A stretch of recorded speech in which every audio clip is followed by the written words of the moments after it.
Yeah. The World Time Attack Challenge, brought to you by Yokohama, has wound down for day one. But the action might be over and done on the main track. It continues anew here on the South Circuit for the Garrett International Drifting Cup. My name's Jared McLean, and I'm here with Courtney McColgan as we bring you all the action down here in the pits. It is set to be one incredible night, isn't it, Courtney? Yes, and we're certainly looking forward to seeing lots of door-to-door action. Now's the time when the sun goes down and the adrenaline goes up. We are going to be spoiled with all of the battles that we are seeing come forward tonight. There's a truly international lineup, 7 countries represented, more champions in this field than ever before. And yeah, I can't wait to see it all unfold with you, J-Mac. It's going to be absolutely incredible. We've removed competition timeouts. There are no one more times. It's going to be absolutely massive, Courtney. Let's head over to our commentary team, Wazza and Mozza. Guys, it's going to be incredible. Thanks very much, guys. Welcome to the commentary booth here with Moz and Woz. We're back on air for 2019. The Toonatainment Smirnoff slaying Mayor of Tasmania, Adrian Mozza Morrisby, joins me. Moz, we're in for a big night, my friend. I must say, it is the best menu I've seen come up yet. We've been doing this for 10 years now, and wow, it's pretty crazy, eh? And last night's practice was nothing less than spectacular as well. This track circuit we've got at the moment here was, you know, it's a twisty little, it's pretty well flowing sort of thing, you'd say, but it looks it there, but it's not so much. If you get that turn one wide, it just washes the whole rest of the run away. It's really important. Yeah, what the judges have asked for is a really technical fast line. Let's be honest, Moz, the drivers have been vocal in their opposition that it is very, very challenging, but it's a Suchiya set line and you don't mess with the drift god. Correct. He's the one that set it down, and there were people saying, well, it should be an outside clipping point. There's no outsides, they're all insides. But last night, the biggest problem was everyone knows Suchiya likes speed, right? So they're coming over the top of the hill there into turn number 1, just too hot, getting out in the dirt, pushing wide, missing the apex. Therefore, they couldn't get the car back under control for turn number 2, ended up wide there too. And, yeah, not much chop really at all. So it's going to take a lot to get to turn number 1. How do these pool things work, was it? Pool A has got 5 drivers in it. You've got Ben Jenkins out of New Zealand. You've got Finney O'Hare, who represents Ireland. You've got John Dreyer, the Angry Bird Drift Machine. Matty Hill, who's been very vocal that this is his track. And Aaron Dewar and the Angry V8. Each driver will go head-to-head, and each driver will also have a bye. Pool B, Matty Harvey, Andy Gray, Naoki Nakamura, Levi Clark, and Kelly Wong returns. Cracker, yeah, Adam Monk, of course, the team Barbecue out of WA, Andy Worth representing Scotland, Jake Jones, a drift squid out of South Australia, Shane Van Gisbergen, of course, the V8 supercar driver, and Troy Jenkins out of NZ coming out of number 5. Now, Pool D is going to have a change to it, Moz, because unfortunately, Madface Kitagawa has been unable to secure a drive for today, so one of our reserves will come into this pool. Ken Chen, he competes on behalf of China in the LSA-powered 86. Yokoi, the current D1 GP champion out of Japan. Brad Tui and JB, Josh Botcher, and that Angry V8. Yeah, indeed. Matty Van Kirk representing the USA, and Glenn Ormerod there winning the ride in the Shannon's machine.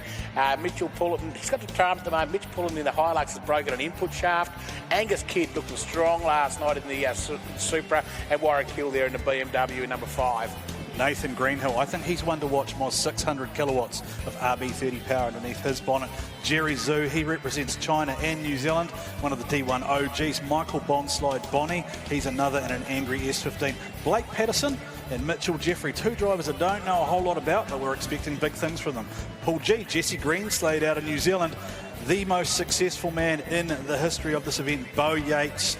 Dale Campaign, the current DCA champion, Mitch Doyle out of West Australia, and Jordan Graham. Yeah, Jordan Graham, what a legend. Anthony Billick there, the vocal Anthony Billick, he's in Pool H number 1. Miki Takagi, the lady driver out of Japan, into Danny Probert in the XD Drift Machine. Brodie Mayer all the way from Tasmania in the 4th, and Benny Mia rounding out the 5 there. So we are in for an absolutely outstanding show tonight, Moz. That's the pools, that's how they'll stack up. Now remember, there is no traditional qualifying, ladies and gentlemen. We are going straight into battles. We're going to go up to J-Mac to get an idea what's going on up in the pits. You guys mentioned just a short moment ago, Mitch Pullen, problems with the input shaft. Ordinarily, this US diesel truck dyno tuning entry would be out there with the rest of the Garrett International Drifting Cup field. Unfortunately, up on jack stands. The good news is this Hollinger sequential transmission has an input shaft being flown from Melbourne as we speak. This car will be on track tomorrow, which is good news for all involved, I think, especially Mitch. Back to you guys. Yeah, something interesting that Mitch Pullen didn't understand how this reserve driver thing worked. I was telling him in the pits about an hour ago and said, look, Mitch, if you can't make it, there is a reserve driver you can put in for you and gain points for you, a bit like NASCAR. So Mitch then hightailed it through the pits, doing about 50 k's an hour to go and find the reserve driver to put in for him. So he can gain points for Mitch, and Mitch can come back in tomorrow with those points that have been gained by his reserve driver, which may be Ben Maloney. We'll see how he goes, who it comes up with. Maybe Ben Maloney might be his man. So we'll see how that works.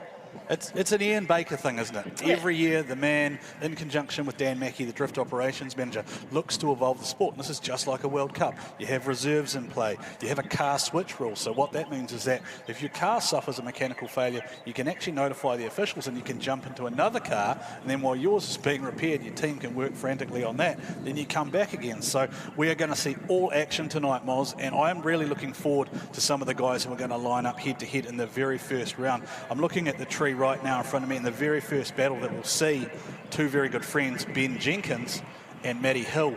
As I said to you earlier, Moz, Matty Hill being very vocal about the fact that this is his track. We are back on his turf. We're going to go up to Courtney. She's got somebody with her in the pits. Yeah, I'm joined here with Benny Meir now. He hasn't had his ideal debut. Tell us what just happened. Ben is 0 and the wall is 1. Yeah, head first in the wrong direction, just flicked it way too hard over the hill and come over the hill. I'm like, oh, yeah, barriers are coming up pretty fast. So I just shut my eyes and hung on and opened up. Oh, I'm pointing down the hill. Oh, the car's still running. First gear, drove off. Here we are. Well, your car sounds great. I know you've put a lot of work into it to get it ready for World Time Attack. Do you think you'll be able to get back out there after this small incident? Oh, look, the rate that the boys are throwing themselves at the car right now, probably. When the time comes, I'll either be there or I won't, but we'll give it a red hot go. Tell me what you think of the layout, because Suchiya, the DK, has set a layout that some people have struggled to adapt to, and do you think that maybe that's what caught you off guard? I just got slack and didn't warm the tyres up. It's my fault. I was like, I'll do a sighting lap then. Sort of, heat of the moment, we'll send it over the hill, and yeah, send it all right, send it in the wall. All right, well, there you go. Hopefully we'll see you back out later. Back to you, boys.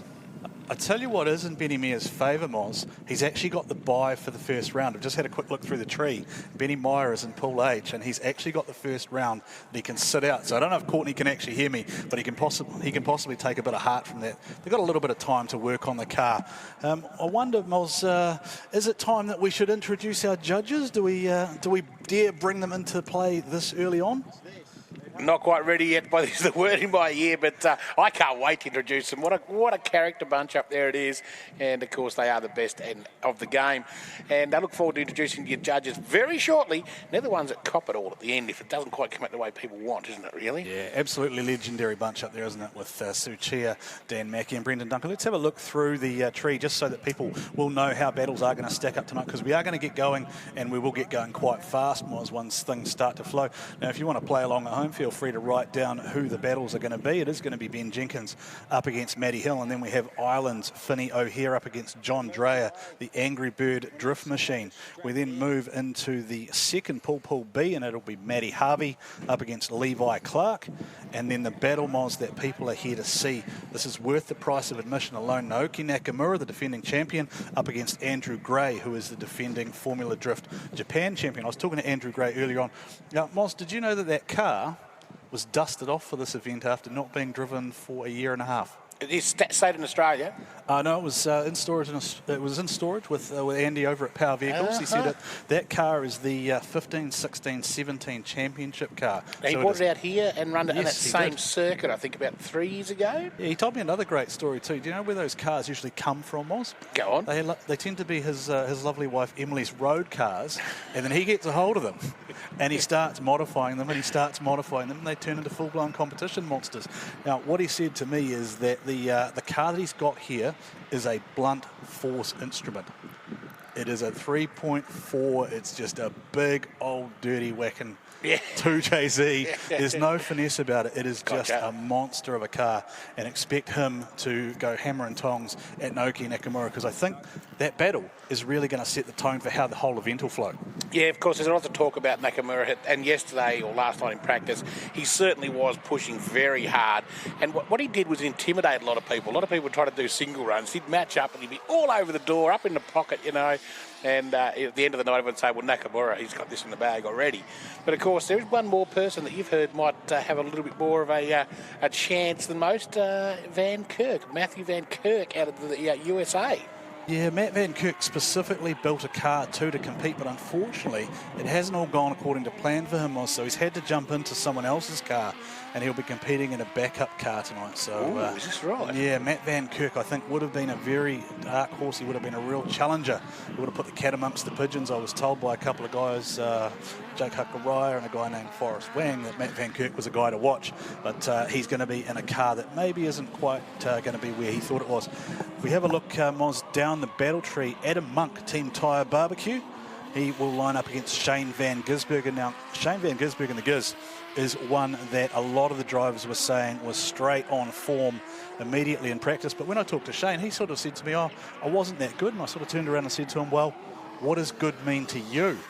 And that's something that he sort of laughed at me. Here we go. This is practice battle up on screen. This is Angus Kidd, the local lad, and Naoki Nakamura. Just getting a bit of sighting in here. Angus Kidd in the 47 game over machine. And Naoki Nakamura tucks in behind there. We are looking at a very fast lineup for the section there. And those drivers are running absolutely blind as they go up the hill there. A lot of smoke sitting on the track still.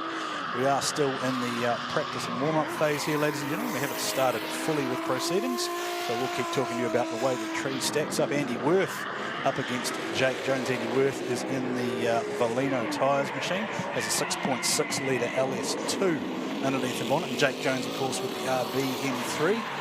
Jake, part-time social media star that he is, dropped a new video last night, Miles, I'm told, is making some traction online. It's not the only thing he dropped. At lunchtime today, he dropped a wheel off the side of the track and copped a $500 fine. Are we talking about that, Miles? I don't know. Well, we have. Too late. Too bad. There is a bit of a ruling in tonight. If you drop a wheel off the side of the track, it's a $100 fine each time. You know what? I've got your credit card. And Sydney Motorsport Park is a pristine place too, and you'll notice here, just as they initiate that wall there, Moz.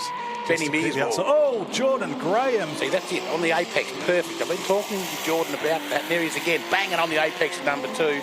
Plenty of angle, plenty of smoke on, and Jordan Graham in the carbon fibre corporate industries machine, lighting up. So Andy Gray came really aggressively behind him there, and I think Andy got left nowhere to go there, because I think Jordan Graham cranked on so much angle, he didn't really carry a lot of speed. Brad Toohey in the, Levi Clark is going to be, I think he's going to be one of the first to cop a fine for the night. But no, he doesn't. He goes straight ahead into the runoff zone.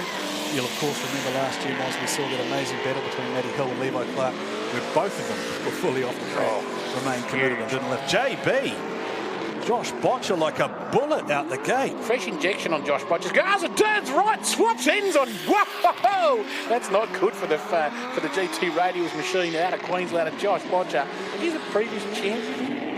Oh, he's done pretty well before, Miles. I think he's gone as far as the top 4 now. Are we going to count that one as my first commentator's hit for the night? Could be. One to you. But interesting there to see how hot they came in. And Josh Botcher's got new fuel injection on that car. It's now individual in the runners rather than in a carby on the top of the engine. A lot more responsive and crisper too. So it'll take a little bit of a while to get used to different power band, but it's working all right. Yeah, the Ian Botcher Race Parts Speedway-inspired engine, correct? That's correct, yeah.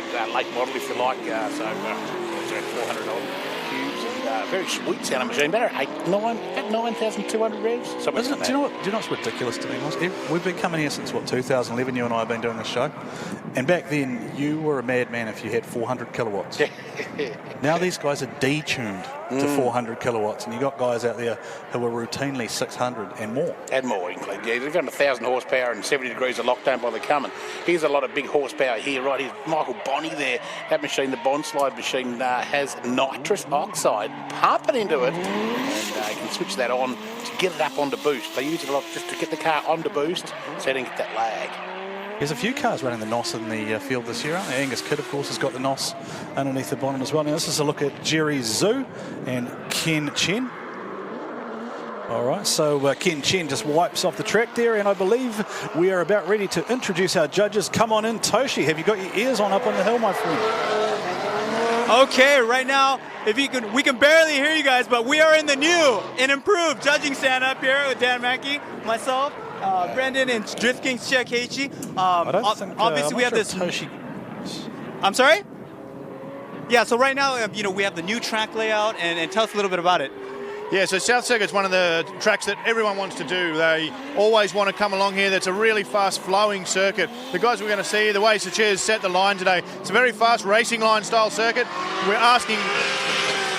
I'm not sure if the guys can hear when these cars come past, so I'll just pause for a minute anyway and we'll keep going. We'll make it work as it goes. But with Sachia's line, it's very, very fast. It's a racing style line, asking for the guys to get in behind them. The chase driver's allowed to have a little bit more of a dive than normally we'd allow. Normally we'd have a little bit more of an outer section, but it's an exciting circuit. The guys are really pumped to get out there and have a go. I'm excited to see it. I know looking on the hill there is an absolute packet of people out there. You can see more cars coming in, so it's going to be a huge night. That is awesome, and we're so much closer to the action. The smoke is coming in, it's like a wall of smoke. All this excitement, it's going to be a really great time. Let's see if Shia has one comment as well. Shia さん、今回コースのポイントは何ですか？ポイントはやっぱり4つもコーナーがあるから刺して引いて刺して引いて3回できる。 So this time there's 4 corners, and so they have almost 3 opportunities to change positions and to really go into the attack mode. 刺して引いて3回できるからポイントとしては 6.5 は取れる。6.5 から7は取れるよね。 So using those 3 opportunities for going into the attack, you can really go for a 6.5 to a 7 kind of advantage. So that would be very interesting to watch. じゃあもう楽しみですね今回。コーナー4つあるからやっぱ楽しみですよ。 4 corners is going to be the big change this time. Brendan, what do you think? Yeah, I think it's good. I think the change of line is going to be great this year. It's something a little bit different for the drivers, but hey, they're good drivers, adaptive, and I think it's going to be really cool. All right, so there you have it. We are in the new and improved course and the judging stand up here. So back to you guys, and we're going to get ready for the action. I feel like the boys are going to have a bit of a party up there, Moz, on the podium. We've seen it before. The DK loves coming down here to Australia. He really enjoys this event, and he is going to be one to watch tonight. There is nothing better than seeing that man when he gets excited. He's just like an excited child. Someone should give him some sunglasses, though. It looks like he's struggling a bit up there, the sun. Yeah, it's an interesting environment up there for them, isn't it? Because it's very warm now, but it will get very cold very quickly. Now, that's one of the things we were talking to people in the pits about too, Moz, because they are on a racing surface that'll be very hot at the moment. It'll be very sticky. But the sun's going to go down here in Sydney, and then the temperature will drop away by about 10 to 15 degrees. Yep, and the levels go up a grip, of course, and rubber goes down. But interesting, we'll see Jake Jones on circuit there, one of his first runs. I didn't see him last night. Who got him? Now, this is Matty Van Kirk. This is the borrowed car that Matt Van Kirk is in. Now, Matt did actually tell me whose car he was driving earlier on today. Let's have a quick look and check those details. Matt Van Kirk is behind the wheel of Paul Alexander's car. So it's the Paul Alexander machine. Supercharged V8 under the bonnet by the looks of it. And the exhaust needs a little bit of attention at the back there. Zip tie will fix that. Now, Moz, here's something interesting that the eagle-eyed will spot. You'll notice that all of the wheels have a marking on them now. Yeah, it was part of the judges' requirements in the regulations leading up to the event to see whether someone had been brake checking, I guess, or hand braking. I'm not quite sure. I guess as the level of the sport goes up, right, you've just got to add more and more things that help the judges. So, as we say that, the New Zealand guy doesn't comply. Obviously there would be 857 Ben Jenkins. There, just on the front wheel there, you can see the little splash of orange, and on the rear as well. So this is Ben Jenkins. Ben Jenkins has won a round at D1NZ back home, and Ben Jenkins has been absolutely frothing this week, Moz. It's a 600 kilowatt 2JZ underneath the bonnet, built by Ross Honour out of Top Tune in Taranaki. AE86s that are twin cars, of course. Ben and Troy,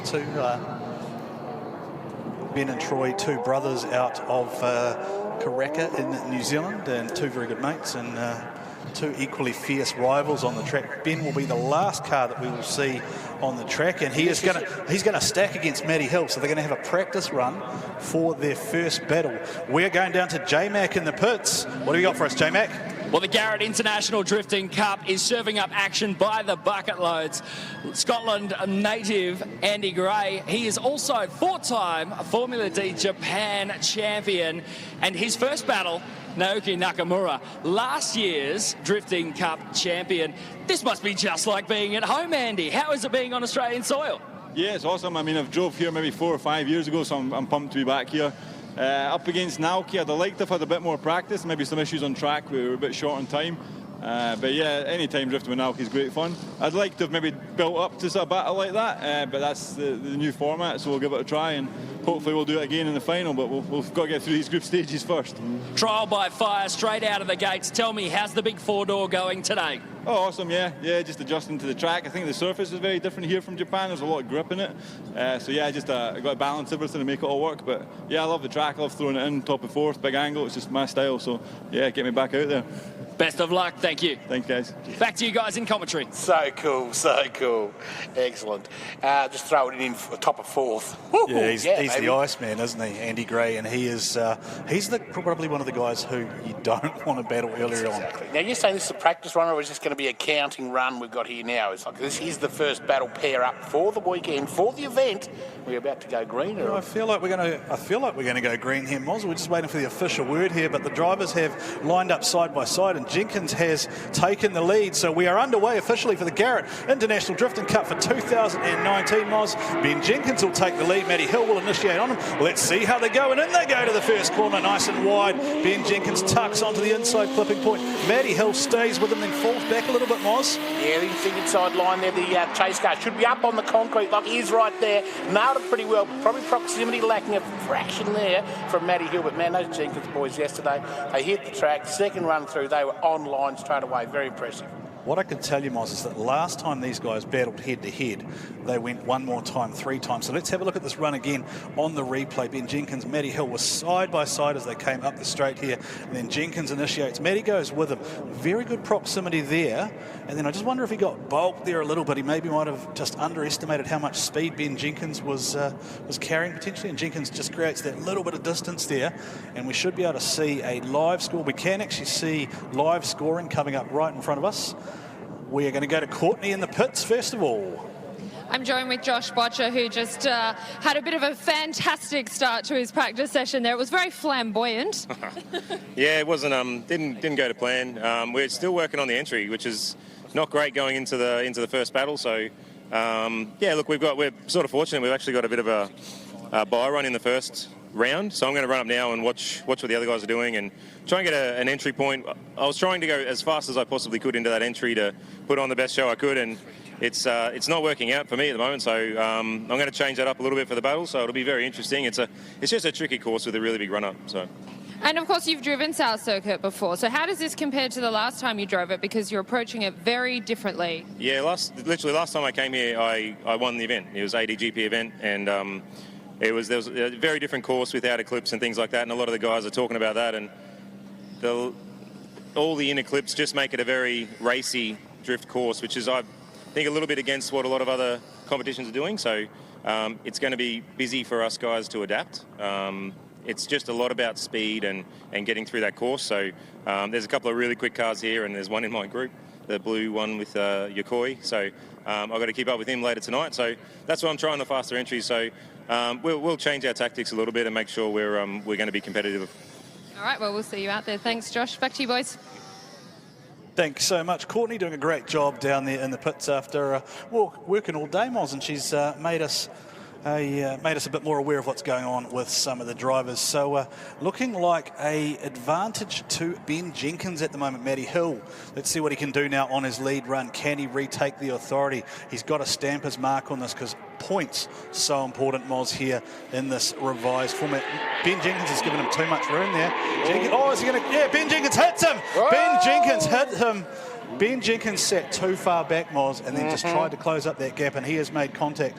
And that I didn't see anything there from Matty to indicate that was a Matty Hill initiated issue there. I wonder if we can get a replay on that one. We'll just wait for it to come up, Moz. But it looked to me like Ben Jenkins just gave too much room to Matty Hill. Let's have a look as they come out of the gate here.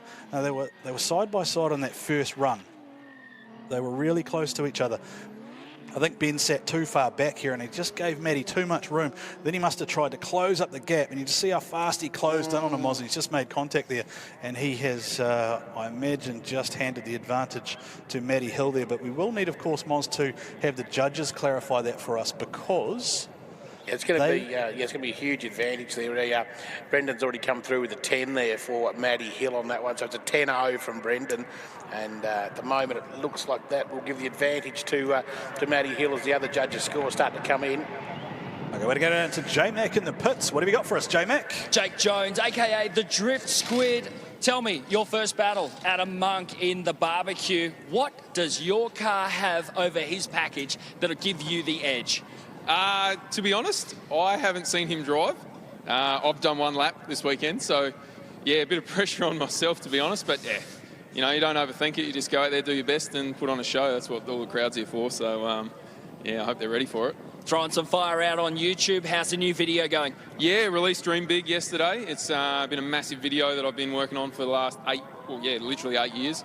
And to get the road closure and everything in Australia is a pretty hard thing to do. So that's going really well. I'm getting awesome feedback. Can't thank everyone enough that's watched it. And if you haven't, Dream Big, Drift Squid on YouTube, and enjoy 2 minutes of just insane driving. It is absolutely epic. Make sure you check it out. In the meantime, back to Adrian and Warren.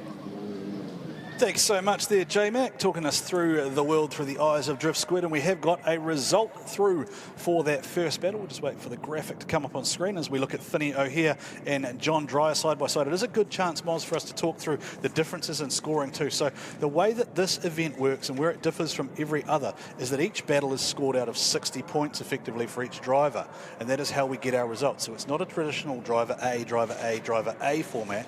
Each run is scored individually. So here we go, Finney O'Hare will lead in, and John Dreyer, Finney O'Hare's going to over-rotate just about, and John Dreyer had nowhere left to go there, Moss. That was some pretty good driving there from Dreyer just to pull that up. He just wound the lock all the way around there, and he's had to go past O'Hare, and he didn't really have anywhere left to go, Moss. No, the little SR20 in the Angry Bird, Bluebird there at Johnny Dreyer, and the Gen Care back. That car was in pieces during the week. The guys worked overtime, basically rebuilt a full engine.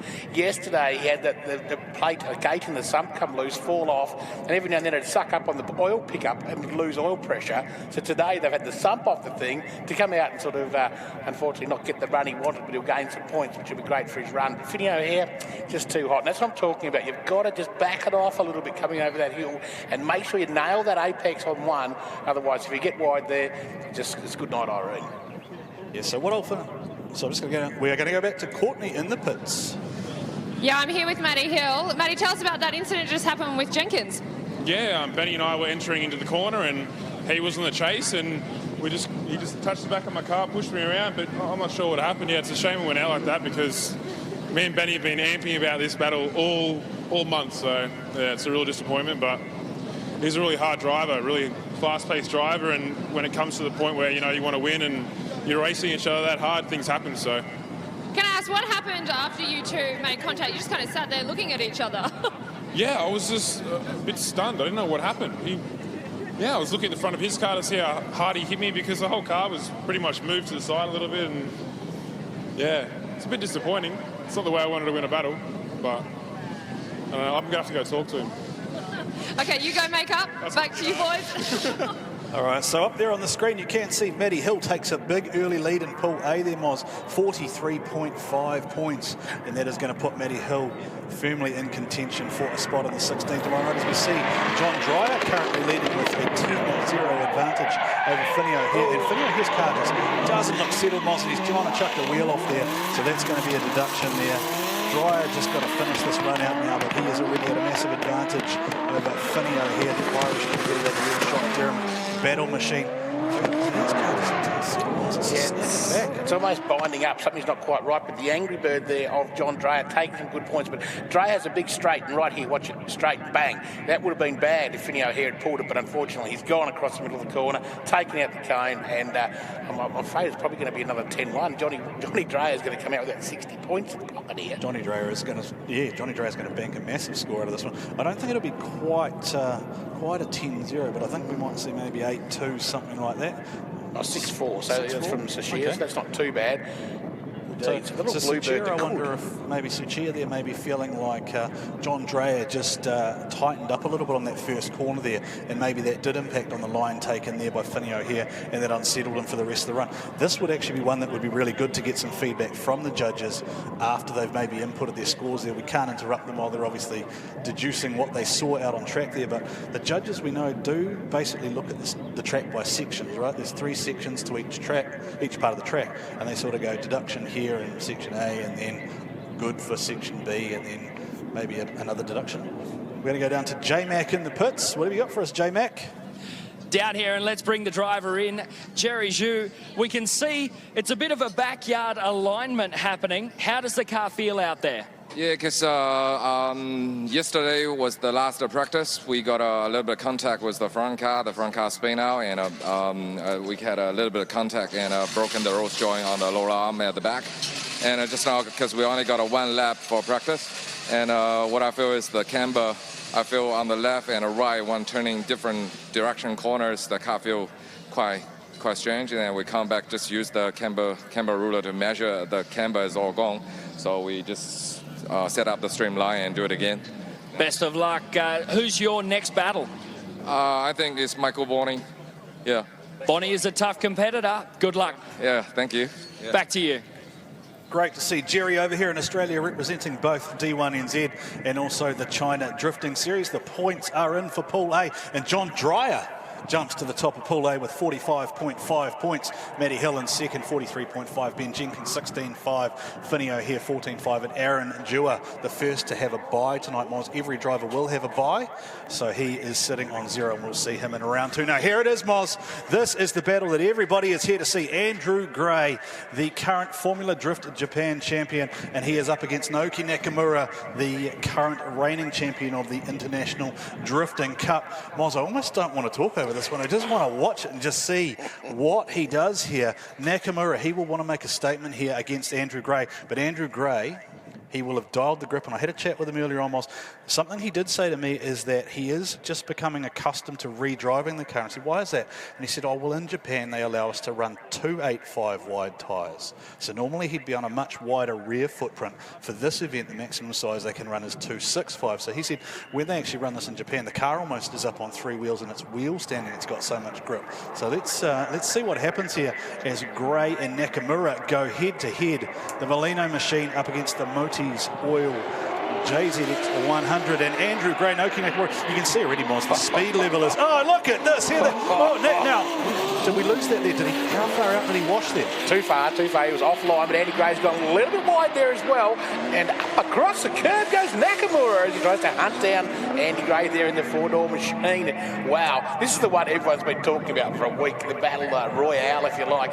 And so, what's just happened here? I think Nakamura's in a little bit hot, pushes out wide. He needs to be up on the concrete. He missed it. He's washed out the back door. That pushes him a little bit shallow, if you like, through the start of that corner. And from there, lacking angle, lacking proximity across the curb. Andy Gray with a big, I'd say, advantage there. Well, not massive. We've got Andy Gray to 6'4" coming from Tashia at the moment. He didn't lack for trying, though, did he? He came back and he attacked him. He certainly jumped the curb there, and there was an inside wheel lifted there by Nakamura over the rumble strip, so he was certainly trying to reclaim that lost territory.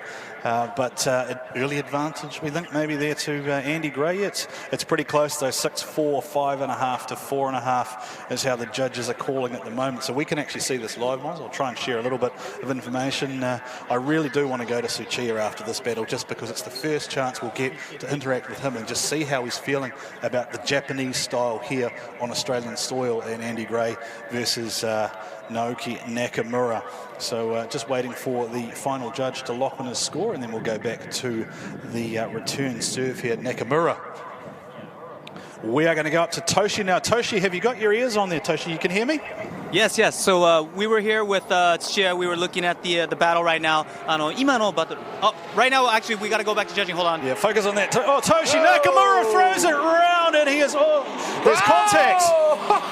Ladies and gentlemen, contact. Wow. Well, Naoki Nakamura, surely, Moz, is going to be adjudged, I would think, to be at fault on that, because he just he over-rotated that one, didn't he? And Andy Gray had nowhere left to go.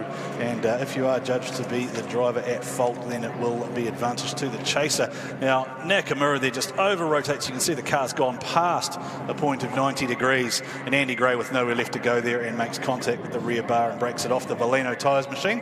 Nakamura relatively unfazed and just keeps on going there as he drives out of the section. But the Albans replay shows us there. Those souvenirs are probably worth something there, Miles. The clean-up crew will go and grab those. I'd imagine they'll be on Trade Me tomorrow, won't they? Yeah, we have Gumtree. Gumtree there for the Australians. Toshi, can you hear us up there, Toshi? Can we get some thoughts from the DK on that one, or is he busy trying to lock his thoughts into the scoring sheet? I was going to have another look at the replay here. The judges obviously wanting to see exactly what's gone on here. The Albans replay shows us Nakamura, and he has, I think it's an over-rotation, but hey, I'm not one of the judges, Moz, so... No, he's still online was the thing. He still had aiming for that apex, and Andy Gray didn't have anywhere to go, whereas he should have been up the inside and further up on the concrete. Judges, I'll have to wait and see, as you say, what's going on, but it wasn't a dream run, neither of them for Nakamura, but last night he didn't put a foot wrong, so, oh no, he's going home on the tow rope. One, not as bad as a flatbed, but wow, that's I just wonder Andy Gray. Do you think that's maybe just knocked something loose in the front end there, Moz? He's just probably, he knows he's got 3 more battles he's got to do.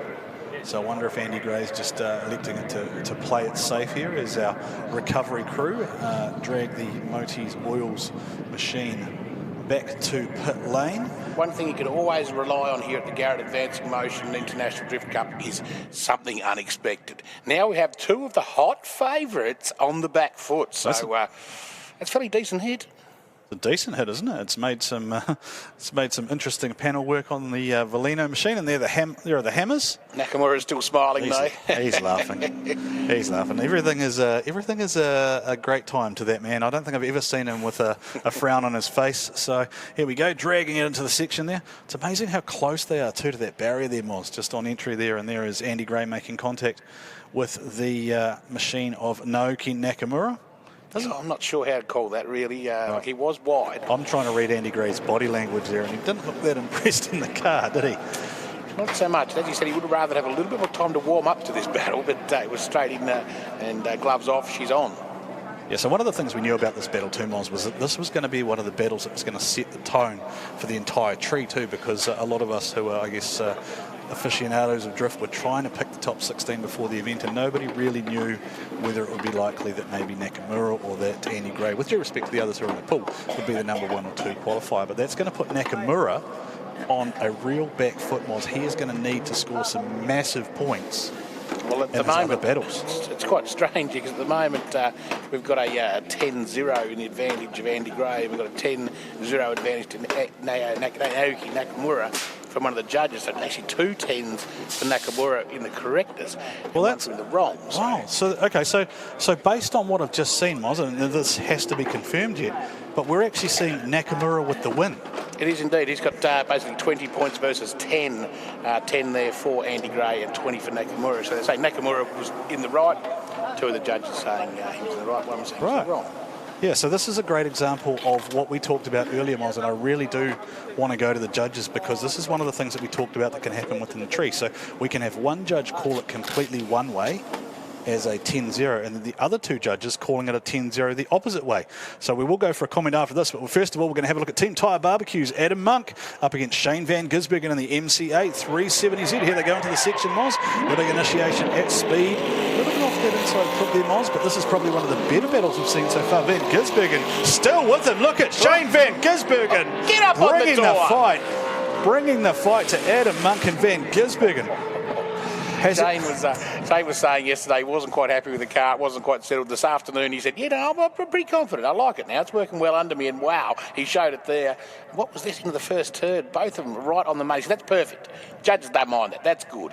And Monkey, they're a little bit probably straight between 1 and 2. Now it starts to dial the lock on as they go up through 3 and up to the top of out of the course at 4. But that car of Monkey, it wasn't having a lot of angle, but it had pace. Yeah, it's like Shane might have spent 7 or so hours last week practicing somewhere around a mountain or something. Yeah, No thoughts on that one there, Moz? We'll stay away from that one. Yes. Yeah, so just confirming just confirming that result again. And Naoki Nakamura actually gets the win over Andy Gray there, 33-27. So that's going to make for some scratching of some heads maybe, and that would be one that would be great to get a comment on, and be nice to talk to both those drivers too, if maybe J-Mac or Courtney could round up Andy Gray and get his thoughts on that, and also maybe try and speak to Nakamura, see what he thinks through his translator Shane from Shirts Tucked In, who usually gives us a bit of an insight to the world of Naoki, which is an interesting place from time to time, Moz. One way to put it, indeed. Here we go, part number 2 of the battle between Shane Van Gisbergen and Adam Monk out of WA. Across the line we go, this time will be Van Gisbergen in the lead. Monk will try and get up in the door here. Oh, a bit too, oh no, actually quite good. Monk came from a long way back. Now Apex turn number 2. Nicely done by the lead by Van Gisbergen. This looks good for Van Gisbergen. He's trying to skip away with it. He's got a good gap on him now. And he crosses the line. I'd say Shane was leading up the first one with a 6-4 from all the judges. He's going to take out that battle. I'd get a tip at the moment. But nothing wrong with what Monkey's done here. He's done a good job in the Team Tyre Barbecue new long back machine. Very different approach though, wasn't it? Indeed, very shallow. Yeah, Shane was on the middle of the track and then he went to the outside to get it to shift across. So we haven't really seen that so far today, and that's it's going to be interesting just to see how the judges view that. Adam Monk, I think, maybe just didn't quite carry the momentum that he needed to. We're going to go down to J-Mac. J-Mac, who have you located down there in the pits? You said you wanted to talk to Andy Gray for his thoughts on that incident with Naoki Nakamura. Now's your chance. Andy, what's going through your head right now? I mean, I've not seen the footage, but in my opinion, it's always been different from someone else's. But for me, he went too much angle. You know, it was a stall. I had nowhere to go. We initiated together, but I was just caught out of position because he was sitting hanging out backwards so much. So, I mean, if you want us to drive like that, we'll drive like that. But I didn't think that's what the judges were wanting. So I'm pretty surprised about the call, but it is what it is. So.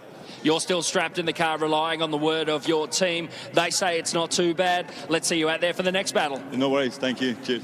Andy Gray, guys, back to you in the commentary box. Not overly happy with that one, the goatee-wearing man there from Scotland.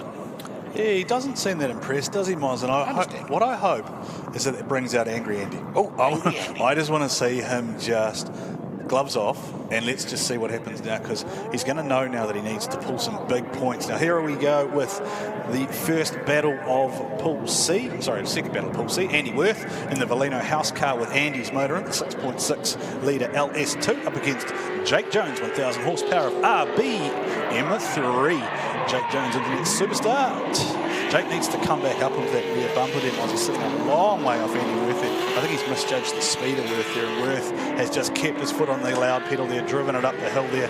They are just going side to side through that race line, Moz. A bit of a different one for us to call, really, isn't it, when they're on this just tight race line there? It's nice and clinical, and really it just is all about the proximity from the chaser. This is, of course, what the DK asked for. Suchia-san was responsible for setting the line here at Sydney Motorsport Park, the Garrett International Drifting Challenge. And yeah, Jake, not quite where I expected him to be, Moz. No, I wouldn't have expected that at all, especially after last night, because the Valino car was really struggling. Andy Worth there just couldn't quite get it together. But wow, the right time it is come right for him.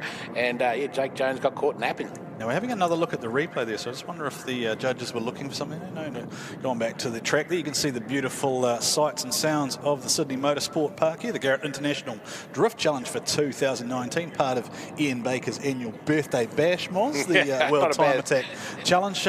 Moz, now you've been on the mic for a lot of today. What have we seen today, actually, as part of the entertainment? We've seen. Have we seen the 19 again yet from Barton Moore?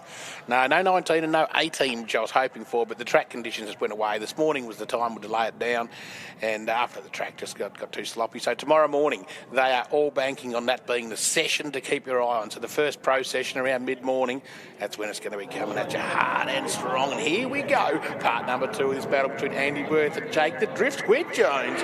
They come up to initiate section. Jones will lead out, but always got a good lead over Andy Worth at the moment. Worth tries to come back with a bit of lacking angle, misses the apex too. Oh, big straighten up from Jake Jones. And that throws Andy Worth out there. But good line now for Jake Jones. He goes it back, lacking a bit of speed. This is only his 4th run on this circuit. No practice last night. but I'm not quite sure how that'll go because Andy got sort of balked, if you like, in turn number 1. Well, that's what I thought too. If we have a look at the Albans replay here, you see Jake Jones initiates really early. There's a big drag there, so I think that's a handbrake drag, isn't it? And I'm sure they were told not to do that. Andy Worth's been left basically nowhere to go because he's been carrying momentum. Jake Jones has just slowed up right on him. Now, Courtney has located one of our drivers down there in the pits. Yeah, that's right. I'm joined by Shane Van Gisbergen, who really needs no introduction, but you're used to finding apexes around here, and now you're looking at them perpendicular. Yeah, well, we're meant to miss them by a little bit, but awesome first run. The car's handling really nice. Got a different front end I've never driven before, and so much lock, it's unreal. That was such an exciting battle to watch between you and Adam Monk, and you came back, you weren't quite sure whether you had won, but you have, I can tell you that now. Yeah, we got no idea inside the car, and I looked in the mirror, he was close to me, but felt awesome, good way to start, and yeah, it's good to be drifting again, haven't done it for a long time, so a lot of fun. Yeah, it's been about 18 months since you've drifted, is that right? Something like that, so I was pretty rusty yesterday, so I'm glad you didn't televise that, but feel better today.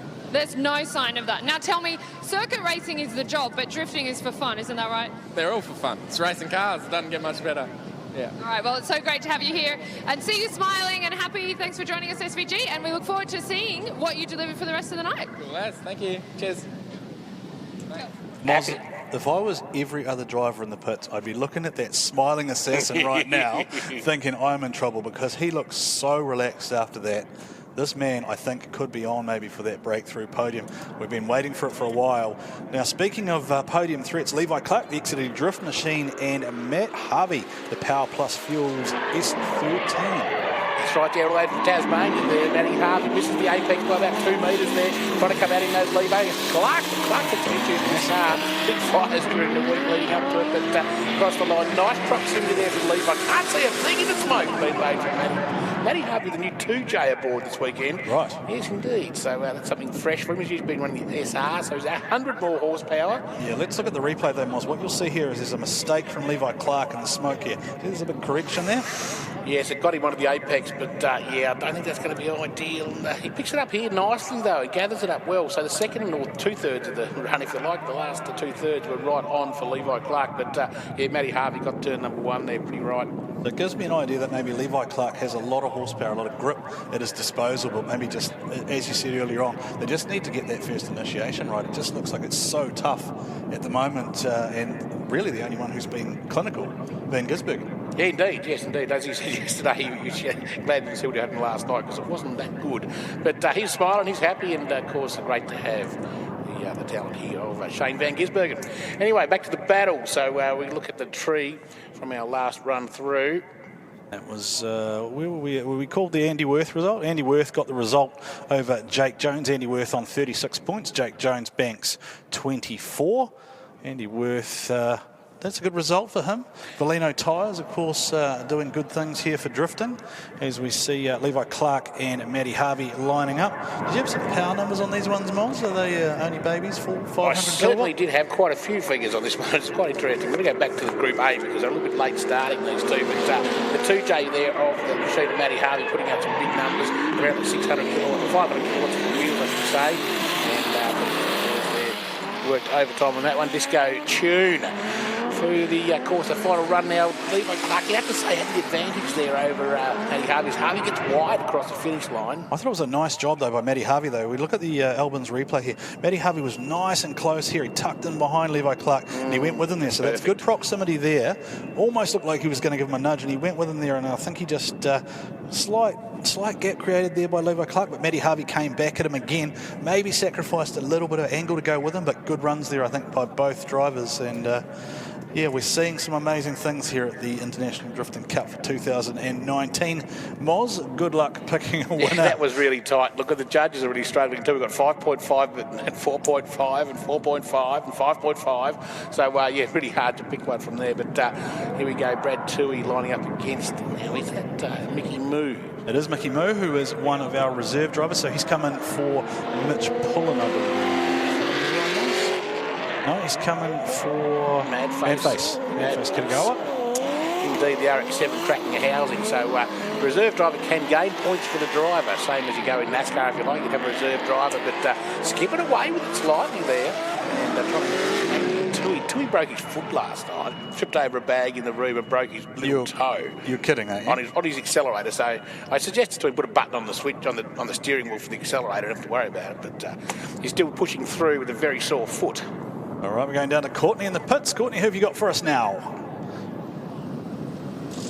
Here with Andy Worth, who has just taken out his battle against Jake Jones. Andy and I were just chatting. It's been 2 years since you've competed? Yeah, 2 years. A little 80-86 2 years ago. Yeah, good. Okay, so tell us about what you've brought here, because you're in the Valino 180SX with a big V8 in it. Is that right? Yeah. So I got Malcolm's lent me the 180. So within 5 weeks, we put my motor and gearbox in it and got it here, got it ready. And you've competed on South Circuit before. How did it feel going back out there? Yeah, probably 4 years ago. I did South Circuit and in the AE86, and yeah, good to be back. Good track. Yeah. All right, back to you, wasn't Moz? Yeah, righto. Thank you very much. And I can tell you the results between Matt Harvey and Levi Clark. Matt Harvey with 31 and Levi Clark with 29. So the win going a little Tasmanian hard charge, and Matt Harvey in the Kumo Power Plus back machine. Are you guys related at all? You're all Everyone related. in Tasmania is? Yeah, that's what I thought too. Indeed. Yeah. Now the wing's got a little bit on here on the back of the machine of Kelly, is it? Now, I tell you what I would love to do is maybe have Courtney or J-Mac round up a couple of these guys and just see what they've actually done as far as wing setups and trying to generate traction for the track, and whether they are dialing setups in or out depending on who they battle, because this is quite unusual for most of these drivers. Most of these guys might do 1 or 2 battles in a night, but very few of them have been all the way through, right, and won an event through 4 battles. So it'd be great to see what they're doing and what they're thinking as we see Brad Tui accelerating away. The hill Accelera. It's a twin supercharged Twin supercharged LS, yeah. One of 2 in the world twin superchargers on them. Now what's just happened there? Has he gone straight ahead? Had some issues, yes. Yeah, Mickey Moo looked like he went straight ahead there. Just lost maybe in the tyre smoke. Mickey wouldn't have been. He wouldn't have really been maybe in game mode, would he? No, he was a reserve. So I wonder if he's just come up short a little bit here in the smoke. As Brad Tui's got on the gas there, and the car just goes straight ahead and off the track. Yeah, definitely understeer. So whether the front tyres were too cold or the car's not quite with the setup there, but yeah, death by understeer as he peeled off to the right. And that hands Brad Tui a whole lot of points. Now, I can't believe that you're telling me that Brad Tui broke his toe. The guy with the worst luck in the history of World Time Attack broke his toe falling over a bag last night. Yeah, apparently one of the guys in his room left the bag sitting there. He was on his phone walking along, as you do, and tripped over it and popped the bone behind his little toe. Right. So he's battling through a few painkillers of the legal sort, of course, and we'll hopefully see him come through. We've got some good points for him there. He's got the win at 39.5 versus 20.5 over Mickey Moo. So Brad Tui hauling 39.5 points. He'll be happy with that. Start there for Brad. Nice to see him getting a result here. Next to go, Ken Chen out of China. Ken currently sitting in 3rd place in the China Drifting Championship. Very good friends with Jerry Zhu, who he's here with. Interestingly enough, though, also driver trained by the guy he's battling against, Yokoi. And the noise that comes out of that 86, the whir of the supercharger is huge. It sounds awesome from the front. That thing is fast, Moss. That thing is fast. Now, where is Yokoi going to sit here? Yokoi, of course, the D1 GP champ. Oh, Ken Chen just washes and goes straight ahead there. I think maybe he might have had a little bit too much of the angry sauce before this one was. But this is our first look at Yokoi, so let's just see what he does here, just up through the section there. Yokoi looked really quick though, didn't he, Moz? Pretty much textbook there for Yokoi, yeah, as he gets through on the inside. Ken just, not happy. He's taken the wing off the back there. Maybe that's changed. He's taken the wing all off the back, so he had a huge wing on there. Here we go, power on the apex, perfect, just what the judges wanted to see. Through the final turn, up on 3 wheels, and across the line goes Yokoi, one of the guys' hot favourites to take out the Garrett Advancing Motion International Drift Cup. So good to see so many fans up there on the hill still, Moz. It's always a great crowd on a Friday night. Many of you, of course, have been here all day. Yeah, you're on camera. You can smile. It's okay. Yeah, we can see you. Wave. I'd love a frozen drink. I would too, Moz. There we go. Here we go. Yeah, he's smiling. It's a good place to be. Let's try something. We haven't done this before. Have we done an IDC kiss cam? No. I hope they're not related. Are we doing that? Not you two, the 2 guys next to you. Those 2.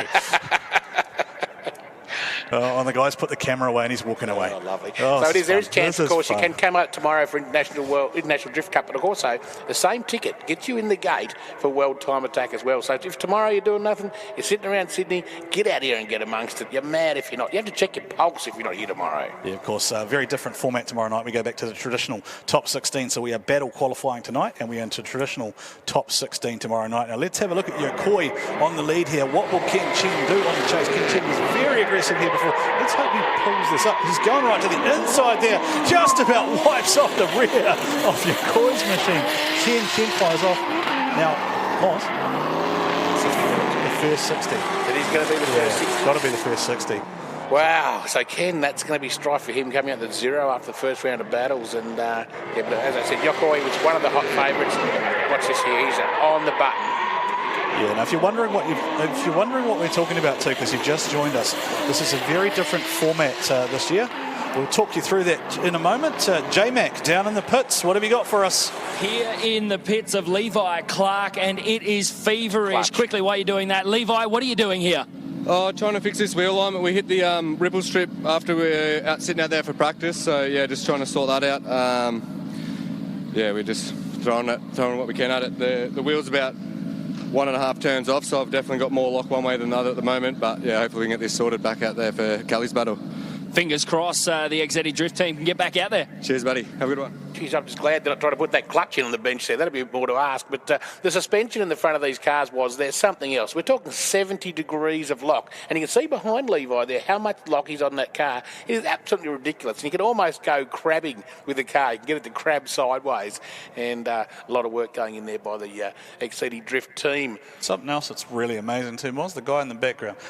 Just about every one of the teams, right? Very strong family atmosphere. So that would have been Levi's old man. Yep. Looking in the background, who's a familiar face here, as we see Matt Van Kirk for the first time up against Angus Kidd. And Angus Kidd has left a huge gap there, but Angus Kidd, we know, has massive power and has that NOS there, but it looked like he overshot one. I think he had too much room to try to close it up there, and he has basically lost himself any momentum. Kidd coming back now with the 2JZ underneath the bonnet, the NOS spooling up 67 turbo, but I think maybe he might have shot himself in the foot here with just the wrong strategy, Moz. He was one of my dark horses too, because last night he was on fire. He drifts quite a lot on this circuit locally here in New South Wales, but it's just too hot over the top there, and he just need to pull a sort of 10 or 15 kilometres out of it and try and be a bit closer.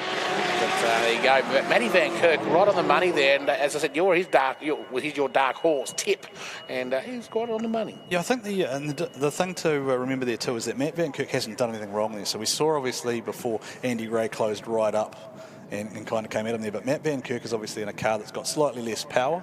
Let's guess that he's probably 200 to 300 down on Angus Kidd there. So Matt Van Kirk hasn't slowed down. That's the speed he's capable of doing in that car, which is going to give him an advantage there in the first run. And Tashia gets give it a 6.5 to Van Kirk, 3.5 to Angus Kidd. Then we go back to Brendan with a 6.4, the advantage to Van Kirk, and a 7.5 to 2.5 from Dan. So big, I guess you'd say, advantage there to Matty Van Kirk coming out of the first part of that battle. Here we go to part number 2 this is going to be good. Angus Kidd, I've got a feeling will skip away with it here. Yeah, no, that's interesting. Angus Kidd just on the outside of the track there, so looking to get a maximum run up here, and he will stomp the loud pedal, initiate there right out on that wall there. Tuck it in there, get back on the gas, and now drive away up the hill. Again, both Apex bang a little bit slow, they got a little bit wide, that's going to cost him lots of angle, but it gives Van Kirk a chance to get right back up on that bar, back upper bar, but I reckon it's 6.4 or so to Angus there. Could be wrong, wait and see. Good hair. Well, look at these two. There we go, they're still friends, Naoki Nakamura and Andy Gray. Now, they are clearly watching a replay of what was what transpired in their run there. So that is Nakamura there with the good hair. There's good hair. We should compare haircuts between him and Hector Billick. And probably Dua. Aaron Dua, yeah. Aaron Dua is another who's a candidate for an outstanding haircut. So here we go, looking at the Albans replay here as Angus Kidd and Matt Van Kirk drive through the section. Nice angle there up over the hill there from Angus Kidd. Saw he dialed it back on. Matty Van Kirk came back at him there, just closing up the proximity. Now here is a look at it's an interesting driver within the field here, Moz. Glenn Ormerod, who we're more familiar with in the little Corolla, but he's in the Rob White Motorsport 350Z for this weekend. He won a drive. Up against Ben Maloney, who's standing in for Mitch Pullen in the big Hilux Ute. He's got a gearbox issue. That's yeah, and that's clearly affected the chase driver there, because he had nowhere to go. He was just going into straight line, dragging the handbrake. He hasn't had much seat time, Glenn Ormerod. Of course, he won the Super Shannon's Drift Masters machine. Rob White put together a great little event, but that was a bit of a mess there in a one. Official call comes through there. Matt Van Kirk gets the win over Angus Kidd, 33-27. So Matt Van Kirk gets some good points there, Moz. So again, I'm just going to repeat what I said earlier. If you have just joined us on the stream, we are working to a different format. Each driver can attain a maximum of 60 points from each battle, and the driver's working towards a maximum of 240 points. That's the maximum you can get out of the qualifying format, and that will determine how you end up in the top 16 tomorrow night. So if you're seeing some slightly strange things, it's because we're working to something different this weekend. The brainchild of Dan Mackey, the Drift Operations Manager. Van Kirk's got his shoes in the pits. He's still in the car. He's pointing at the dash. His crewman there. It's a borrowed car. Right? Yeah, borrowed car too. So interesting to see what they're going to do here. I wonder if Courtney or J-Mac are near Matt Van Kirk there, just to get a word with them, just to see what's going on there. J-Mac, you've got your ears on? Matt Van Kirk, well, the good news is you were awarded the win out of that battle between yourself and Angus Kidd. Tell me, what's going on with the car? The car's, one of our fans went out, so it's starting to overheat. It was running at 120 Celsius, but we're out here at World Time Attack International event, trying to put a show on for the fans, so we just went out there and sent it. The Battle of Angus, I didn't know what he did behind me, so from what I saw, I thought he was pretty close to me, so I tried to keep up with him, but man, that Supra's really fast, and he just kind of pulled away. No shortage of horsepower in that camp. Back to you guys in commentary. Yeah, so Glenn Ormerod got the win there, but in that lead that he went in the first turn of the first corner, a bit of a mess. So he got the advantage, though. Right. And we'll see what happens here in the lead run from Ben Maloney. Maloney with the RB26 under the bonnet, 600 horsepower. Bit of an interesting stat too. We were just talking about the Angus Kidd Supramos. Angus Kidd in the Midday Mayhem drift demonstration, 192 kilometres an hour on turn one. That's having a dip. 192, crikey. Yeah, next closest to him, Bo Yates, 186. Wow. Things got some herbs, Moss. Yeah, definitely has. And I was speaking to him yesterday, and like I said, I looked at the car and I thought, that's big, that's heavy, that wouldn't work. But he's got it working very well. And I was waiting for the results to come through for the second half of the battle between Glenn Ormerod and Ben Maloney, who's stand-in reserve driver for Mitch Pullen tonight. Of course, gaining points for Mitch Pullen, that's what it's all about. He's pulled an 8 through that last run in his chase run, a 7.5 from Brendan, an 8 from Tashia. Right, so a good chance, Moz, just because we are talking about it, to talk through the reserve rules. So the reserve drivers drop in because this is an entertainment event. We are an entertainment venture here at World Time Attack, so there won't be any buy runs. Right, that's not how we roll. There are reserve drivers who are activated at any point in time, and they can come in and they can continue to earn points for the driver who was entered in the event, which is what we've seen so far. So Mitch Pullen potentially still in the game once he can repair that car. Yes, indeed, and great little initiative there from Dan Mackey and the crew. A bit like the NASCAR. You can do the same in NASCAR. So go to soccer, you can sub someone on. Here we go. We're at turn number 1. Nathan Greenhill starts to wide the lock on. And it's smoke on as well. Let's go back to turn number 2. Looks a little bit wide. That'll give the advantage back there to the chase car.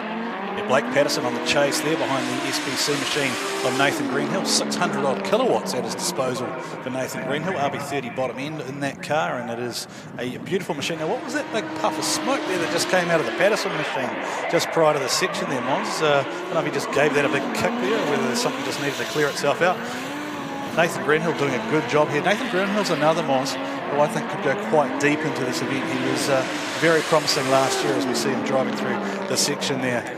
And so the winner of the Glenn Ormerod Mitch Pullen battle, which is Ben Maloney, of course, 31 to Glenn Ormerod, 29 to Ben Maloney. Wow, okay, so that's his mentor, of course, Bo Yates, Bo the Show, and Glenn Ormerod just jumping out of the car there, having a quick chat with Bo just to see how things are going there. But Glenn, you've got to think he's probably feeling all right. Got the win, first run. got the W. That's what she's all about. Good shirt, rating that. Oh, that is a great shirt. The pineapple shirt is a great shirt. You will not. And a hat. Oh, the guy's got it all. I'm going to assume he's got boxer shorts on. I don't know. I'm going to assume he's on a stag do. Are you on a stag do? Is he on a stag do at all? No? No, now the gentleman, and I'm wondering if the gentleman at the end also knows how to line dance. Yes, I think he might do, yeah. He's got a solid. Oh, there we go. Now that's not a Mexican wave, is it? What would that be? A Melburnian wave, maybe? Not touching it. Blake Patterson looking to lead out this time up against Nathan Greenhill. The initiation over the top of the hill. Just drops away quite a lot. You can't see it from the camera angle there. Oops, some angle on there from Blake Patterson. And trying to get on the door now. We see Nathan Greenhill gets in there nicely. And nice close proximity. And the angles not nice with rough Patterson there to skip. I think that's a good calculated run there from Nathan Greenhill. Just read what his opponent was going to do, watched him throw the entry. I don't think Greenhill's going full nuts there. I think that car's capable of going a lot quicker there. Watched him go into the section there. Probably thought he was going to wash out there, and then just jumped on the gas and just drove up onto the back of the Blake Patterson Origin Labo-sponsored machine. So good run there from Nathan Greenhill as we go down to J-Mac in the pits. Here with Glenn Ormerod. Normally we'd see you in a KE70 Corolla drift car, but today and for the foreseeable future, you are enjoying the driver's seat of the Rob White Motorsport 350Z. How is it? Yeah, I've been lucky enough to give the opportunity to drive the Rob White car, and it's been awesome. It's absolutely crazy. Totally different to what I've been normally driving, and just, yeah, massive thank you to everyone that's helped me get here, and I love it. Can't wait. Big power under the right foot. You've got a good wheelbase around you now. Let's talk about how the car actually feels. Yeah, it's crazy. It's got plenty of power, more than I've ever driven. The grip's crazy. It's hard to get sideways. It's absolutely mind-blowing. Well, we're definitely looking forward to seeing more of you. Thanks, Glenn. Thank you very much. Back to commentary. Thanks so much there, J-Mac. Now, what happens when he goes head-to-head with Yates potentially? Do we reckon some team orders in there, or do they just start denting doors? That'd be very interesting indeed. Now, Jerry Zhu and Michael Bonney on the circuit. Their first part of the battle. Jerry Zhu out of China, of course, one of the ones last night who had picked it up pretty quick, the racing line. As you can see there, just hitting the apex. Looks for it again now, a little bit wider, but here comes Michael Bonney. Looks to get right up on the door through the final turn, but just skipping away with it there. Jerry Zhu. I'll tell you what Jerry said to me before. He jokingly said it with a big smile on his face. He said, every single part in my engine is made in China. And he said it with pride. So Jerry is a proud ambassador of the... Jerry is a proud ambassador for the CDC, the Chinese Drift Series, and also one of the OGs of D1NZ. He started competing back in 2003, Moz. Oh, really? That's how old he is. What? He's so old, he's been around drifting in New Zealand longer than I have. So he has a car in New Zealand permanently, or? He had a car in New Zealand, and the story with Jerry is that he was actually one of the very first to build a pro-level drift car in New Zealand. He never really competed in it, and then he shipped it back to China to help form the Chinese Drift Series. Aha! So he is a man who has done a lot for the sport globally. Indeed. And has then brought Ken Chen through the sport as well. So they're both good friends, and Ken Chen now actually owns Jerry's original S15 and has it back in China. Now, Ken Chen found out today that Jerry crashed that car. Jerry apparently didn't tell him that before he sold it. So... yes, it's funny how small the world is, Moz. Indeed, you are an oracle of knowledge on the drift. Now, Nathan Greenhill got the advantage there over Blake Patterson with a 31.5 versus 28.5. Interesting to see, as you said, Greenhill with a calculated drive. Yeah, that was a lot closer than I thought it was as we watched the 2.8. Now, Jerry Zhu sat way too far back there. He's given Bond Slide a massive advantage. He's going to grab a big hunk of inside curve there, and that's going to unsettle his run for the rest of the section. I don't think he's going to be able to close up on Bonnie, who we know has that CND Motorworks machine humming up the hill. It's got no lack of herbs. And of course, Jerry Zhu there was in the pits before setting up the rear alignment because it was all out. And he goes and smashes the curb on the inside here again. So that's not going to do his wheel line any good at all. I actually think he's probably chucked that one away. I think he was probably in the box seat after the first run. But I think after that, I think Bonnie might come through and maybe get some points. I wonder if our friends up on the hill can hear us. I'd love to get some thoughts on what they're seeing so far tonight and if they're happy with the way that battles are playing out. We know that Suchia-san is a huge fan of the Suiso, as he calls it. He likes to see cars right up on the door, and I'd love to get his thoughts maybe on that Shane Van Gisbergen run that we saw in particular. J-Mac down in the pits. Who have you got for us? Just drop that sun out of... We're here with Rob Parsons, the chair slayer. We've seen you in the Life Motorsport R35 today. Quickly, how was that? What an experience. Let me tell you what, I've never done, I haven't done a whole lot of grip driving, and being able to come out here and experience it at Sydney Motorsports Park is incredible. And the Life Motorsports R35, what a beast. it's got so much aero and just, I'm at a loss for words because it's incredibly fun. We know that Australia is awesome, let's face it, but how cool would it be to be in a drift competition here on our home soil? I would love to be here. If I could get my drift car out here right now, I would be shredding tires for sure. And the track looks incredible. I love the layout going over top of the hill, and I think it's just putting on a really good show. All the drivers here shred, and it's super cool. We talk about how you guys have installed hand controls into the R35. That's one thing. That's grip. That's got paddle shift. Drifting is something totally different because all of a sudden you throw in a clutch, you throw in actual gear changes. How do you, and a handbrake, how do you modulate all that? It must be such a trying task. Yeah, that was crazy to just overcome with myself and being able to simplify it. So in doing so, I put all of those controls onto one hand. So pneumatic clutch, electronic shifting on an H-pattern gearbox, accelerator's down for gas, brake is pushed forward, and then for the handbrake, when we pull it, it automatically disengages the clutch all at the same time. So there's a lot going on with my left hand, but the right hand, that's always doing the steering. I have to say, mate, disability is absolutely no boundary. After even just meeting you, that's incredible. You're doing a great job, mate. Well, I appreciate it, and like that, the whole goal with driving as many cars as I can is to inspire other guys in chairs to get back behind the wheel, and that's what we're trying to do with this, is just, push people to push their limits and, take some risks with what they want to do. The Chair Slayer, ladies and gents, back to commentary. Thanks so much there, J-Mac, as we get our first look at Dale Campaign and Bo Yates. Now, these are the two champions at the moment, aren't they? Indeed, and there's been some big trouble at the moment there for the machine at Dale Campaign, some electrical issues, playing up with it, but Bo Yates, the master. He had his own issues last night with a broken power steer line, but on the screen at pool F, you can see, I just got off the graphics now, but pool F, come back to that. You go pool F. Michael Bonney actually topped pool F with 34 points.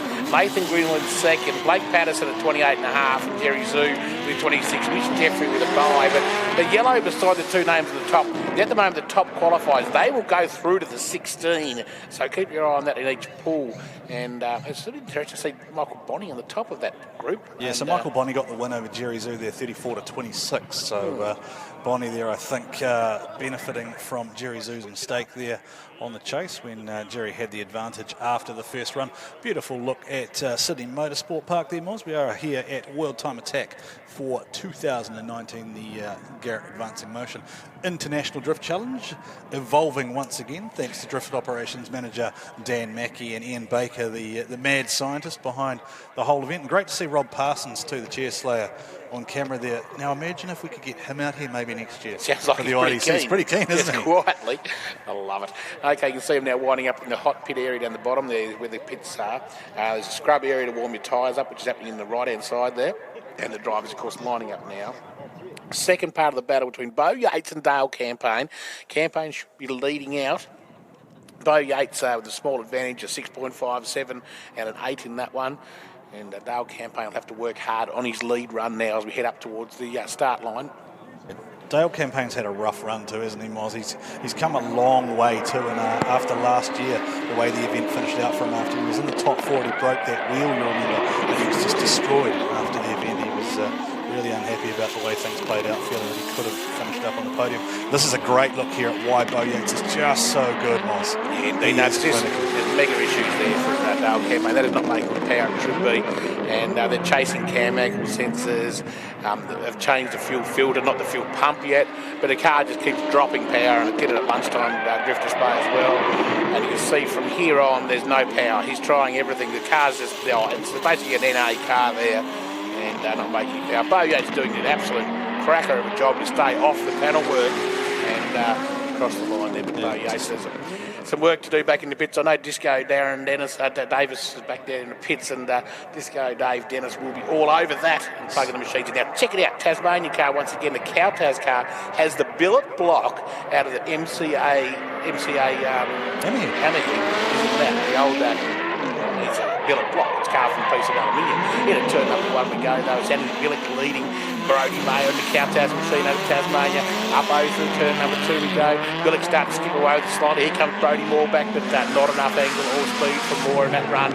And Billick just taking a small advantage, I'd guess. Yeah, Hectic is one of the great stories of this event, isn't he, Miles? Because he's one of the guys who's been here for just about as long as we've been coming here, and he's bided his time. He's been the reserve driver before. He's come into the event. He's done a couple of runs. He's just tinkered away and tinkered away. He's brought back more power, a better package every year, and the AAA Tyre Factory machine is starting to look strong there, Miles, and he won't be unhappy with that first run. No, he wears his heart in his sleeve, that's for sure. And I thought he wore it on his head. Yeah, well, in his head, shaved into his head. If you haven't checked out Anthony Billick's haircut, you need to get down to the pits and check it out, because he does do something special for us. Certainly does. Time attack each year. Still waiting for the final result to come through from Brendan there, and the scores from the Bo Yates Dale campaign battle. But at the moment, it looks like Bo Yates was pulled the win on that one. And Billick getting the points there over Mayer in their first run. And Brody Mayer will lead out now. So Brody's car tapped a couple of valves on Saturday over the weekend, and the boys had to pull together a lot of resources. A lot of mates came in to help and got Brody Mayer's car back on track. And where it is out there now, which is good to see. So I thank a few people like Nathan Warren, Nathan Clark, Damo Shelton, Engine Reconditioning, Launceston, Brad Sheriff, and Shane Southern Motors as well. So mechanical. You have been busy with your research today, my friend. I have indeed. So, mate, this thing, he's putting up 500 kilowatts at the wheels in the Billet SR20 under the bonnet. Mayer goes hard. Oh, dirt drop. Gets right out against it. That's going to cost him as well, up against the wall. Oh, Mayer, it's gone to a bit of a mess for him as they come through turn number 2. Billet now just backs off and drives through. Quite sure how the judge will see that from Billet, but Mayer was in a lot of trouble in turn number 1 there. Out, hit the actual wall, or the fake wall, if you like. And so this is the wall's there to prevent dirt drops. So the Sydney Motorsport Park people are very keen to protect the integrity of their property there, as we see a wheel off too there from Brody Mayer. So that's really unsettled Billick, and I guess Billick's just pulled out there because he's felt like he doesn't have the momentum to go up the hill there. As we close out that replay, we're going to go down to J-Mac in the pits. J-Mac, you got some more insight for us? Here with Bo Yates. And Bo, you have been incredibly busy today, not only with the time attack car with Keiichi Tsuchiya at the wheel, but now we are testing the reliability of yourself and the 8.6. Are both of you up to the challenge tonight and tomorrow? Well, it's funny you say reliability, because dead set, this car hasn't given me trouble in just a couple of years, and yesterday it actually burst a power steering line, so that's the first time it's actually reared its ugly head. But look, the boys that turned the car around last night got a new line in it, new rack. Look, it's feeling okay out there. I had my first battle against Dale Campaign, and he's a fantastic competitor, so I'm not sure exactly how it went. I'm not sure who won, but look, hopefully we're there come the top 16 tomorrow. You've already thrown Keiichi Tsuchiya, our head judge here tonight, the keys to your AE86. What do you reckon it'd take to throw him the keys to the GT86? Oh, look, he's most welcome. He's taken the AE86 out on the track today, and he's actually set a personal best time of a minute 34.8, so that's a second quicker than last year. So, look, he's doing an immense job out there. Hopefully I can back the team up and do a good job up on the drift track tonight. Bo Yates doing an awesome job in the General Toyota parts entry. Back to you guys. Right on, and here we go, ladies and gentlemen. Danny Probert on track in the XD Rift machine against Miki Takagi there, one of the lady drivers out of Japan. And the Velino tyres back machine. Danny Probert working over the back of Takagi as they go through turn number 2. It's a little bit squirrely there in the lead run, so let's make of that one. Well, look, Mickey's still obviously battling nerves. We know that she was very excited about coming to Australia, but it's a huge undertaking for her to come international for the first time with Velino tyres back. She got into the turn here, but then she just obviously got a little bit unsettled there. Danny Probert didn't really have anywhere to go, but he kind of did the right thing. He backed off there and gave Mickey enough room there, and I think a very gentlemanly drive there from Danny Probert in the... is it an XD XD Falcon, yes indeed. It's got a back end under it, hand fabricated back end. It runs I believe Nissan front suspension. It's got the BA turbo barrow, if you like, under the bonnet, pumping out some pretty big numbers. I asked him what the favourite bit of the car was. He said it was the gearbox. Right. I kid you not. He loved the G-Force gearbox. He's a fan of it. The G-Force is a very common choice, isn't it? The 4-speed box behind most drift packages found here, more commonly the LS, as opposed to what powers the Danny Probert machine. of course, a great story with Danny Probert as well and Mitch Doyle. Now, we just bring up the live leaderboard there for Pool H. Anthony Hectic Billick is in the lead there with 32 points over Brodie Mayer, who sits on 28. And Miki Takagi and Danny Probert have just gone head-to-head. And as they switch over, we will get a result through for that battle. Now, we get the result there. We just had the results just come through Dale Campaign and Bo Yates there. 40.5 for Bo Yates over Dale Campaign, 19.5. A lot of work to do for Dale Campaign. Now, what will Miki Takagi do on her chase run here, Moz? Just, you can see here just where the confidence is down. Just the speed at which they attack that first corner is considerably reduced over what we've seen from some of the more experienced drivers. But a good run coming here from Danny Probert out the front. It's great to see this car just flowing through the section after last year. Remember him being here last year and it fell off the track and it was turning around on him. It was a real handful. So Danny's one of those guys who, he came here last year and I guess it was a bit of a marketing activation really, wasn't it, for the car, and he sort of set himself a goal and he's gone and done a regular campaign this year competing around Australia, which is great to see. And he's just the happiest guy at all the driver briefings and in the pits, and it's good to see him here. And of course his good mate, who we see on screen now, Mitch Doyle, who was here as part of his crew last year and said, I want a piece of this. Indeed, yes, indeed. Good to see Mitch Doyle all the way down here. Danny Probert leaves his car in Canberra these days. He spends that much time drifting down here. But hey, the best-looking car, Jesse Greenslade, that thing is tough as nails. Love it. Billet RB underneath the bonnet. A Billet RB. Billet RB, 3.2. Sexy underneath, sexy on top. 600 kilowatts. Jesse Greenslade said I'm just going out there to slay it, mate.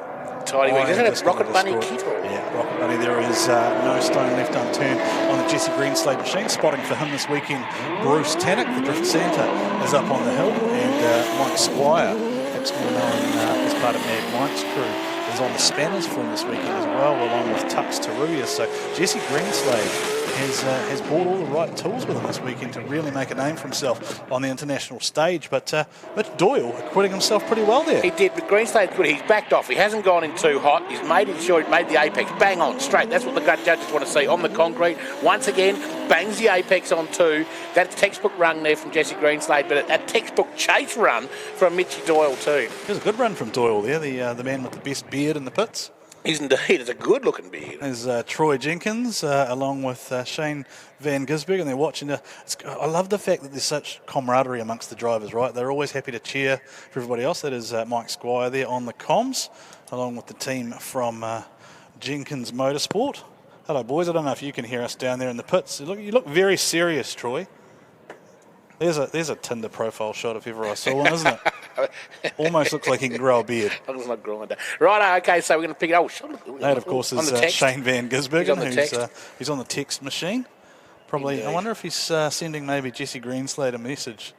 Done himself a mischief, I think. That was a bit soft. Now, this is going to be interesting. So we probably saw a little bit more speed, I think, that time was out of Doyle than maybe we thought we were going to. So what will Greenslade do here? I wonder if his spotters have been on the comms there and just said, hey, he was actually right with you. You might need a bit more right foot this time. Let's see what Jesse Greenslade does here. Jesse Greenslade going to initiate right behind him. Jesse Greenslade going to put the pressure on Mitch Doyle here, is he? Where's he gone there? He's fallen back there. Proximity's fallen off there. I've just got a little bit close. Here comes Greenslade with that horsepower that he washes out past that flipping point there, just closing up at a rapid rate of knots. How are you going to call that one there, Moss? Yeah, no, a bit hard, that one. That's harder to pick than a broken nose. But Mitchy Doyle, I'm super proud that he's doing such a good job here in his first time. He's so excited to get that invite. But right there, that's where the advantage is made. Greenslade comes back, but he gets too deep there. Apex is too early out of 3, and that costs him. This is super close, Moss, too, with scores locked in. We're basically looking at an even battle at the moment. We're going to go to an ad break.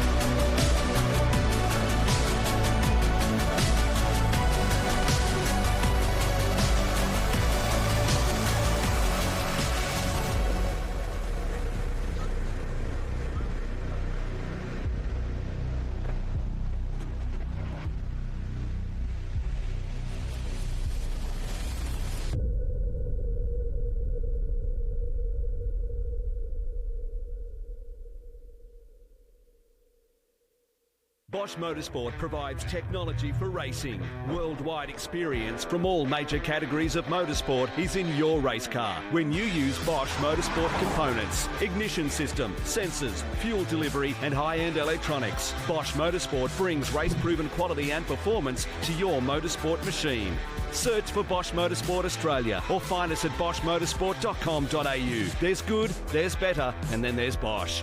Bosch Motorsport, when quality and performance matter.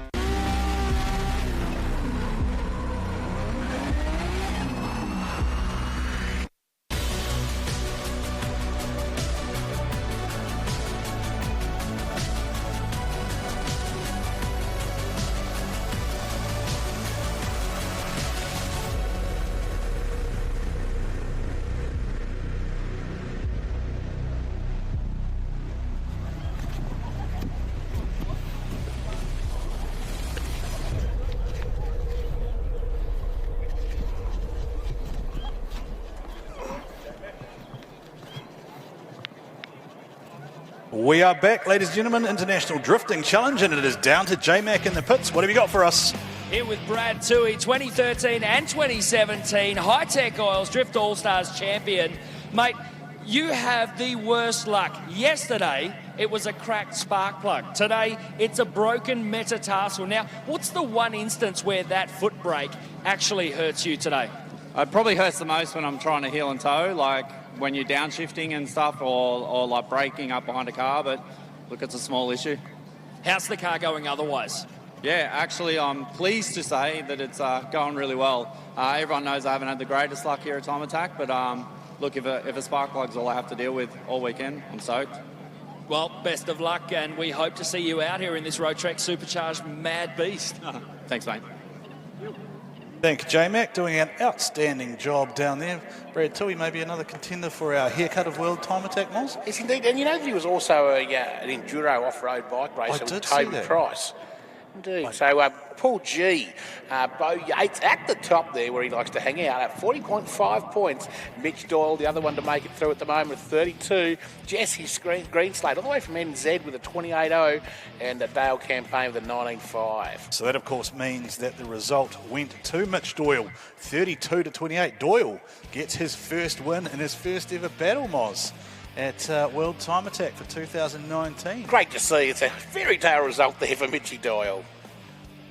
It is looking very promising here at World Time Attack, the International Drifting Challenge for 2019. We have seen some outstanding battles already, Moz. The action flowing thick and fast as we've moved through the first round of battles at a fairly rapid rate of knots, haven't we? Yeah, indeed. I thought that might work on this circuit. It's a lot less delays and than what you have in the old circuit from years gone by. So interesting to see. We have gone through one run. And you've got all the pool results there. Who is leading overall, was? I'm just having a look now, but I'm pretty sure it's going to be Yokoi has the highest overall score, because he got, of course, the maximum 60 points. But if we look at pool number one, Pool A, we see John Dreyer sitting on top of that with 45.5, followed by Matty Hill, 43.5, Ben Jenkins, 16.5, Finney O'Hare on 14.5, and Aaron Dewar we haven't yet seen take a run. We then move to Pool B points. Naoki Nakamura on 33, Matt Harvey on 31, Levi Clark 29, Andy Gray 27, but angry Moz, and Kelly Wong we haven't yet seen run tonight. Pool C, Andy Worth on 36, sits alongside Shane Van Gisbergen also on 36, Team Tyre Barbecue's Adam Monk on 24, and Jake Jones on 24. Troy Jenkins yet to take a run.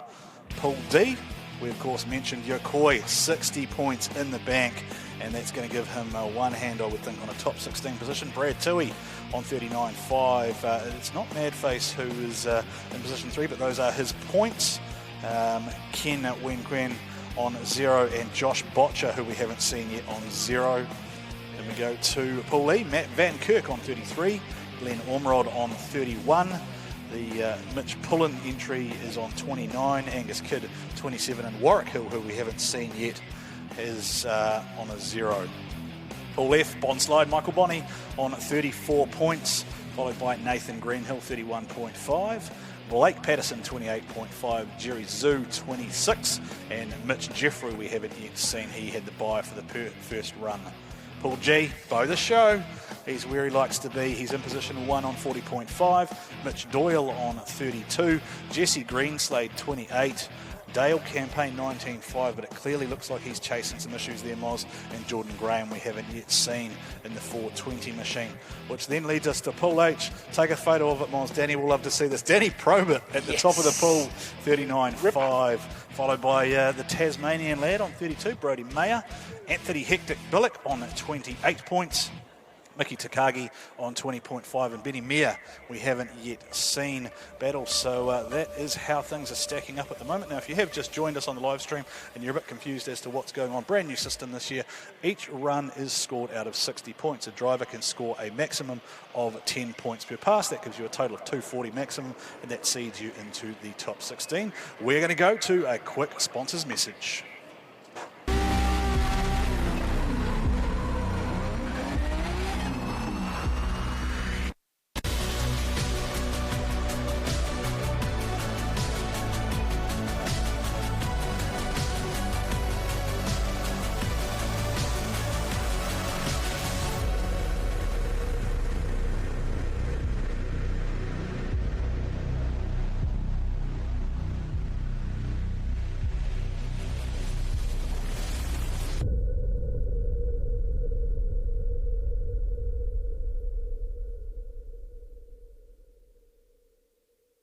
Bosch Motorsport provides technology for racing. Worldwide experience from all major categories of motorsport is in your race car when you use Bosch Motorsport components, ignition system, sensors, fuel delivery and high-end electronics. Bosch Motorsport brings race-proven quality and performance to your motorsport machine. Search for Bosch Motorsport Australia or find us at boschmotorsport.com.au. There's good, there's better, and then there's Bosch. Bosch Motorsport, when quality and performance matter.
Bosch Motorsport provides technology for racing. Worldwide experience from all major categories of motorsport is in your race car when you use Bosch Motorsport components, ignition system, sensors, fuel delivery and high-end electronics. Bosch Motorsport brings race-proven quality and performance to your motorsport machine.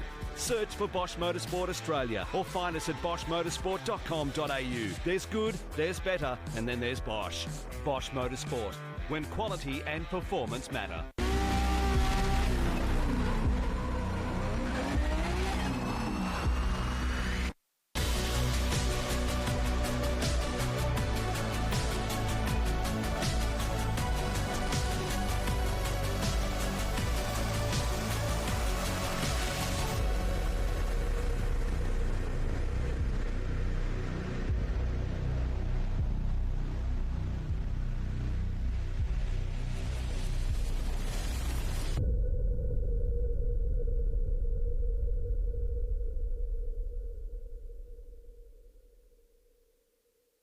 Bosch Motorsport provides technology for racing. Worldwide experience from all major categories of motorsport is in your race car when you use Bosch Motorsport components, ignition system, sensors, fuel delivery and high-end electronics. Bosch Motorsport brings race-proven quality and performance to your motorsport machine. Search for Bosch Motorsport Australia or find us at boschmotorsport.com.au. There's good, there's better, and then there's Bosch. Bosch Motorsport, when quality and performance matter.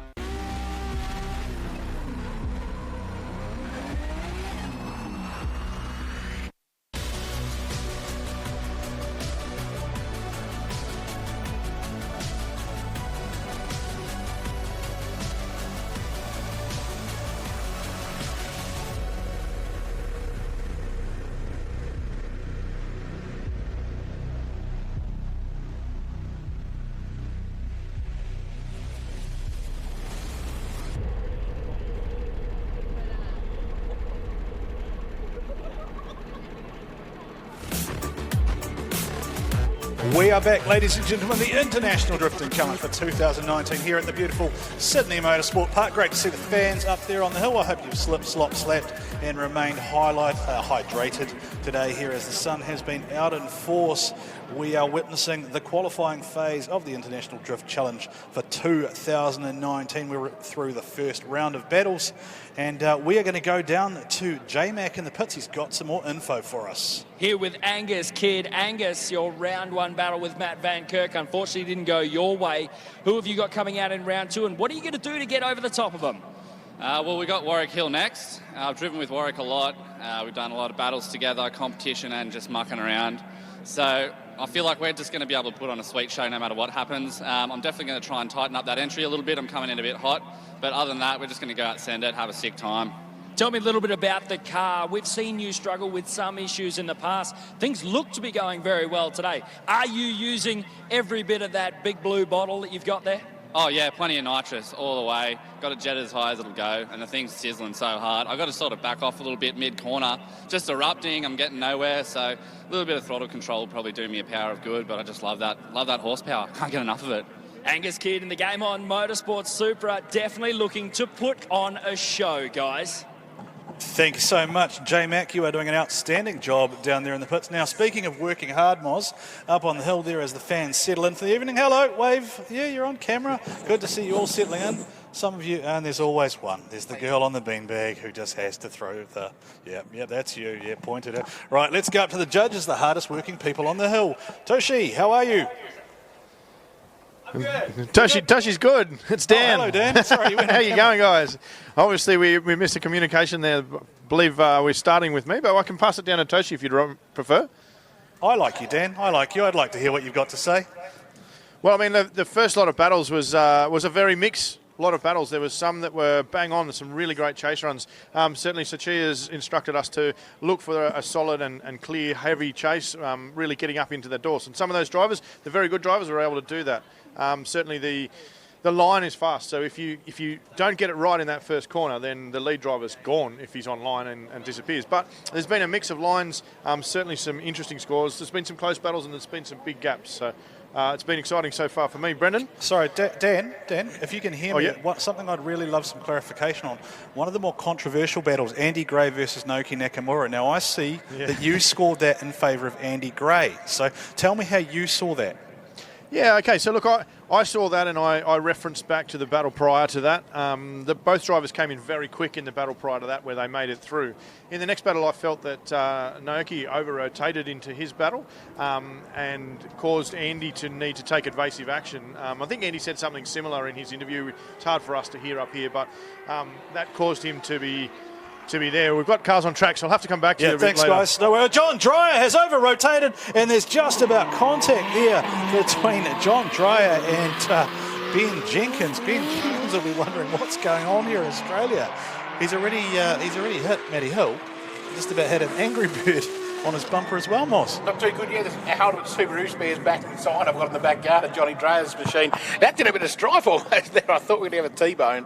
But, John just overcooking it. He had to do everything he could there because he knew that Jenkins had come out of hot. And unfortunately, just overcooked it. Ben did a great job scrubbing off the speed there. He was very lucky just about to could have done some damage. I want to say hello to Kim Jenkins and Brent Jenkins. The Jenkins parents are here as well. Always big supporters of the boys. This is such a family sport, Moz. It's great to see so many parents here supporting the kids this weekend. And of course, something else we saw today that was pretty cool with the kids was the Starlight charity. That was super cool, yeah. While we're shouting out Johnny Dreher's wife Beck and little daughter Flo's out there as well. So shout out to those two. They're doing a good job on the crew for Johnny. Oh, actually, a good point, Moz, because I'm still on New Zealand time. I need to say good night to Anna and Jordan. They're tuned in at home. So, Anna and Jordan, good night. Go to sleep. Please stop making your mother's life hard while I'm over in Australia just enjoying myself. And little Sammy, what time is it to him back home? Well, back home, no, it's only 6:55, so he'll be into watching a little bit of the old electronic machine at the moment. Right. Anna and Jordan go to bed. Anyway, back to what's going on track. So, Ben Jenkins will have the lead this time, and Johnny Dreher got to go with him now. John Dreher out of the first round was sitting on 45 points, so he's your current leader. So if Ben Jenkins can beat John Dreher, then this is going to reset the tree just about. So Dan's giving out a 10 there to John Dreher on that first run, so that's interesting. Into turn number 1 we go. Jenkins on the lock, stops across the curb, goes Johnny Dreher in the Angry Bird. That's not going to do it any favours at all in the front suspension. Starts to drop off the back now. Jenkins skips away with it across the inside curve there at turn number 3 and out the back door blazing. That's the crushing power of that 600 kilowatt Ross on a top tune 2JZ. Moz, as we watch them go into turn number 1 again, go down through the inside clip there, and John Dreher grabs a whole handful of inside curb. They did want the chase car to get up on that curb, so Johnny Dreher was doing what they wanted, but just lacking a little bit of pace there. We'll have to wait and see for the scores to come through. But, since that Phoenix machine hit the track yesterday of Jenkins, he's been on the money. Okay, so just wait for the judges' scores to come through. They're struggling a little bit with the sun and the coming right into their face and the smoke at the moment. But at least we've got breeze, though. At least the smoke is blowing off the track. Remember last time we were here, Moss, and it was Frederick Arspo in the RSR car just smoked out the entire hill and no one could see a thing. So hello to you all up on the hill there. We hope you are enjoying yourself. Dan Mackey just checking in, saying good night to the family probably as well. Hello to Brendan Dunker up there sitting beside him, and that is Nat and Joe there from D1NZ. D1NZ team, of course, are here again, Moz, helping us keep things flowing. Matty Hill and Aaron Dewar out on track. The Dewar LS machine up against Matty Hill 2JZ. Matty Hill creates a bit of space for himself there, Moz, as he heads into turn number 1. Cracks the angle on there, does Matty Hill. And Matty Hill now going to run away up the hill, is he, from Aaron Dewar? No, Aaron Dewar gets back on the gas there. Hasn't really... Oh, Dewar with the Dukes of Hazzard move. Wow, what happened there? That was the Dukes of Hazzard Charger jump, I believe. He grabbed the inside curb there and it just sent him skyward. And I don't think he can steer that well, Moz. I'm not an expert, but generally once you're in the air, pretty hard to steer as we take a look at the replay.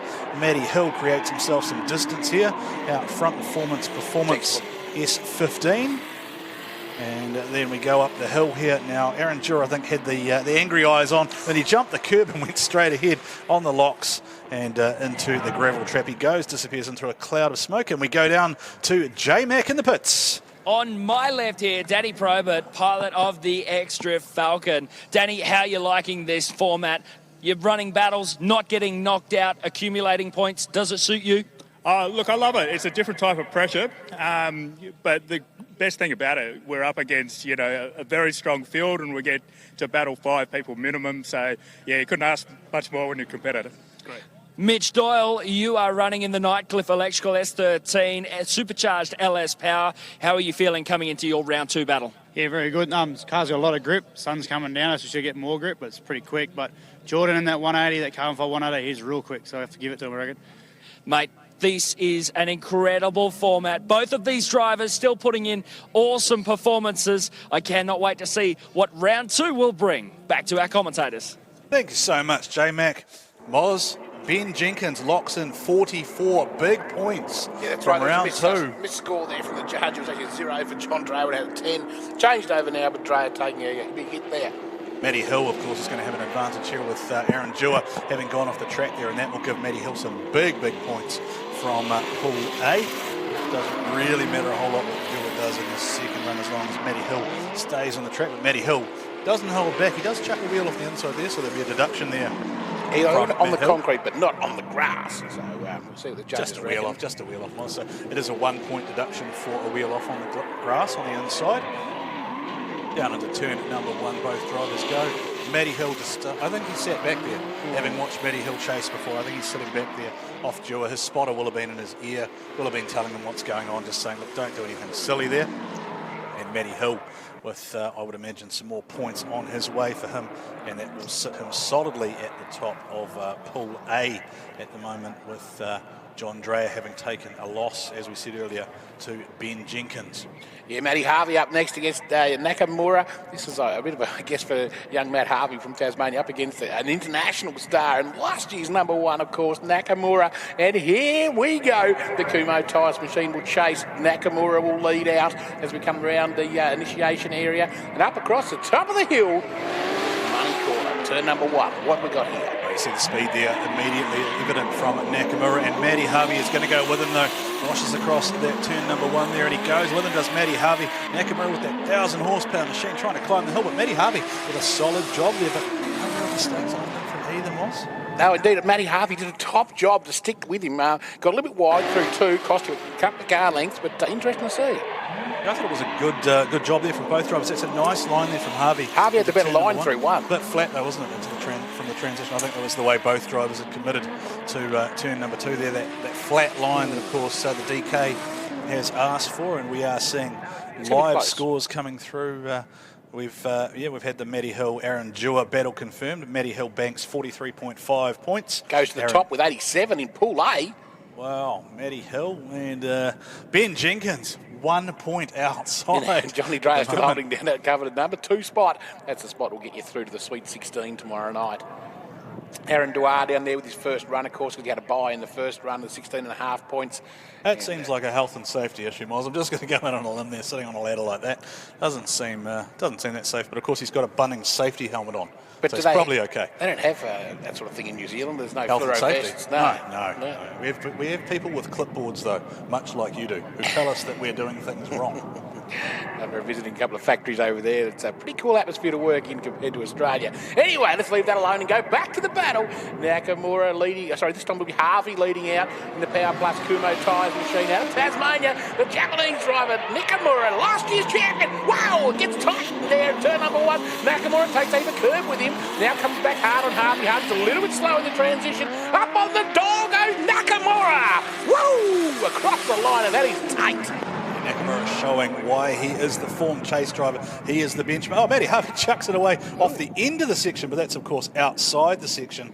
Nakamura just kept pushing him. He did indeed, and wow, that was one of the battles of the night. I reckon there's going to be a deduction here, though, right? Because Matt Harvey's gone to the outside there, and then he's chopped back across, and then Nakamura hasn't really had anywhere to go, and Matt Harvey's had to straighten up to get through that first turn there. So I think Matt Harvey will be judged as being at fault there, because Nakamura is just using him, the lead car, as the clipping point. So it seems, if I'm of the right mind. Oh no, there's always one. There's several of them, obviously, but good times. Thanks to Celebrations Bottle Shops, of course, getting some of the light refreshments, and thanks to Celebrations for supporting this wonderful event, the International Drift Cup. Here we go. Levi Clark in exceeding clutches machine being chased down by Kelly Wong out of South Australia, and through turn number 1, it's not much in it. Now we're starting to wind up through turn number 2. Clark's starting to skip away. Where's Kelly? We can't see. Here she comes now. A little bit off the pace of proximity, but good angle from Kelly Wong in the sleeker spares.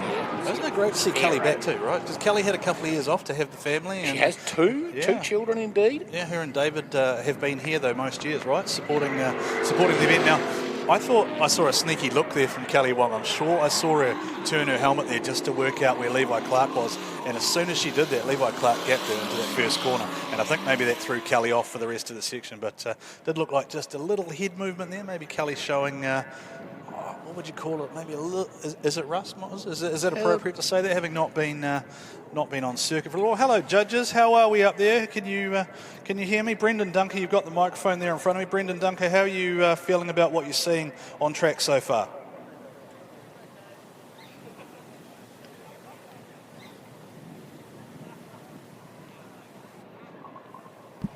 That works. So that was a cool story that you didn't hear. So anyway, I was saying the dynamic of this track is quite interesting because what you probably can't see at home is that it's actually got a lot of elevation coming up towards us as judges, and what that can often mean is it becomes a little bit of a horsepower versus traction battle. And so the guys that have got the line correct and have got that grip and can maintain the grip without, I guess, burning the tyres off too much, can get the push, and that will give them the advantage.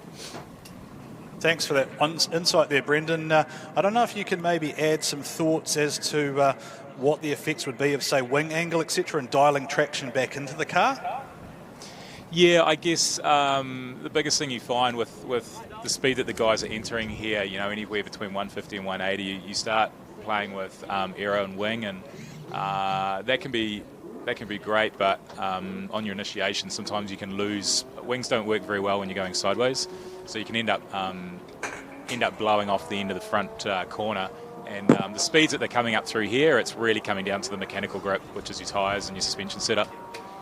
Thanks so much, Brendan Dunker. As we take a look at the points from pool number B, Naoki Nakamura sits on 69, Matt Harvey on 55. They are the two qualifiers at the moment. Levi Clark, 29, Andy Gray, 27. Kelly Wong on 0 at the moment, but I don't think that's quite right because Kelly hasn't banked the score yet, only being on her first run here against Levi Clark. Kelly Wong on the lead. Kelly Wong grabs a whole heap of inside curve there, Moz bounces and it unsettles there, and Levi Clark really had to get out of the gas there to avoid making contact with Kelly Wong. Comes back at her now and sits right on the rear bumper there of the Sleeker Spears machine. Yeah, the judges want to see the lead car's bumper bar on the yellow line, a chase car up on the concrete on the inside. So basically there, Kelly Wong gets way too shallow. She should have been further out. And then from there on, Levi Clark comes back in hard here, right up, gets in the door pocket here on the final turn. The judges would love that when they come across the line, smoke on. All right, the ultra busy J-Mac down in the pits. You've got some more insight for us. Dale Campaign piloting the GH Haulage S13, and guys are up to their elbows in the boot, messing with the fuel system. What have you guys done to solve your fueling issues? Well, we've had a few issues over the weekend, electrical, then fuel. So massive thanks to the guys. Dave from Disco Tune as well has helped out. They're basically in there right now making an external fuel pump and internal fuel pump. In the battle with Bo, we started running out of puff up the hill in the lead run. Started breaking down, started just basically coughing and spluttering. The boys checked it out, and basically the old pump has been there for a couple of years, V85, so it wasn't supplying the surge tank. So fingers crossed now, this is it, and we can get back out there and keep battling. Best of luck against Greenslade. Cheers, guys. And Kenny, that's about what I told him when I was in the pits before. I said it'd be fuel pump. That E85 sits around for a while. They don't like that. Now, this is an interesting battle. What happened here? Well, you're watching a replay of Jake Jones and Adam Monk. Now, Adam Monk just about hit Jake, and then he did hit Jake.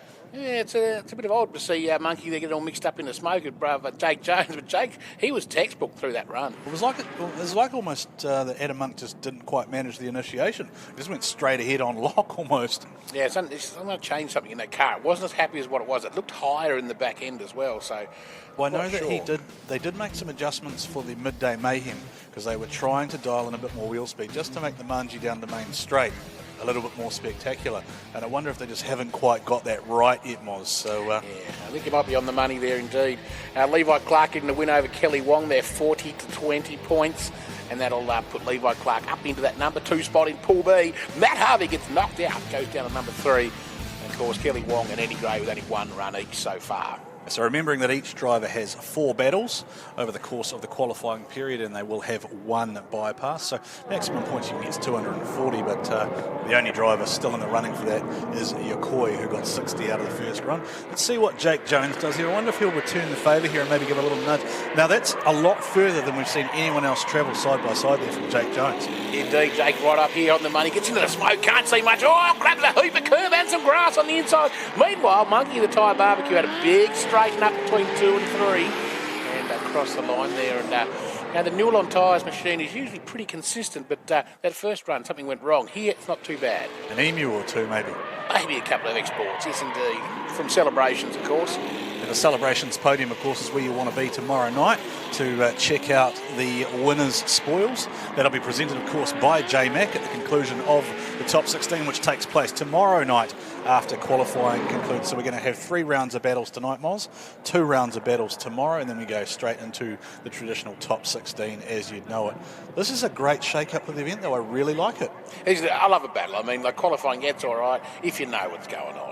It's still 1 car at a time. This is 2 cars. Bang up. Let's go. Let's party. It's game time. And, of course, try to book yourself a ticket to the big dance tomorrow night, the Sweet 16. We're trying to do what we can, too, to keep you guys updated. So if you have got the program there with you, it is well worth creating your own little battle tree, riding down the points, trying to work out where you're at. That's certainly what we're seeing in the pits. There's a lot of activity down there amongst the spotters, the teams. It's a perfect job for maybe somebody else who isn't that handy with the tools, Moz. Yeah, indeed. To grab the pen and paper and try and work out where you're at, because what can happen here is that you can have perhaps questionable luck, and then you can put the pressure on in that last battle. And if you can lock in that 60 points, that could be all you need to see yourself into that top 2. So there is Kelly Wong's, that'll be the oldest boy, I believe. Is that right? That's the chief mechanic, we've just been told. Radioed through there from the pits. That is the chief mechanic of the Kelly Wong machine. Looks like he wants to be the chief driver to me. I'd say there's a fair chance he wants to drive that machine. Wow, here we go. Look at this. New Zealand versus New Zealand. It's Shane Van Gisbergen and Troy Jenkins. And look at how fast Giz is. Oh, yeah, he's hot. Oh, lots of angle 2. Head to turn 1. It's the Apex banging on there. Yo, little beauty. Through turn number 2 we go. Starting to skip away with his Van Gisbergen. Trying to come back. Jenkins, a hard charger out of New Zealand, but gets wide. And that's going to be a good haul of points for Shane Van Gisbergen. MCA suspension back. I feel like we just watched Van Gisbergen just blow Troy away with how fast he just did that. Now watch this, he uses a left foot brake too in the middle of the corner just to settle it back down again, just keep the angle into it, and then jumps back on the gas. Troy Jenkins from there was fighting a battle. You see that left foot brake again, just he tipped it back in. Just a run and a half from Shane Van Gisbergen. The guy reckons he's not going that well at the moment, Moz. No, I reckon he's pretty happy with that. As long as he keeps the coolant in the engine and not in the airbox, as happened 2 years ago when we had a big if that happens, I don't think we should have said that. Murray might be over here, otherwise. Here we go. Matt Harvey in the pits now. I don't know what's going on with Matty. Lost out to Nakamura, but not by a great deal there. Meanwhile, the pits beside him, you can see there the yellow machine getting a new fuel pump. Yeah, that's Maddie's mum there too, That's right? Helen Harvey. Yeah, Yes, Helen. Big shout out to Helen. She's one of the stalwarts of drifting in Tasmania, and a great supporter of her son Matty, of course, who has been around Australia and won some big events as well at such a young age. So Helen's on the scores. They're watching a replay, I'd say, there on the phone. Matt doesn't look impressed. No, he doesn't look that happy, does he? He knows there's a camera following him. We don't have a Courtney and we don't have a J-Mac down there with him to see what's going on. But let's see what happens here, because we saw Giz the first time out just put on a chase clinic, Moz, and I reckon this man is looking odds on for some big points here. He is already sitting on 36, having beaten Adam Monk the first time through, and he takes a good advantage.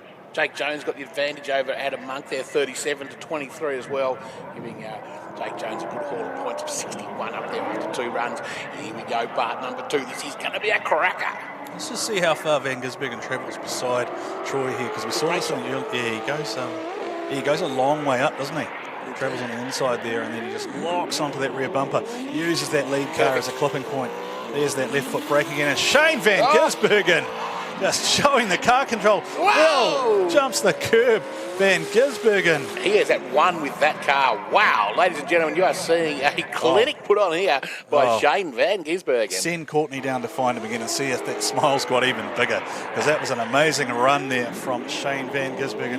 Here is the replay again. Van Gisbergen just going with Troy Jenkins. Troy Jenkins, just nothing he can do, because Troy Jenkins got 600 kilowatts, boss. And Van Gisbergen is just sitting there within the VK56 underneath the bonnet, the ex-Chris Forsberg motor and the MCA car. Van Gisbergen on form as we go down to the pits. J-Mac, what's going on down there, my friend? We're down here with Kelly Wong, pilot of the Sleeker Spares Safiro. You've been out of the seat for about 3 years, only getting back in at Taylor Bend recently. How are you feeling with the car and also with yourself?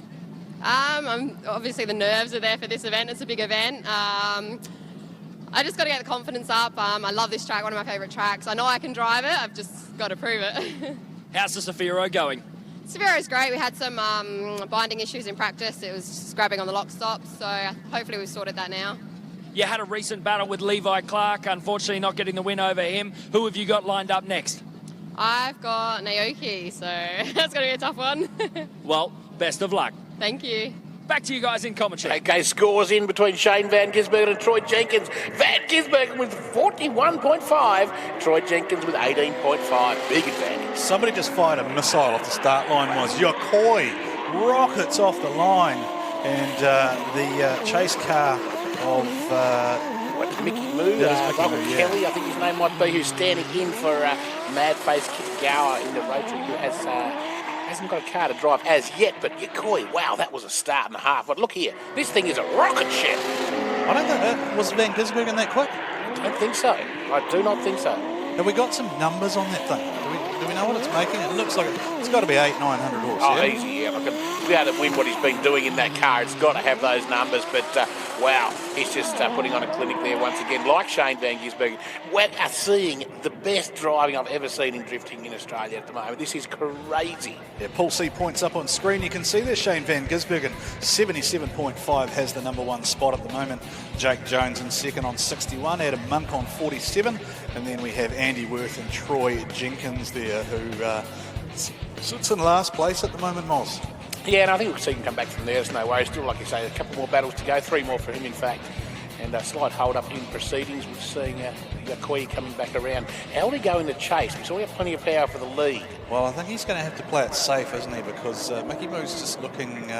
he looks like a guy who I guess has been brought in at short notice. He's probably enjoying his time behind the wheel, but he hasn't been thinking about the event, you wouldn't imagine, all week, as we see the international language of drift being discussed by Shane Van Gisbergen and Troy Jenkins. They're the two Kiwi lads.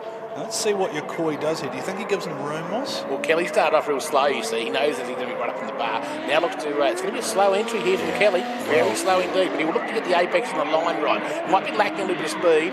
Gets the apex of 1. That's a good run through Mickey Moo. Coming at him hard, Yokoi, though. Okay, through turn number 2. Yokoi starts to get up now on the back. Looks for the door. Oh, big hug, a curve and a straighten up for Kelly. And that's going to cost him big points with the judges. So that's the difference there between Yokoi, clinical, and Nakamura, aggressive, was banging on the doors before, even on a slightly less quick car. So let's just take another look at the replay here as Michael Kelly goes up the hill with Yokoi all over his rear bumper in the S15. That is the car that he took to China. And we're going to go down to J-Mac in the pits. J-Mac, who have you got for us this time? Here with Troy Jenkins, part of Team New Zealand. You're on the adrenaline high at the moment. How was that run with SVG? Yeah, really good. Like, I knew it was going to be really fast, but yeah, really good. I felt my lead was really decent. It's I just got lost in the smoke behind him on my chase, but always good going up against SVG. He's a solid driver. He's got a really solid car too. But hey, looking forward to my next battle, which is with Jake Jones from Australia. Jake Jones currently situated above you in the points for your pool. Do you reckon you can take him out? Yeah, of course. Nah, looking forward to it. It's always good with Jake. He came over, drove it in New Zealand for a little bit as well. So always love running with Jake, and especially first time going up against his BMW. How's the car going? Car's awesome. The guys have got it on point. JT Performance has really got this car singing. As well as the Zestino tyres and everything as well. Just the whole package has been going really well. So really stoked with the car. It's just me that has to make sure that it happens. Best of luck, Troy. Back to you guys. Thanks so much, J-Mac, delivering us the insight from down there in the pits as we watch the replay of Brad Toohey and JB. Josh Botcher out on track for his first battle of the night. JB just just struggling a little bit there with vision, Moz. A couple of inside curbs there. And pace too. I mean, Tui was a little bit squirrely there coming through and sort of made it hard to read what he was up to, but struggling, of course, with that broken toe. Looking at the points from Pool D, Yokoi 111.5. Are you serious? 60 points from that first battle, Moz. He's he's jumped out to a big lead. Really, you've got to think that the drivers behind him are now competing for second place in that pool. Brad Toohey currently has that spot, 39.5. Then we have the Mickey Moo entry, Michael Kelly on 29.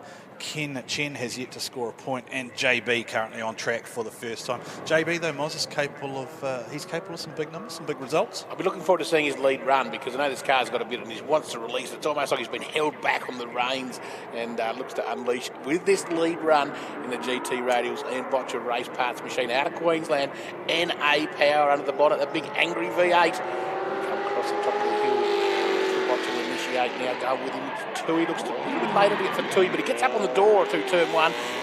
Pretty good line at the moment for our lead car, Botcher. He starts to skip away with it slightly through turn number 2. Up over the top we go, and Botcher lays it down hard. JB, a nice run there, and obviously any gremlins they were chasing Moz have been well and truly ironed out as we watch the replay of the GT Radials machine. Just gives it a nice drag as they go into turn number 1 there.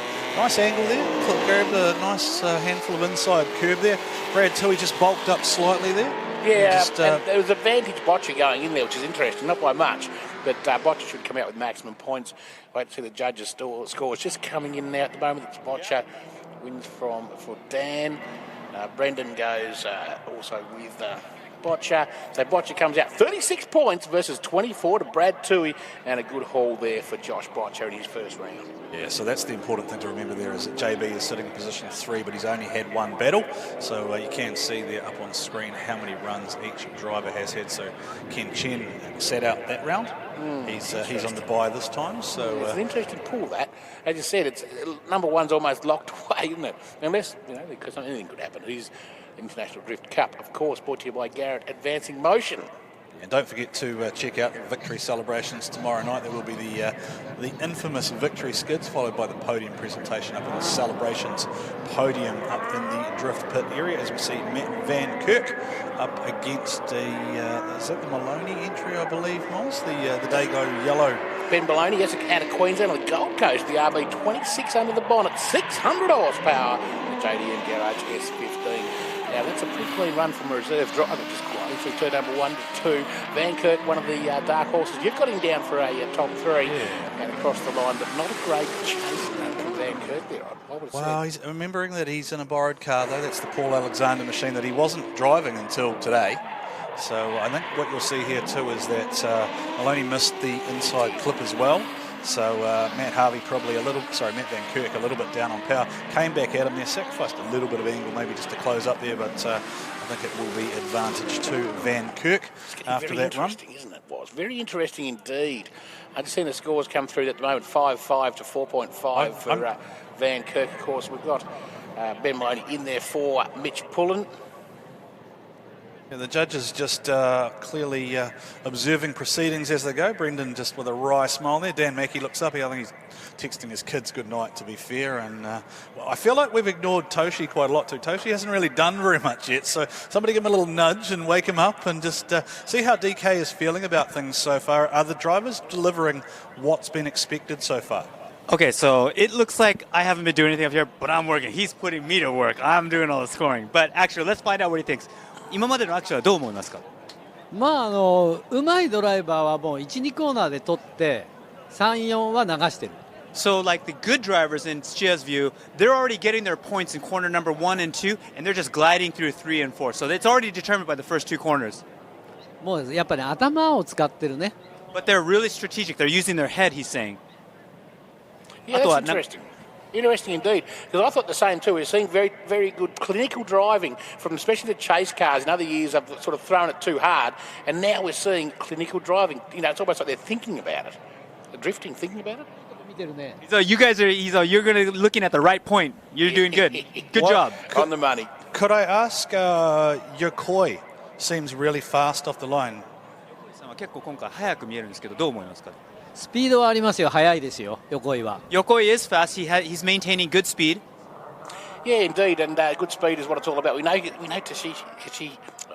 Help me out here. It's a bit of a mouthful, isn't it? Tashi loves speed. We're going to say DK. He loves speed, especially in that turn number 1. If you bang that apex, get it up on there. That's what he wants to see. That's what they're all trying to do. But it takes a lot of commitment over that hill. As Matty Van Kirk gets it just right, up on a 2 on that yellow line once again. Trying to come back at him is Ben Maloney, but Maloney a little bit too far back, lacking angle, and Van Kirk will all in the points. I think basically what we just saw is a perfect example of what DK just said. The first and second corners, just bank it in there, get it right. He's accelerated away, and then he has just hooked it up Nice line there, goes nice and tight through the inside there, runs over the inside there, nice and close to the ripple strip there, and then drives it away up the hill. And Maloney is doing a great job there. We're going to go down to J-Mac. J-Mac, who have you got with you? With the two-time D1 Ladies Champion, Miki Takagi. Now, Miki has had a car prepared for her. I'm going to ask her, through Shane, how long it's taken. How has she gone getting used to this car? 走れる感じ？大丈夫？大丈夫。すごいもうこんな大きなところで大きな舞台で素晴らしい車を借りて走れることがすごく光栄に思います。中すぎよ。It's a good car. She's come a long way. It's a big event, so she's going to do her best. She's happy with a good car. She's happy with a good car. We have some fantastic competition. How does it feel driving against some of Australia's best drifters? どう感じ？みんなうまいですか？いいやつおるから語る？そうですね。もう頑張って勝ちたいですけど、勝ちたい。She's going to win. She's here to win. That's what we're here for. Exactly. I love to hear it straight from her mouth to your ears. Miki Takagi, D1 Ladies Champion twice. You got to love it right here at the Garrett International Drifting Cup at Sydney Motorsport Park. Back to you guys. I'm a fan of her. I'm a fan. She's won me. That's pretty cool. What a cool lady. She's excited, isn't she? Wow. Very good look. Here we go. Warwick Hill on the inside, on the outside. Angus Kid in the big Supra, the high horsepower nitrous drinking Supra. Ooh, gets it too early on the apex. He's broken his bumper off. That has unfortunately cost Angus Kid a fair jag there, and took a heap of curb with him across. No, Angus, you're one of my dark horses. That's not going to help our cause, son. What's the fine for breaking one of the Valeno hoardings, Moz? I'm not sure. I think it's about $150. Right, okay. I don't really know what happened here. It just like he got too far round and then he ripped the bumper off the front and then he decided to go again. And then Warwick Hill's like, what are you doing? And then you're in my way. And then Warwick Hill gave it another kick. And then Angus went again. And then he over-rotated and he went off-roading. Left some. At least the sparks will be cool in the photo. Indeed, I reckon there's something probably bent or broken in that first corner before he even got through to that final turn. Do you think maybe he was wearing those Pit Viper sunglasses in the car, and Rusty Pit Vipers. And they affected his vision, maybe? Yeah, he did. Angus Kidd did say that he was here to win, though. Indeed, and I really thought after last night he was a fair chance for it, but unfortunately just apexed way too early. They committed too early without enough speed. It was a good line, but just not enough pace to carry him up onto the apex. Meanwhile, Warwick Hill could see a bit going on. He sort of backed off and went, whoa, this is going to get busy here in a second. Warwick Hill's probably thinking, well, I've already lost one windscreen today. I don't really need to damage the car anymore. Do you think Warwick Hill has a big note on his window now that says bonnet pins?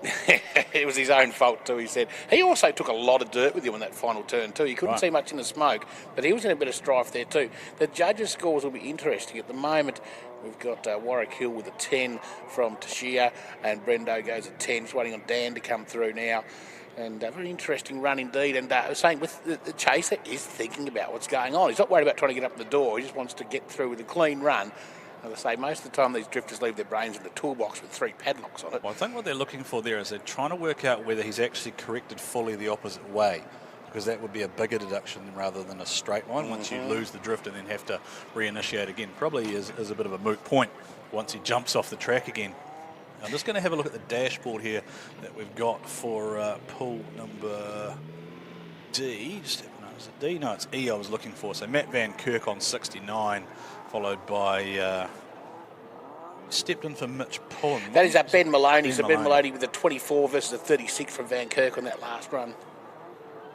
Okay, lining up once again, it's going to be Warwick Hill leads out in the BMW, the big wide-body BMW. It's a 2J under the bonnet, I'm pretty sure. It's a 2 or 1.5. Well, the 1.5. You're a parts man, Moz. Not so much on these 1s and 2Js, but they do mix them up like they do the RB engines. But Angus Kidd's car looking a little bit second-hand there at the moment, and he's got a lot of work to do to come back from here. The local boy from Sydney, Angus Kidd, he'll chase down Warwick Hill in the Three Fingers Neat BMW. The Game On Motorsports number 47 machine for Angus Kidd, 800 horsepower of NOS fed Fury. Kidd sits back here. Now Kidd's going to give some room here to Warwick Hill because he's going to expect that he's probably a little bit quicker. And here he comes up onto the rear bumper of Warwick Hill. Is he going to apply the pressure here? Here comes Kidd up the hill with the 2J humming. He's gone! Big jump over the curb there from Angus Kidd. Got to take those Pit Vipers off, son. Wow, that was, I don't know, what was that? Aggressive, Moss. That was the Dukes of Hazzard special again. I thought he was just going to take out the top of the door frame. I'll tell you what, the photography from this event is going to be amazing, Moz. As we take a look at the replay again, Warwick Hill in the lead with Angus Kidd chasing here. Now, Angus Kidd, I thought, was on the money here. He was doing really well, but he got right up behind there, and then I think he must have transitioned too early, and there's the big Duke, so has a jump. You'll notice the rear hatch came open too, Moz. Done that car no favours at all. So the pit crew with a lot of work to do in the Angus Kidd pits back there. The Toyota Supra ID Cup debut for him as well. And that's Warwick Hill. Massive points, 60 points. J-Mac down in the pits. What have you got there, my friend? Here with Josh Botcher. A bye in the first round means that his second round win against Brad 2 was the first battle here for the Garrett International Drifting Cup. How did you feel, and what did you do to approach this course differently? Yeah, look, practice wasn't going great, and I was really pushing extremely hard to try and make a really fast entry and just make that work, and just wasn't working out. So these pool rounds, you've got to bank the points and just make those points all the way through. Stepping it up and pushing the limits is probably more for the knockout battles. So that's what we did. We probably checked up the speed a little bit on the entry and just made sure it was solid and fast, and the line was spot on, and we were able to chase Brad quickly, and it was good. It worked out really well. Who do you have for your next battle? I got the Yokoi, so he's been going really well, and I battled him in practice, and he's extremely fast, and it's just going to be about consistency. I'll make sure I get as close to his door as I can, and put on a show in the lead, and it'll be up to him to try and stay with me. Josh Botcher showing an amazing amount of restraint as we make our way through these pool battles. Back to you. Yeah, Warwick Hill smashing out 60 points against Angus Kidd, and that's a great haul for Warwick Hill there after a bye run in the first round. Yeah, puts him well in contention for one of those two spots there, Moz, as the tree starts to slowly sort itself out. As we see the fans up on the bank there, the sun looks like it's starting to set there, Moz. The temperature's starting to drop away, which will mean some setup changes, I would imagine, for a few of these drivers as they take a look at the course here. And one of the things that a lot of these guys have sort of said, Moz, as we talked in the pits, is I've never done this in the dark before. Oh, good point. Now, that is a good point. We're going to lose sort of 25, 30 degrees of track temp out of there as well, meaning up your tyre pressures, and a lot of changes if you know what you're doing. Moz, this pool here, is it just me or is it full of mental S15s with mega horsepower? And Michael Body, no exception, leading out in this Audi Motorworks machine. So yeah, D Motorworks, I should say, blazing hard through turns 1 and 2. Getting lost in the smoke though. Nathan Greenhill had nowhere to go. A face full of tyre rubber there as Michael Bonney lays it down in the C&D Motorworks machine. So Bonney got the win the first time out over Jerry Zhu. Nathan Greenhill got a win over Blake Patterson. So this is an important battle here. And I think Nathan Greenhill will be a little bit frustrated with himself here because he was right here and then he just tucked too far to the inside and he's run 2 wheels off there, Moz. Yeah, so that's going to be a deduction there, just getting lost in the smoke. Michael Bonney, meantime, powers away up the hill in the C&D Motorworks machine. But yeah, this is the home of the Mental S15, isn't it? It is, and Michael Bonney's been impressive in his previous run and this one too. He's been consistent. We've struggled with consistency a little bit in the past. Drift repair by iPhone light. That's going to be a mess under there. I'd really love to, I don't know if J-Mac or Courtney are anywhere near this at the moment, but I'd love to just get a word from Angus Kidd as to what happened there. He went off-roading and he clearly got all 4 wheels up in the air. There were some sparks flying. I don't know if it's done any damage underneath the front there, Miles. There'll be some steering components maybe bent. I'm going to say it's done it no favours, let's say that. But the front suspension geometry on these cars are different to anything else in the world. They're made quite fine. There is Mac down there. J-Mac, what have you got? Angus Kidd, run us through what happened and what you're concerned may be going on in the front. I've had a few issues with entry. It feels like it's been binding up. I've been able to drive past it. Coming into that one on the lead, it bound up really bad. Ball for me, I couldn't bring the wheel back. And then when I did, the steering geometry changed and it would not go where I was pointing it. Ended up doing some lawn mowing out the back and clearing some signs and helping the boys, but that's all right. But then in the chase, I was trying to put on a decent chase since I lunched the lead and just got too aggressive, dived up the inside, and when I popped out of Warwick's smoke, I was way too shallow, so up she went. So just checking the wise fab arms now, but things aren't looking too hot, so fingers crossed it's all right. My beautiful new wrap's ruined and front bar's gone. Unfortunately, Angus Kidd one of my hot favourites to take it out. Meanwhile, the action's coming thick and fast on the track, boys. Yeah, so this is just the replay of the Nathan Greenhill, Michael Bonney replay. Now, what you and I were trying to work out there, Moz, right at the start there, was there a touch from Michael Bonney on the initiation there? Looked like Bonney got right up close, but just because of the lighting has changed now, I wonder if hopefully the judges can see it, because the judges, of course, have a different view to what we do. What you guys can't see at home, we're seeing the same pictures you are. You can't see just how big the elevation is here at Sydney Motorsport Park as they come up the hill there. So it'll be really interesting to see how the judges call that battle there between Bonney and Greenhill. Is it going to be locked in, Miles? Greenhill is definitely the advantage in that second run, and it's going to be 28.5 to Greenhill, but taking a W, Michael Bonney with 31.5 points. Right, now there it is, Moz. There's another one that's been called 8-2, 8-2, and then 7-3. So another judge who has seen something completely different to everyone else. As the lights go down, Patterson, the Origin Labo S15, and Mitch Jeffrey. This is our first look at Jeffrey for the night. Mitch Jeffrey bringing the aggression here, Moz. He's a little bit wide there in turn one, lacking angle into two, but meanwhile in front, Blake Patterson on a textbook run, right on where the judges want to see it, and that car is working well underneath him at the moment. Now, did Jeffrey just run a wheel off the end of the section there, Moz? We might just have a look at the replay here. I don't know if it's going to make a huge difference here. I'm liking what I'm seeing, though, from Mitch Jeffrey, because I think this pull here potentially is wide open because of the way the results are falling. Yeah, indeed. Patterson, I'm very impressed with him so far in his first two runs. See, but there's a wheel off just at the end there. Is that inside or outside? It could be expensive. We'll have to wait and see. It's 5-5 coming through from Tashia there. And the score is 5 for Patterson, 5 for Mitch Jeffries. It goes 5.5 in the favour of Blake Patterson, 4.5 to Mitch Jeffrey from Dan the Man. And wait for Brendan's to come through. Yeah, so I don't know if the judges do have their ears on, but the Bonney Greenhill battle. Another one was where we've seen some difference of opinion from our three wise men up on the hill. I don't know if they can give us some insight into that, but clearly one opinion differing from others, and that does have a bearing on the result, Moz, as we are working on this different system where we're competing effectively for 240 maximum points. All right, we'll go up to the judges to get their thoughts on the Bonney Greenhill battle. Suchia is the one I'm intrigued by. He's called that one in favour of Greenhill over Bonney, but the other two judges calling in favour of Bonney. Bonney on the top of the charts is 65.5 points. Wow, a 2 pull F. We're just waiting for, no, Toshi can't hear us as Mitch Jeffrey and Blake Patterson are released. Mitch Jeffrey on the lead this time. Patterson going with him there, Miles. Nice chase there, tucked into the inside there. I'm impressed with Patterson at the moment, very impressed indeed. A bit of straight there between 2 and 3, though not quite enough angle. I don't think the judge is going to rate that. Mitch Jeffrey, he's impressive as well. He's just in the lead car as the clipping point, he's just going with him, just driving behind him. So let's have a look at the replay here. Good drive from both here. Mitch Jeffrey up front, Blake Patterson tucks in behind there.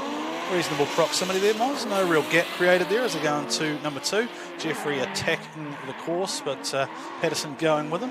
Maybe a little bit of a sacrifice of an inside line there, potentially for a deduction. I was more looking at the start before the first corner. You see Mitch Jeffrey come right across, and Greenhill has to jump on the brakes to avoid a collision on the initiation. So I don't know how that'll actually go either. So we'll see the judges have to say about it. If we can go back to our three wise men on the hill, are they available, or are they? I think they're furiously studying these runs, Moz. We're running at a pretty rapid pace here, so it is quite hard, of course, for the judges to consider absolutely everything they're seeing.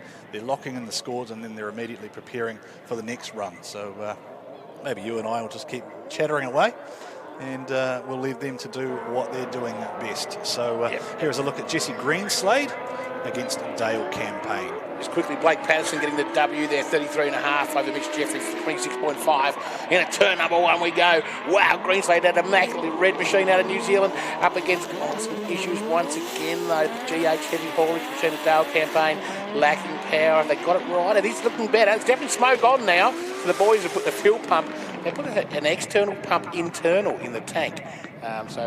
Disco Dave Dennis down there on the JOB sorting that one out, but definitely looking a lot better now, the machine at Dale Campaign. So there'll be a deduction here for Jesse Greenslade just for one wheel off at the outside, maybe? Possibly. Actually, both of them kind of missed that second transition clip. Then Jesse Greenslade comes back with the 600 kilowatt monster. It's going to be tight. There's not going to be much in it. Interesting to see Blake Patterson there with a pretty solid win over Mitch Jeffrey. I didn't think it was quite that obvious, but anyway, that's all about the judge sport. That's what we do. Valino Tyres, look at the sign there, of course. Valino Tyres came over last year for the event and came back this year, helped a lot of people out. I've heard nothing but good things about the Valino Tyres. There's a wide range too, isn't there, Moz, in terms of, is it Periga? I can't pronounce a lot of it. I'm not real good. Right, they're quite complicated words for a man such as yourself who's used to fish and Smirnoff. Indeed. For those of you who are not aware, Moz is, of course, a professional fisherman. Are you professional? Semi-professional? Well, semi. Semi-professional, sponsored by... I talk about it a lot. Don't do a lot of it. Right. J-Mac in the pits with Rob White. What do we got? Rob, you are a drifter, you're a promoter, you're a team owner, but you're not driving here today. What is going on, man? Look, 2 years ago we created last year we created the Drift Masters project with Shannon's Insurance, Motul and Exceedy, and where we basically hold an event, which we held at Queensland Raceway last year, and we held at the Bend Motorsport Park earlier this year. And we basically give amateurs the opportunity to compete against each other in lower horsepower equipment, don't have a pro car, don't have the opportunity to go anywhere with it. So we created an event where they get to win the drive in this, and Glenn Omerod was the one that won this year, and instead of me driving, I've decided to, we've done this thing with Shannon's Insurance, Modal and Exceedy, that, we're trying to give up-and-coming drivers an opportunity to do world-class events like this one here. So I'm sitting back. I am very jealous and watching everyone and going, maybe 2020 I need to come back and have some fun. But it's good. It's really good, and it's really good to be helping people in the sport, and that's really what I enjoy as well. Yeah, Rob White, ladies and gentlemen, book him in for 2020, I think. Back to you guys. He's suffering bad in there. He's not liking it at all. He wants to drive. I'm pretty sure Rob White's got some unfinished business, doesn't he? Yes. Didn't that car break in the final? Yes, indeed. It did, didn't it? I said to him in the pits before, I said, Rob, do you reckon you'll be able to just go green, jumped in the car for the first time in a couple of years and be on the money? He said, yeah, no, that wouldn't be a problem. I can handle that, no worries. So, yeah, we're all terrible at retiring. I know Rob said he was retired, but it doesn't sound like it's going to last very long. Rob Farnham. Yeah. Anyway, on the track, and first time we're going to get a look at Jordan Graham and his all-carbon Corporal Industries-backed Origin Labo machine. And I'll tell you what, up against Mitch Doyle, he's able to have a big run. Mitch is a bit worried, but plenty of horsepower from the 2J of Jordan Graham. This car is immaculate. I love it. What I do need to do, Moz, is just jump in here on behalf of New Zealand and say Jesse Greenslade got the win there, 35-25 over Dale Campaign. As well as a big wash there from Mitch Doyle out front there. Extra weight of the beard, I believe, Moz, creating understeer there. Jordan Graham, nice and tidy. Now, Jordan Graham's got to be worried about bending some of that dry carbon, right? He does indeed, because of course his boss, the Corporal Pickering back there, is the master of the body kit. There's a few cracks already starting to show, but it is an immaculate prepared machine. He had a nice line in there, but gets all mixed up as he gets in a bit hot against Mitch. And from there... Well, Mitch did that first, though, right? So Mitch has had that big correction there, and Jordan Graham hasn't really had anywhere to go. But then Jordan Graham's made the mistake there on the end. So untidy from both drivers. Let's just have a look how the scores lock in here, because we can see these coming through live. As we actually, we'll go to Pool G points first. Jesse Greenslade sits at P1 over Dale Campaign on 44.5. Bo Yates in third place, 40.5. But Bo's only had the one run so far. Yeah, Mitchell Doyle and Jordan Graham on track at the moment. This is our first look at Jordan Graham. So Jesse Greenslade flying the Silver Fern at the moment, sits potentially inside that too at the moment. Now, on turn 2, Jordan Graham took out both cones on the inside as well. Right. So I don't know how that goes. Well, I can tell you how it goes, Mons. So we've got a 4-6, 6-4 and a 6-4. Advantage to Doyle. Yeah, so... very tight, though. Yeah, Doyle made the first mistake, but then Jordan Graham fired back and also made some mistakes there. So this is looking like a very tight pool at the moment, Moz, isn't it? The only one that really looks like, I guess, one person has jumped out ahead is the pool with Yokoi in it, where he is a long way ahead by virtue of that 60 points. It used to be tight pools, wouldn't you? Like 5 or 6 people in one bath over there in New Zealand. Oh, well, we only have one bath for the North Island and one for the South Island. That's kind of how we roll, so... All right, start that. Here we go, part number 2. Jordan Graham leading out now in the Corporal Industries back carbon machine. And Sweetwater it is. The boys have been playing with the setup a lot on this car yesterday. Changing tyre pressures, damping settings, heights. was to get this turn one right. This is interesting to see. Graham up on the money. They're probably a little bit too tight. Come at him though. Here comes Mitch Doyle now. It's gone. Graham's taking the curb out the inside. That's not going to be ideal on both turns. Oh, Mitch Doyle could bag a heap of points here. And a lot of trouble for Graham there, mate. What did you see? We clipped all 3 cones. He's taken out all 3 cones, so I'd say we're going to have to have a little bit of a tidy up on the track here as he takes out one. Oh, I didn't tip it over though, and I think he hits the second one of the cones there, knocks the light sensor out, and then hits the third one there with the sparks flying. Those are expensive sparks too when they come off carbon, aren't they? They are, especially in an immaculate machine like that. And of course, the boys having probably a little bit too much grip there at the moment and pushing the car up onto the apex too hard for Jordan Graham. So they've developed the rear grip, possibly a little bit too much. Might have to put a couple of pounds in the back tyres or a couple of clicks on the MCA dampers. Mitchell Doyle gets the win, 31.5 to Jordan Graham, 28.5. Mitch Doyle batting 2 for 2, Moz. Yeah, that's pretty good. That put Mitch Doyle on top of the pops there in pool number G. Pool G, I should say, 63.5. Very interesting. Jordan Graham with only one run at 28.5. Bo Yates with one run at 40.5.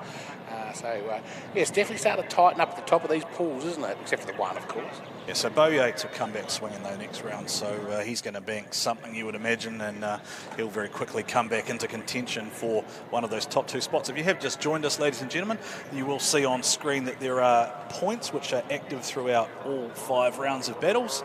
The maximum score you can get is 240, and the top 2 qualify for the top 16 tomorrow night. Anthony Hectic Billick and Danny Probert, the XD Falcon, the X-Drift Machine.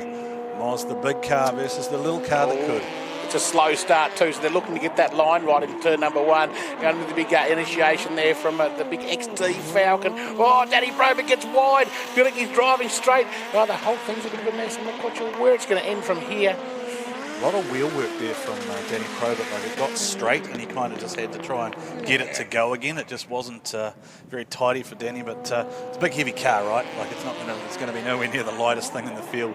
You'll see as he comes through section number 1 here, and then just that wheel work the opposite way to get it going again. Oh yeah, he's hard on the tiller, that's for sure. But Billick could have had some more angle, gets it right up towards the end there. So it's interesting to see how the judge will see that. I'm tipping we could see something a bit different come out of here. The official term, Moss? Soaring, is it? Soaring on the busier wheel. than one had man in a face slapping competition, I like to say.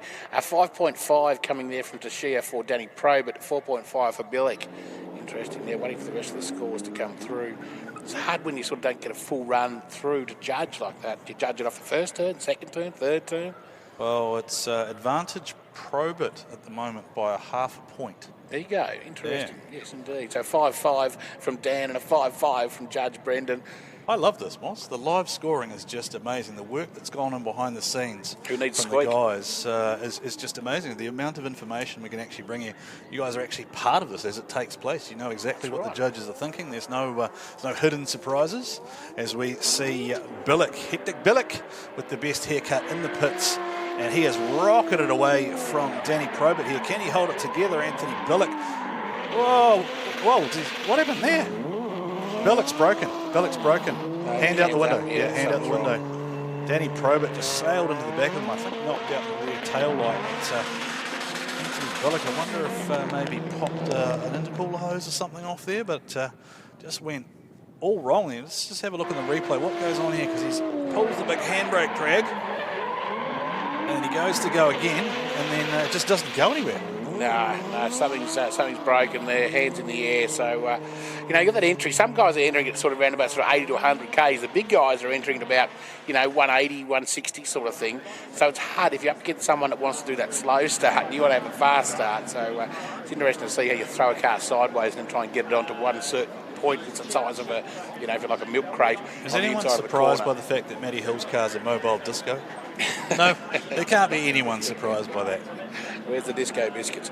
A big shout out to the boys back in Tassie, just saying they're all watching on the live screen. Thanks for that.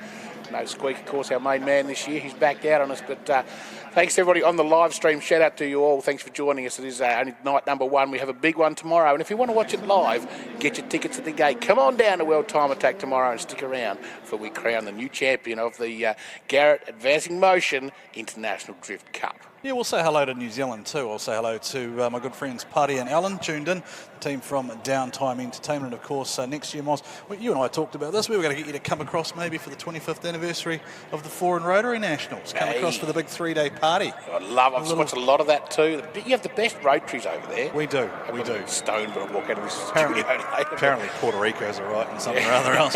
Now, this is the billet engine machine, isn't it? It is indeed, yes, the MCA hammerhead engine under the bonnet of Brodie Mayer from the Cowtaz back, S13. Turn number one, nice initiation from Brodie this time. Gets out on the lock, stops, gets the apex just nice on the yellow line. Judges like that. And up through turn 2, and once again Brodie Mayer gets the apex. This is not a bad run. Struggling in that number 2 position, though, Ben Maloney from the Gold Coast. But Brodie Mayer will haul those points in nicely as his front brake lights come loose. Yeah, brake lights just flapping around. Nothing about a duct tape won't fix, Moz. Every drifter has duct tape and cable ties in abundance. So let's take a look at the replay again. Brodie Mayer just doing a good job out front. What tune's that one got on it, Moss? The big tune or the little one? That's 506 kilowatts at the wheels. That's pulling 9,500 revs from the little SR20. And they clipped a valve, as I said, during the weekend and had to pull the whole thing down. Caught a lot of favours. J-Mac. 48 hours work just to get on the ship. J-Mac, how are you, my friend? What's going on? I'm having the time of my life down here in the pits with Matty Hill. This car is incredible. He drives on Japanese soil over in New Zealand. It's great to have you back here, home in Australia. Tell me, how's your first night of the Garrett International Drifting Cup going? Yeah, look, thanks for having me back. So far, it's been really good. I've had a few battles. We've had a battle against my teammate, Ben Jenkins, who I've spent a lot of time in New Zealand with. In our battle, we made a bit of contact, so the battle didn't really end the way we wanted it to go, but we had a second battle, and that went really well. The car's driving great. We've got JT Performance looking after it, Performance Automotive, Sideways Experience. The car's just running great, and couldn't be happy. I'm having the best time out here, and it's been about a year since I competed over in Australia, so yeah, it's great to be back on home soil. It's great to have you back. You've got a bye now. That'll close out your night, but tomorrow is a brand new day, mate. Best of luck. That's it. Come back tomorrow. Back to you guys. All over the world drifting, the international drifting, man of mystery, Matty Hill. But here we go. Ben Maloney leading out Brodie Mayer into turn 1. Not a mess from Maloney. Misses the apex by about 2 or 3 postcodes. Coming back at him hard though, Brodie Mayer in the Cowtaz machine. Across the line, wide for Mayer, but on the money for Maloney across the line. And that was a pretty good run. You've got a special energy, haven't you, my friend, for your Tasmanian brothers? I do. I go up a couple of you go up a couple of notches. You go up a couple of notches. Why not? You go all right, mate. You go all right. So let's have a look at the replay again. JDM Garage machine out front, and then the Cowtaz machine with the billet SR20, as was mentioned by Moz earlier on in the chase. And I actually think Brodie Mayer is looking pretty solid here, my friend. You know what, though, with saying Shane Van Gisbergen off at the top at the moment, it's good to see a New Zealander that's not holding up the field, isn't it? Okay, so we've got a track clean-up going on, so we're going to throw to a quick ad break.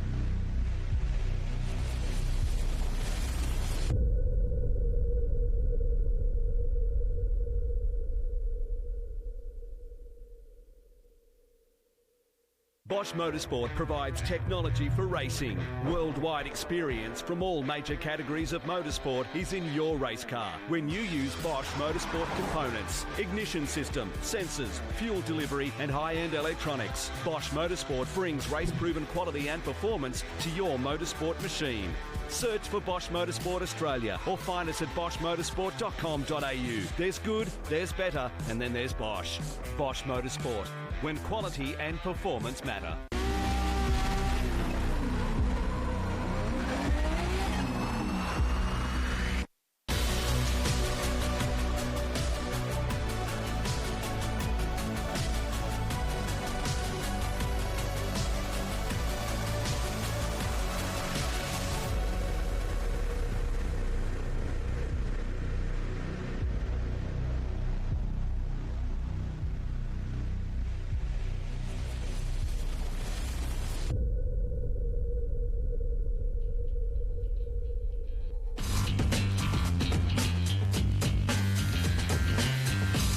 Here we go, ladies and gentlemen. A bit of track clean-up time. There's a lot of shrapnel down out there, especially on that turn 1 inside curve, but it's been taking a lot of prisoners. I think it's the Dukes of Hazzard jump on turn 3, isn't it, Miles? That's where the clean-up's going on. There's a bit going on up there. I'll tell you what, there's probably a couple of pan snake leaning out too from the lads. Some really close moments and some hard drifting. Of course, the atmosphere absolutely electric out there. I love the fact people are still sitting there in singlets too. There's a bit of sunburn showing through, Miles.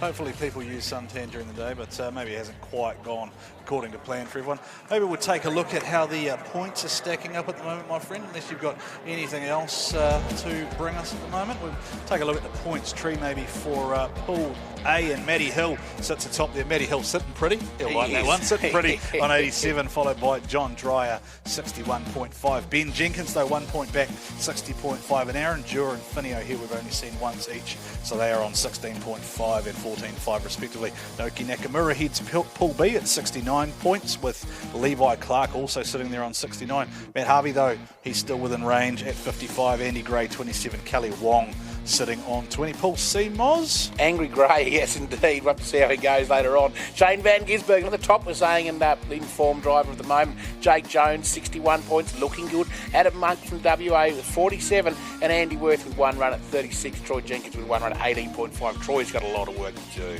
Yokoi-san sits at 111.5, and he looks so fast at the moment, Moz. He's up there at number 1, followed by Brad Tui, 63.5. Josh Botcher sits on 36.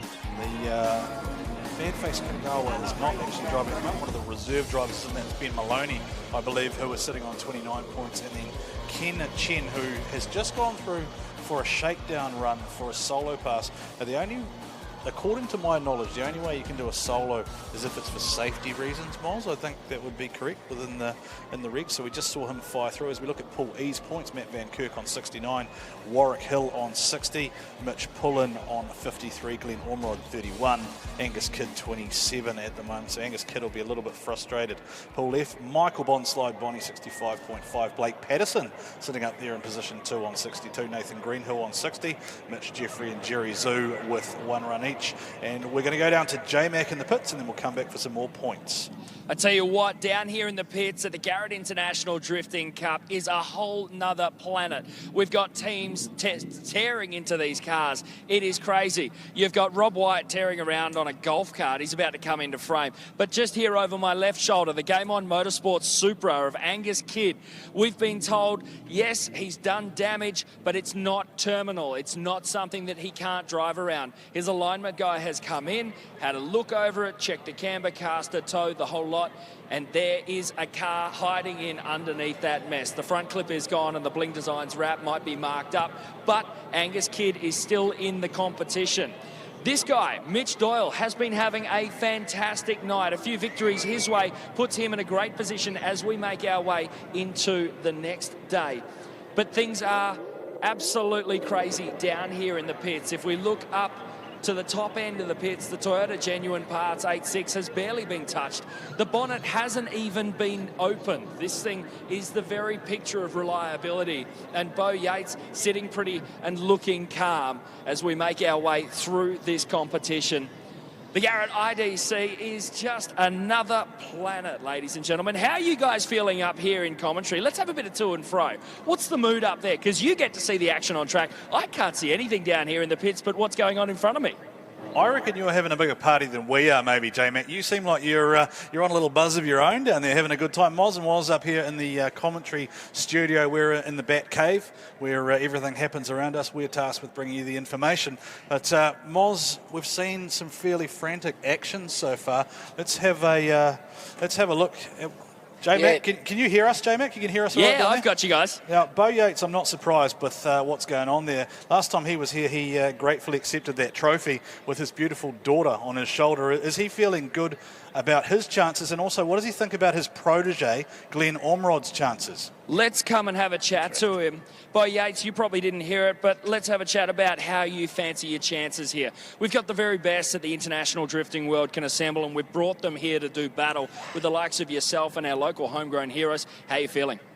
Oh, look, quietly confident. The car's fantastic. It's been going pretty well out there. I mean, I've been sitting since the sun's gone down since my last battle, so it'll be interesting to see what the track's doing. But you know, we're always confident the car's going well. But look, there's a lot of fantastic competitors out here, and you know, there's a lot of variables in drifting, so it's anyone's game at the end of the day.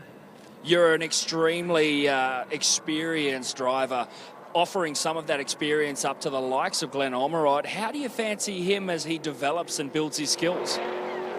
Yeah, I mean, Glenn he's an immense talent, right? He kind of long background in karting and cleaned up in karting and fell into drifting somehow, but he does an amazing job in that KE70 Corolla that they've built. But it's a different ballgame this weekend in Rob's 370, the Shannon's car. It's you know, he says it's got a lot of grip in the back, and he's just probably struggling with that a little bit. But look, he's coming to terms with it. I think he won his first battle, and I just wish him all the very best, really. He's a good talent. Bo Yates, ladies and gentlemen, keep an eye out for him. Guarantee we'll be seeing him in the eliminations. Back to you guys. You probably need to look out for some sun cream tomorrow there, J-Mac. Just quietly, mate. A hat or some sun cream would be your friend.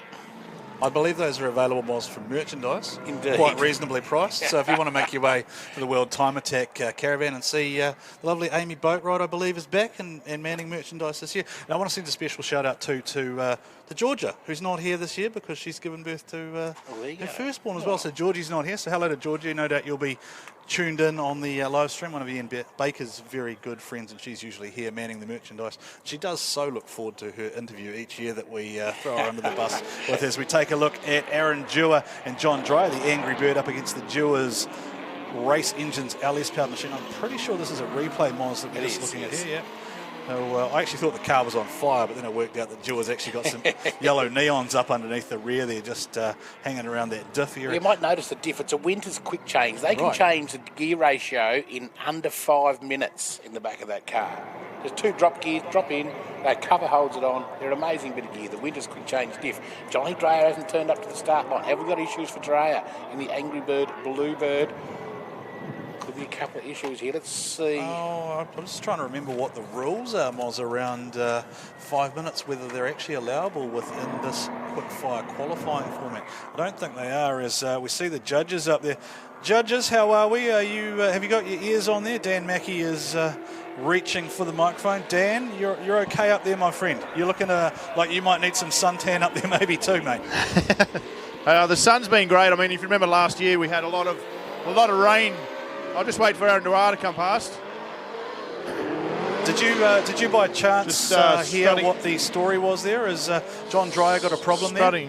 Strutting his stuff out there for a bye run. But yeah, you remember last year we had a lot of rain, so it's great to see some sunshine today. Although definitely it's been a turn up of temperature for us. Even in Sydney, it's been moderate, but this has been quite warm. So I think probably a lot of temperature issues for the guys, but it's been good.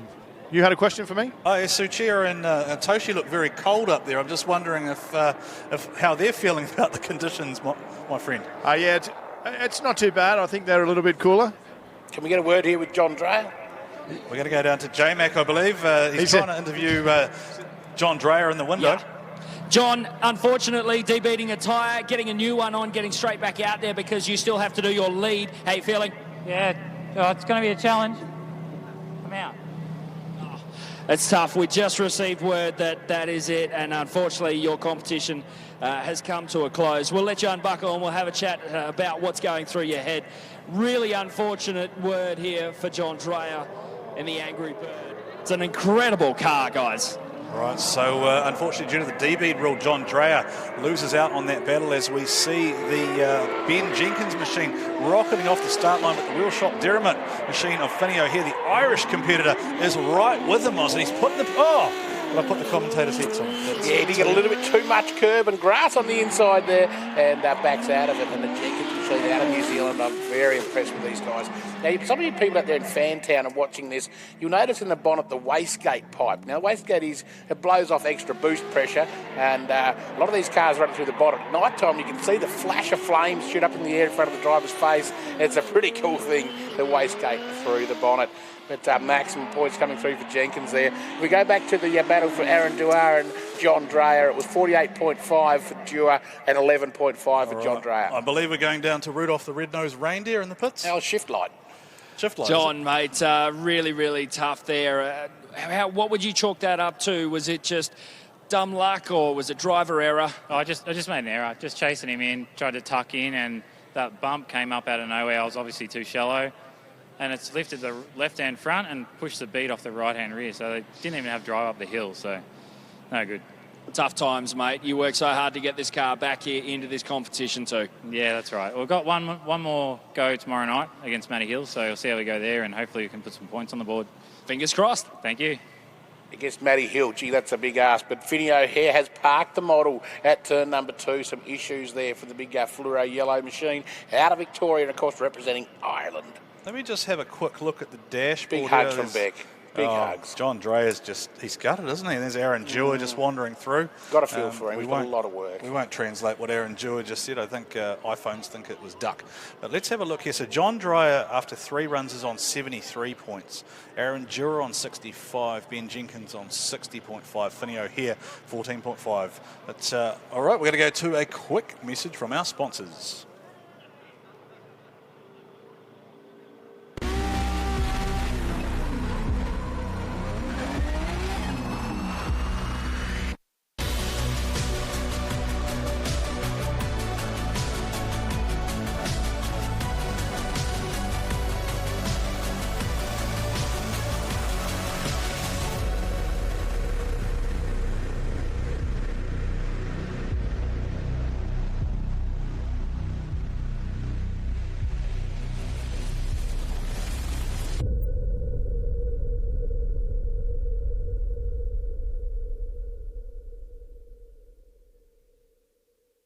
Bosch Motorsport provides technology for racing. Worldwide experience from all major categories of motorsport is in your race car when you use Bosch Motorsport components, ignition system, sensors, fuel delivery and high-end electronics. Bosch Motorsport brings race-proven quality and performance to your motorsport machine.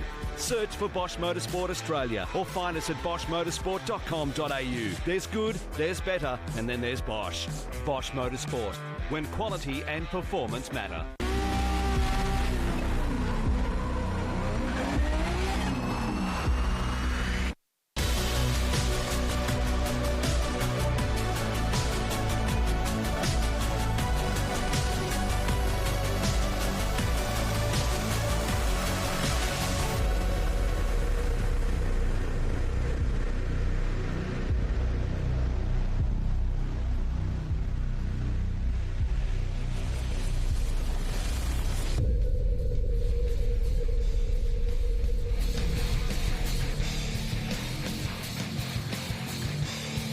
Welcome back to the Garrett International Drift Cup for 2019. Bit of a clean-up taking place on track at the moment. The Finney O'Hare wheel shop derelict machine suffering a mechanical failure. The truck is out. So we're going to go down to J-Mac in the pits. Let's see who he's got with him now. Aaron Dewar pilots this LS7 powered 14, and it's not the way you want to win against basically everybody's friend John Dreher, is it? No, not at all. We had the same sort of little problem. He had a motor issue in Queensland the other week, and then it's happened again. He's had a D-bead, and it's a bit of upsetting. Really like to battle him. He's a bit of a good mate, and another one from Victoria. So, yeah. Mate, this thing is an absolute weapon. How's it going so far in day one of the Garrett International Drifting Cup? Well, we put a new gearbox in after Queensland. Just put a G-Force G101A on it, and man, it's sick. Like, it's ripping gears mad, and the car is running awesome. I'm starting to get the hang of the track now. It's a real tricky layout. Not really something we're used to. We've got to get off the throttle a little bit, which I don't know how to do that. Yeah, we're finally dialing it in, and the car's feeling awesome. Incredible stuff and incredible times against some amazing competition. You run in the High-Tech Oils Drift All-Stars Series, and a lot of these guys are here tonight. How does it feel to be battling not only those guys, but some others from international fields? Yeah, it feels pretty awesome. Actually, there's some really top guys here, a few guys from Japan and a couple of other people from New Zealand and that. So, yeah, it's pretty awesome. Mate, you're doing an incredible job out there. Who's your next battle? I'm not too sure, to be honest. I think it's Finney O'Hare. Well, we'll see how that goes. I did hear Finney having some issues, but fingers crossed we can get a good battle for yourself and him. We'll catch you soon. No worries. Thanks, mate. Back to you guys in the box. Right on, thanks, Captain Shiftlight. They were just saying 9 o'clock's the cut-off tonight was, so we're going to run this right through until we get as many battles out of the way as we can. Of course, looking for our big Sweet 16 tomorrow. It's going to be on like Donkey Kong. Right, so I think, Moz, the important thing to do at this point in time is get a view from the three wise men up in the hill. Boys, how are you up there? Have you still got your ears on? Are you coping all right? Yeah, we got our ears on, we got our sweatshirts on. We're having a great time up here. Tsuchiya-san, he's not familiar with all the drivers, especially the depth and knowledge that all you guys have. So for him, he's going play by play. He's just, purely looking at the run and taking his own deductions and using his, long-term experience to come out with the judging that you're seeing in real time. So let's find out a little bit about how he's thinking about today's progress. 今まで見てどういう流れですか？頭のいいドライバーは1コーナーのクリップまでに自分の距離をちゃんと取ってるよね。So the talented, skilled drivers are using strategic ways, and they're already managing the distance. They've already set their distance by the time they hit the clipping point of corner number 1. でもそこを成功しちゃうと2コーナー3コーナーはあとは手堅く固めてる。And then once they succeed in securing corner number 1, then it's easy for them to progress through to corner 2 and corner 3. 負けたドライバーはみんな1コーナーでミスをしてる。So in his eyes, all the drivers that have been basically losing miss out on corner 1, so they can't set that pattern. 今までみんながこう盛り上がったラン1個シェインがいましたね、Z。あれは結構良かったですよね。あれはやっぱりこれが追走ですっていう距離感があったよね。So there was one run that got all of us clapping and all crazy. It was on Shane's run, and so. Tsuchiya-san got really excited. He was basically, that's how you run a Tsuiso tandem run. And so that was one run that was very impressionable on us. やっぱ審査員とお客さんが盛り上がるのは1メーター以内にいることだよね、追走が。And the crowd and the judges, we get excited when the battle is within 1 meter. And so that's what he's looking for. And so sometimes you'll see a lot of, he'll have 5.5s or 5.5, 4.5. That's when it's just a mediocre distance, mediocre movement. And a lot of times his comment is, nothing's happening. So, it's just a very consistent thing. So I think, a lot of the plays were pretty self-evident, but, it's just a collective experience that's coming out of Tsuchiya-san right now. All right, thank you so much, Toshi, working hard up there as usual. I believe J-Mac has got somebody with him in the pits, another driver down there, J-Mac. Jordan Graham makes his way here to Sydney Motorsport Park from South Australia with this absolutely incredible carbon fibre 180 SX. Jordan, tough times tonight going down against Mitch Doyle, but the good news is you're not out of the hunt. It's going to be an incredible competition. How are you feeling? Yeah, I'm feeling pretty good. The car's not too bad. Had a bit of I think Mitch had a bit of a straighten in the chase there, and I had to pull back a bit, and then I uncorrected and lost a bit of the run. But no, the car's all right. Mate, it's an incredible machine. How much weight has this thing actually dropped by swapping all the body panels over carbon fibre? It's just under 1,200 kilos, so I'm not sure how much it's dropped, but yeah, it's not too bad, yeah, pretty light. And the power plant in this thing is a work of art. Tell me a little bit about that. So we've got a 3.1 litre 2J. It's got a G-force gearbox, 3584 turbo, makes just over 700 horsepower. Yeah, responsive. Incredible stuff, and we can't wait to see him back out on track. Back to you guys.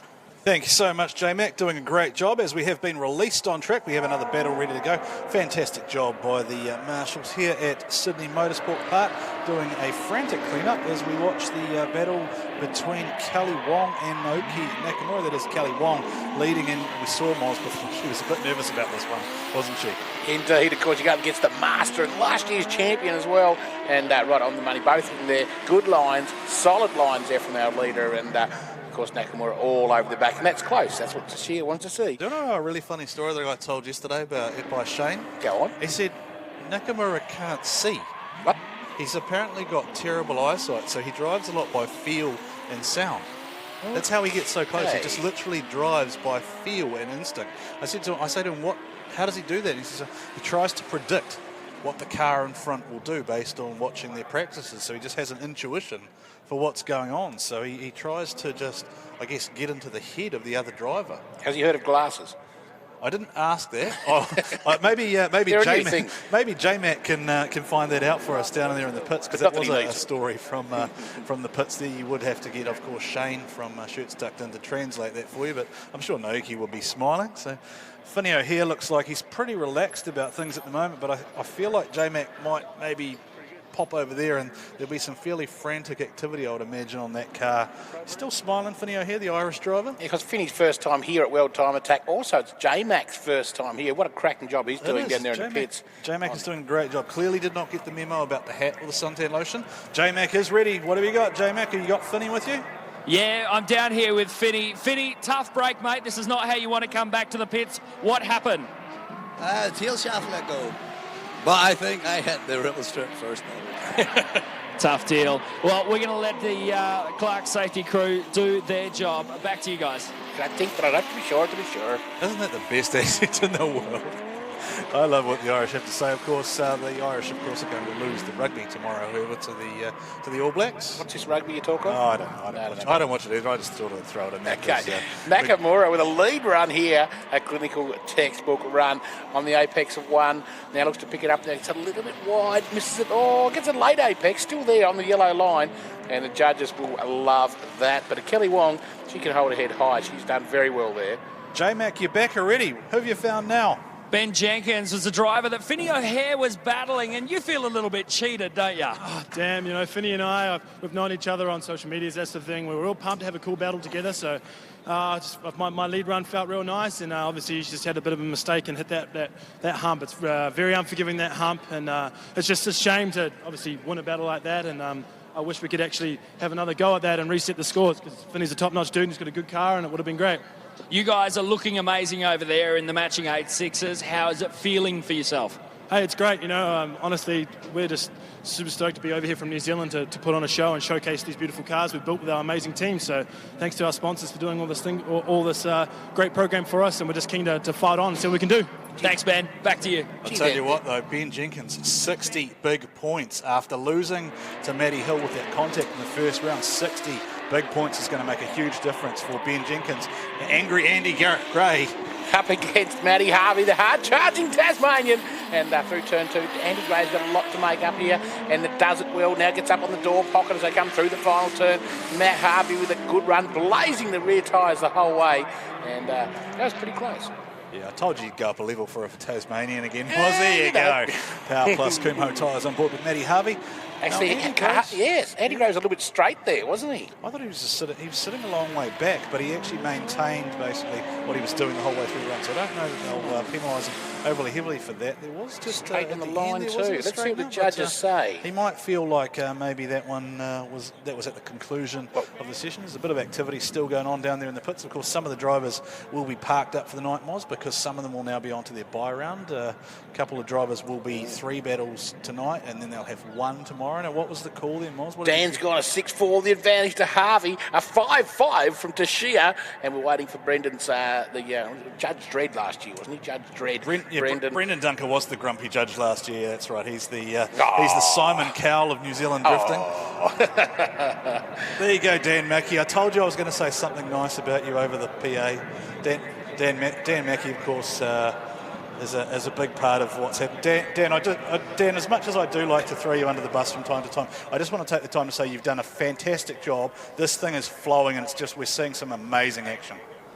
Thanks very much. Look, it's a lot of hard work, and as you guys have said tonight, you know, there's heaps that goes on behind the scene. We've got a full team up here. These guys have been focused for probably a good solid month on getting this event across the line. Lots of backwards and forwards. Obviously, we've got a team from New Zealand with Brendan and Joe, and obviously Coleman and Nat coming over, and then Brendan on the judging panel. So we've got a mix of D1 and Z. We've got some high-tech crew. We've got some of the guys that do some stuff from DCA. So we've got lots of guys here that all come together. We might have the best of the best on the track, but we've definitely also got the best of the best behind the scenes. And, you know, without Ian Baker wanting to have this party and just sort of effectively, you know, throwing me the keys to the car and saying, go for it, mate. We couldn't do this stuff. So it's fun, it's inventive. We're trying things that aren't done anywhere around the world too much, you know, and putting it on a big stage. So some things don't work. We learnt that last year. We've tuned up the regs again this year, and hopefully everyone out there is enjoying it. Thanks so much, Dan Mackey. Great job by the three wise men up there on the podium. Well, it's not the podium, it's the judging truck of wisdom. The podium is the celebrations podium, which is in the drift pit, where you guys will be tomorrow night, the celebrations podium down there at the Garrett International Drifting Cup. So the fans can hang around, right, see the victory skids and check out what's going on.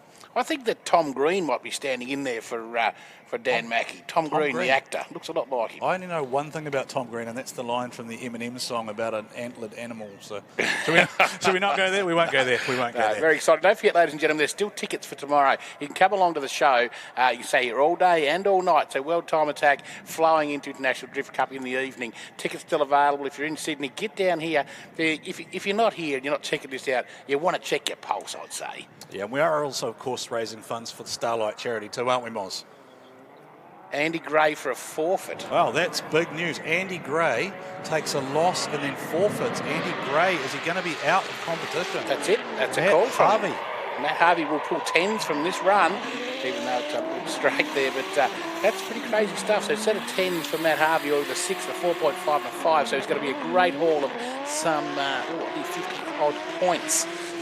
Yeah, that's big news for Harvey. So the Tasmanian family, the Harveys, will be excited about this one, the Power Plus Kumho machine. Helen and Wayne down the pits there support their son to no end, and the daughter at home running the business, of course. Shout out to the drifter herself. Apparently I frightened her before when I said something on the live stream about the fluid coming out of Matt's car, and we did actually go and talk to Matt, didn't we? And it was the throttle cable had started melting in the engine bay. It did. It stuck the throttle on, and that's when they had to turn it off and threw the coolant out because it was too hot sitting there after the lunchtime run, and dropped all the sauce out of the pie all over the track.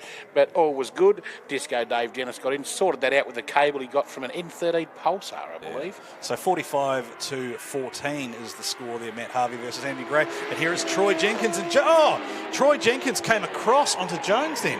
That judges said they wouldn't like that. It would be instant disqualification. So interesting to see where they go with this one, as both cars are on line, perfect lines there, and transition for both cars. Nice and quick transition, and a little bit too much gap. So let's see what the judges think about that. Can we get a bit of that? Yeah, let's just have a look here, because Troy went back. Now, I don't know if he actually touched him, whether Jake just took evasive action. We might need another look at that from maybe a front-on angle, just to see if there was contact there, because that makes, by my count, that makes 4 times Jake Jones has been hit already in 2 battles.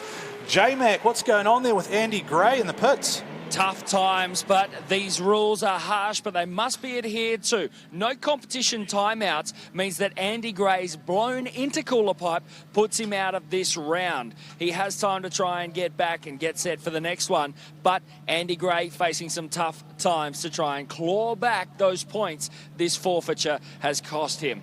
Really tough times down here. Thank you so much, J-Mac, working real hard down there in the pits, Moz, bringing us all the updates from our international field of drivers. You can see the team working underneath the bonnet of the Andy Gray machine. I'd say it's the Power Vehicles team underneath the bonnet there, and Andy, he doesn't look like a happy man there, standing there next to, those are a couple of tall giraffes, aren't they? They certainly are. They have to check the weather out up there. But whenever you put those hoses back on, if there's any oil in there at all, they tend to blow back off again. Right. You've got to clean them with some sort of solvent. Here's this move from Troy Jenkins, and he goes across. I think it's evasive action from Jake Jones, but it's thrown, but it's impacted on Jake's ability to enter the section, because he's had to go one way and then come back the other. So you got to think that that's going to be a marking down. So this is a judge-requested replay. So already see Brendan with a 9 in this favour of Jones, and Jenkins with a 1. Just waiting on the results from Dan and Tashia.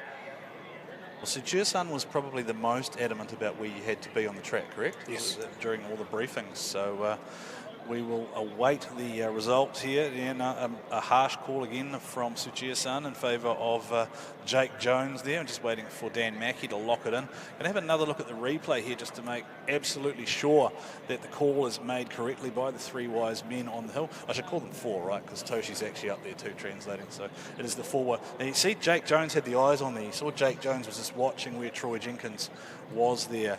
But the judges have seen that and they have reacted accordingly. So the pressure now going to come on Troy Jenkins in the Phoenix Radiators machine.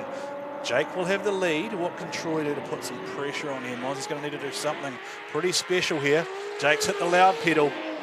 Yeah, Jake Jones on the handbrake, I guess, with the slide to turn number 1, looking for a bit of concrete. He gets it nicely, throwing absolutely everything at us. Jenkins in the second place car, can't get up, now gets it down, starts to lay the smoke down, get the angle on, through the final turn, Jake Jones. Jake Jones, a solid run there, just showing the horsepower. 1,000 odd underneath his right foot there, the RB 3.2, I believe it is, in the M3 BMW. You saw Troy Jenkins come back and attack there, but then he kind of closed up, I think, too quickly. Just couldn't keep his flow on, couldn't quite stay with Jake Jones there up the hill, and Jake Jones re-establishing some dominance there. So let's just see how this one locks in. Yeah, Jake Jones gets the call there from Suchia-san. He calls it 6-4 on the chase, as we see Andy Worth and Adam Monk, Team Tyre Barbecue driver, lined up on the start-finish line. Call also comes in there from Jake Jones gets the win, 39.5 to 20.5. Jones now with some decent points. Hard work now for Troy Jenkins to make the 16 tomorrow. Adam Monk looks like he's dialed a bit more grip into that one, Mozzie. He was a bit quicker this time. He was a bit struggling a bit there that last run. Something wasn't quite right with the car, I felt. And up to the he was a little bit slow through turns 2 and 3. Starting to come back at him hard though. Andy Worth there in the renter car. If you like, he's rented the car, but it's his engine. That's my engine in that car, and that's my boys pushing it as he comes across. And I'd say it's pretty well 5-5 from that one. So just taking another look at Team Tyre Barbecue's Adam Monk leading the New Long sponsored entry. Dawsey and the crew are here as always this weekend. Going to go down to J-Mac in the pits. So have we got this time with you, J-Mac?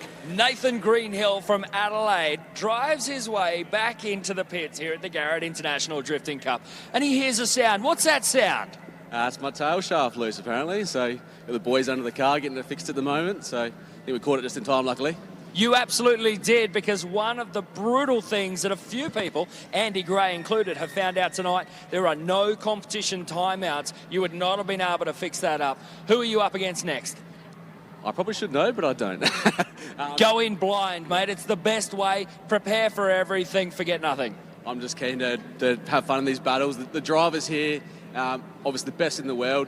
This competition is amazing. Everyone a part of it should be proud to be here, and everyone organising it should be proud too. It's amazing. You just went straight to the top of my list. Thank you so much, Nathan. Back to you guys. Yeah, Jakey Jones getting the W there with a 39.5 win against a 20.5 from Troy Jenkins, New Zealand's son. Adam Monk a long way ahead of Andy Worth here, so he's going to have to slow down. That's going to impact his momentum there. I'm not sure what Monk was thinking there. Oh, Andy Worth washing. Just a big bobble there, and Adam Monk with nowhere really to go there. What's going on there, Miles? That was untidy. No, indeed it was. I'm not quite sure. I think it gripped up a little. This obviously is a new car, whole new package. There's Andy Worth's engine inside the 180SX there from the Valino Tyres team. And what really happened there, I'm not 100% sure. But I'd say at the moment, Andy Worth was looking for a slower entry, had to speed up to try and get round. It all got a little bit mixed up there through turns 1 and 2. And I don't think there'll be much more than a 5-5 in that. We'll see if we can get the scores. Here we go, coming through now. 6-4 at Magic Monks. Monk 6-5 versus a 3, 5 and 5. So that's pretty even through there for Monk and Andy Worth. Sorry, shout out to Monkhouse. What are we thinking about? Jack Monkhouse, yeah. Jackie boys. And lives down the road about 15 minutes or so. Shout out to Jack, one of the good drivers, and had a time on the gravel and also in drifting and done very well. Okay, we'll pick it up now. I think this is a replay again of what we just saw, because you see there, so Adam Monk's just gone a long way ahead, and then he's had to slow right down there, and then Andy Worth just tries to chop, big angle, then chop back across, and then Monk not really having anywhere left to go there. So it's been a funny old night for a couple of these guys. Yeah, indeed. Like that machine of Monk should have been blazing the tyres between 2 and 3, and he basically drove through there with no tyre smoke. That thing is usually just coating the place in clouds, a cloud factory, if you like. And it wasn't working for him. Yeah, Adam Monk gets the win there over Andy Worth, 33-27. And here is a Yokoi again. And look at how fast that machine is against Michael Bonney's 800 horsepower. Oh, it's Botcher, is it? Sorry, it's Josh Botcher. It's hard to tell what these red and black cars are in the dark. That's what I'm here for. Oh, that's all right. Well, you've got better eyesight than me. I don't make a horrible Asian joke, but I'm not going to. Okay, Botcher there. Textbook run there from the Charge in Queenslander, of course, past winner of the event here at Eastern Creek. And say that Yokoi did fairly well, but I would expect him to be right up on the door the whole time. He just washes out wide there. That's going to cost Yokoi some points. Now he can't quite get back up on the door pocket, which the judges want him in that door pocket. skipping away with it. Josh Botcher, 10 points from me from him. That was a top run. We'll see a 5.5 versus a 4.5 there from for Yokoi from Tashia. So Tashia advantage Botcher. The judges also, Dan goes advantage Botcher 6.4. This is pretty tight now. They're even starting to tighten up. Everyone's starting to sort of work out what the judges want to see. Yeah, we'll just round up the Pool C points. Jake Jones to the top of Pool C, 100.5 after 3 battles, followed by Adam Monk, but then Shane Van Gisbergen on 2 runs, and he is definitely looking like a real threat in Pool C, Moz. Now, what I was going to say there is, I think what might have happened there is, I think Yokoi's probably taken a look at JB's previous runs and maybe misjudged how fast that car was going to be up the hill there, because JB hasn't really looked that settled so far. So Yokoi may be thinking, okay, he's going to expect a run of a certain speed. And then, as we know on the section here, with horsepower going up the hill, it can make a huge difference. So see how fast he is now. He's really attacking now. Going to try and leave Josh Botcher behind. But Josh Botcher going with him, but Botcher makes a big mistake there. Botcher. Yeah, Botcher. He just tried to carry too much speed, really tried to attack that first corner, washed it up and then straight off 4 wheels off, and that will be another big haul of points, Moz. Yokoi, he's got all the luck tonight. He has indeed, but I mean, he's not number one for no reason. No, he's making his own champion. He is making his own. And I expected Botcher. Botcher's sort of, some people know how to drive. This guy knows how to win.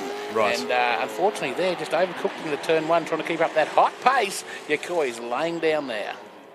Right, so I think what I'm going to do, Moz, the next battle I see looking to line up here is going to be Ben Maloney, I think, up against Ken Chen. And because I know that she spent a really long time talking to Ken Chen earlier today, getting a bit of a background story, I might see if we can invite Courtney maybe back in to jump on and maybe call Ken's battle through, because she learned a lot about him today. It's a really interesting story in terms of Ken Chen and his background and the way he's gone about learning from the likes of Jerry Zhu and Yokoi as well. So we will see if we can invite her into the commentary here as we see Michael Kelly up against, it is Michael Kelly who's actually up against Ken Chen. As the result does come through there for JB getting the win over Yokoi. JB gets a win over Yokoi, so with 30.5 to 29.5, and that is going to shake things up as we do welcome Courtney to the commentary box. Courtney, how are you? You've made your way back from the pit area. I feel like I have really big shoes to fill, Right. replacing the legend, the mayor of Hobart himself. He is the mayor of Hobart. Yeah, but thanks for having me and inviting me in and having the faith. Right, so you learned a lot earlier on today, Ken Chen. He told you, Yes. he almost told you his life story, didn't he? Yeah, and it was really lovely to speak with him actually and hear about his impressive collection of drift cars. So he's got like 12 or 13 cars that he uses for different purposes. But notably, this is his obviously first time in the 86 here that was provided by a good friend of his in New Zealand. Yeah, Seven Lee, the owner of the car. So Seven is here with Jerry Zhu and with Ken Chen, who are crewing the car now. J-Mac, who have you got with you down in the pits?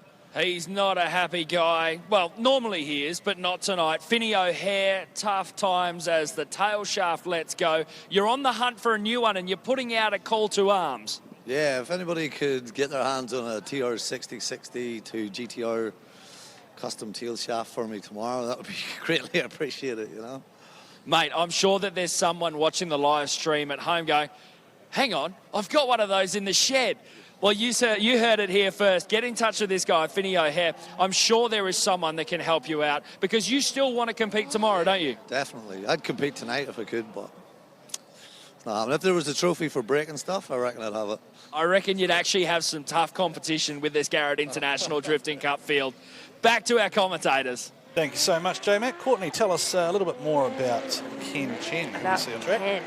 He's a very busy man, by the way. So I learned a lot about all of the drifting series that are taking place in China at the same time. So there's 3 huge circuits or a series running at the moment. There's the CDC, D1 China, and now the DCGP as well. So he literally got on a plane to come here after competing in the CDC, and as soon as he lands, he's got another competition the week after that. So Chinese drifting scene in itself is just growing from strength to strength, and it's great to see that we've got 2 drivers from China here for the first time. Bit of a rough initiation for Ken Chen, though, isn't it? But what did he say to you? I think this is literally the first time he's driven the car. Yeah, it is, and he's not used to having so much torque. I think that was a surprise for him, and perhaps it'll change his appetite for engines in the future, because that thing has over 1,200 Newton meters of torque at about 1,500 RPM, I was told. So plenty of disposable torque there. All right, so here we go with Warwick Hill. Now, did you see Warwick Hill before? Did you see the bonnet incident? Yeah, he came back with a smashed screen and a concave bonnet. I think he went out for the Midday Mayhem demos, and unfortunately his bonnet wasn't properly fixed, so it was came up and smashed his windscreen. But he's fixed it. Look at it; it's crystal clear now. I did ask Warwick whose fault it was, and he said it was his. Wasn't even the pit crew, it was his. Apparently it was his job. So that was a run there up against Ben Maloney in the JDM garage machine, S15. Good to see Warwick out on track though and really doing quite well. We have seen this car before. It was actually the backup car that Troy Jenkins drove last time the Kiwis came across. So we are starting to wind towards the end of qualifying tonight. We've got a couple more battles to go. Courtney, I think tonight's been a great success though. Been some pretty good driving. It's been great to see them really dial in their lines, because I know after practice a few of the drivers weren't so confident in their approach, but now after looking at the confidence they have, especially figuring out that first corner, for a lot of them they weren't sure quite where to place the car, whether they wanted to do a backwards entry or come in with a consistent speed, but it seems like they've all found their groove now and they're attacking. And tell me, what was the vibe like up in the pits up there? Was there a lot of frantic activity? Are people quite busy up there? Actually, it's quite calm compared to the other pits that I've been in, especially last year with the wet weather. We obviously had a lot more cars off track last year. So at the moment, the atmosphere is quite calm, and everyone seems looking forward to tomorrow as well. Okay, that's good to hear. Good to hear. And I did see that Shane Van Gisbergen was rather wryly smiling as we watched Ben Maloney, who is the reserve driver. He is competing on behalf of Mitch Pullen at the moment, banking points for Mitch Pullen, being chased by Warwick Hill here. Warwick Hill's got to close up a little bit here. Now, have you done a few laps of this track when you were in your previous guise as a drift school instructor? Yeah, but nowhere near as flawlessly as these guys. I have. It's a fun track, and I know that, in particular, Andy Gray said that was the exact reason why he came back this year when he found out that it was at the South Circuit. The drivers do enjoy it, especially the undulation changes, and it's quite great to watch it as well. Yeah, it is a great spectacle for our fans who stay here after a long day. They've watched Time Attack all day, seen some of the best in the business steer in a straight line, and now they get to see the madness that is the sideways spectacle here at the International Drifting Cup for 2019. Nice run there from Maloney out front. They're doing pretty well for a reserve driver who probably up until about this morning didn't think he was going to be competing. Exactly, and I didn't even really have his name on my run sheet, so I sort of went across and said, "Hello, who are you?" Had to introduce myself to him, so he was definitely in the reserve category, and I think sometimes that can change your mindset coming into the event, because he hasn't built up all these expectations already, and he's really grateful just to get a run. Matty Van Kirk and Glenn Ormerod on track at the moment. You spend a bit of time with either of those two, probably quite brief though. I know Matt Van Kirk in particular was quite busy just trying to line up another car to drive, given that's not his car, it's Paul Alexander's car. A bit of a ghost. I actually was trying to catch up with Matt yesterday and today before the event got well underway, but I couldn't seem to find him. I think he was very busy, as he said.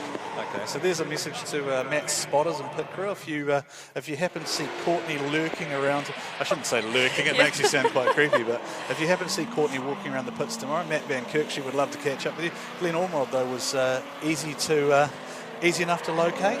You're making me out like I'm going to be a stalker. Thank you. Well, you did get yourself invited to China, though, didn't you, to help out at one of the CDC and rounds D1NZ, but you seem to be blocking that one. I didn't. I was promised that last year, and it still hasn't happened. Oh, okay. All right. What have we got down there, J-Mac? Who have you got with you now? Jake Jones, the Drift Squid, has been kicking goals all night long. But, mate, it has been a tough slog. The pace has been frenetic. How have you been handling that? Yeah, not going to lie. It's been a pretty challenging night. It's gone literally from a pretty warm day to a cold night. And we actually did a bit of a trick in the Beamer to get some more speed out of it. And it worked really well, so we're hauling up the hill now. Yeah, nice and vague. Yeah, we did a trick in the Beamer to get some more speed out. What did you do? Honestly, we just put some higher profile Zestino tyres And I'm letting the cat out of the bag here because I don't really care, but it actually gives you more wheel speed because you've got a taller profile tyre. So there's a pro tip for you tonight, ladies and gentlemen. The more you know, ladies and gentlemen. Getting set for tomorrow, what's the mood? How are you feeling? Yeah, I've had 3 battles tonight. I'm in a good position, currently top, but the other guys haven't finished their 3 battles. So tomorrow night we've got 2 more battles, and yeah, we're in a good spot. I really want to put on a good show tomorrow at the lunchtime demo, so that's my number 1 focus. And then, yeah, the 2 battles, and fingers crossed we get top 2 out of the group. So, Jake Jones, the Drift Squid, coming to you from the end of day 1 for him for the Garrett International Drifting Cup. Thank you so much, J-Mac. Little pro tip while you're at it, Jake Jones. I remember a guy called Mad Mike Whittick. You might have heard of him. He said you come here to win events. You don't come here to do the lunchtime demo. So maybe a different school of thought that you might have heard once or twice before. As we watch Glenn Ormerod lead through the entry of Matt Van Kirk, who ghosted Courtney earlier, but nothing creepy at all in that. We are winding towards the end of today, Courtney. We're on a 9 o'clock curfew, so we can only run battles up until then. The event has to finish at that point, so we're going to get most of the way through. We did see a result come through there with Warwick Hill getting the win over Ben Maloney, 33-26. And Matt Van Kirk looking pretty strong at the moment over Glenn Ormerod. Your thoughts on how the event's run so far? The live scoring's pretty cool. It's quite interactive, just seeing the way that things flow and the information that's available to the crowd. Yeah, it's great to have that level of transparency, especially delivered so quickly straight off the bat. So. Yeah, I think it's quite interesting to see the way it goes. I was actually speaking to Ken earlier as well. About the different judging systems in China. Okay, so we'll come back and talk about that after this. We're just going to go to a quick break. Okay.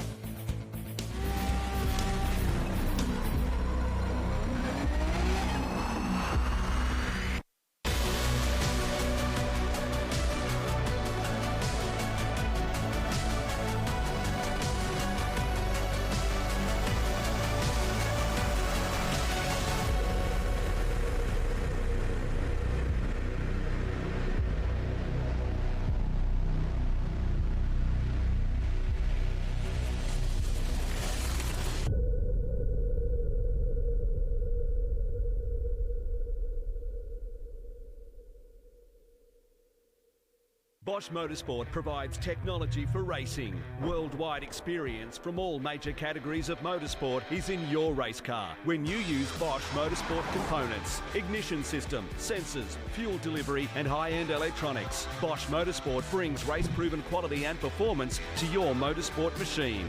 Search for Bosch Motorsport Australia or find us at boschmotorsport.com.au. There's good, there's better, and then there's Bosch. Bosch Motorsport, when quality and performance matter. Back, ladies and gentlemen, the International Drift Cup for 2019. Michael Bonney on track. The 800 horsepower odd C&D Motorworks S15. He's up against Mitch Jeffrey. Very striking livery, the blue and yellow there of the Mitch Jeffrey machine. Now, Jeffrey had the first bye in his class, so he's only had 1 opportunity to score points so far. Michael Bonney, on the other hand, is looking pretty strong at the moment. He's had 2 runs and he sits in position number 1 on 65.5 points in his pool. So Michael Bonney at the moment looking pretty strong for a potential top 16 spot. Now, I don't think anyone, Courtney, would have seen the results going the way that they have tonight. Andy Gray with 2 issues. So I think it's pretty tough to try and pick a winner at the moment. Do you, based on what you've seen, you have seen a lot of drifting over the years, so it'd be great to know. Oh, here we go. We've located the man himself, have we, J-Mac? We have indeed. Firstly, let's get the business out of the way before we get to the pleasure. Matt Van Kirk having some issues there with steering. What happened? Yep, so in the burnout box, I was leaving the burnout box, and I started to turn left to go to the starting line, and it felt really off. The car didn't really want to turn left that much. After my lead run, it felt okay, but I was driving back to line up in my chase. As I was turning left, it took me almost a whole half a turn before the car actually went left, so I believe something's loose up front, but I didn't want to call 5 minutes. I know we're behind. I don't know how that works on the World Time Attack, so I just went out there and drove, and it was a little sketchy, but we held it together. Looks like we might have jumped the rumble strip a little bit, but it was some fun. I was a good driver, and it was a blast. We're looking forward to more. That's the business. Now comes the pleasure, because Courtney, this is for you. There you go, guys. Oh, there we go. We now know what Matt Van Kirk looks like. So he's ghosted you again. He's disappeared there. There he is. He's off. He's off out of screen now. J-Mac did tell me that he wanted us to find him a potential date for the evening. J-Mac? J-Mac did say that. Why did he tell me? I'm his wing woman. He said it was $1 starting bid. Apparently you guys don't have Trade Me, it's Gumtree. So all bids to dateforjmac.worldtimeattack.com.fake address. Okay. Yeah? No, we won't. Should we do that? No?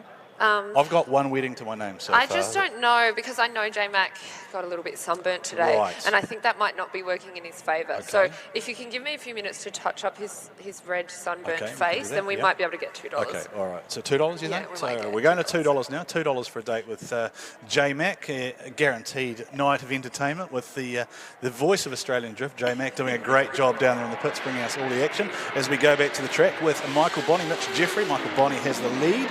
Mitch Jeffrey on the chase there. Jeffrey needs to get a little bit closer there. Courtney's sitting a little bit far back, probably to be chasing somebody with the amount of power that Bonney has. Huge power difference between these cars.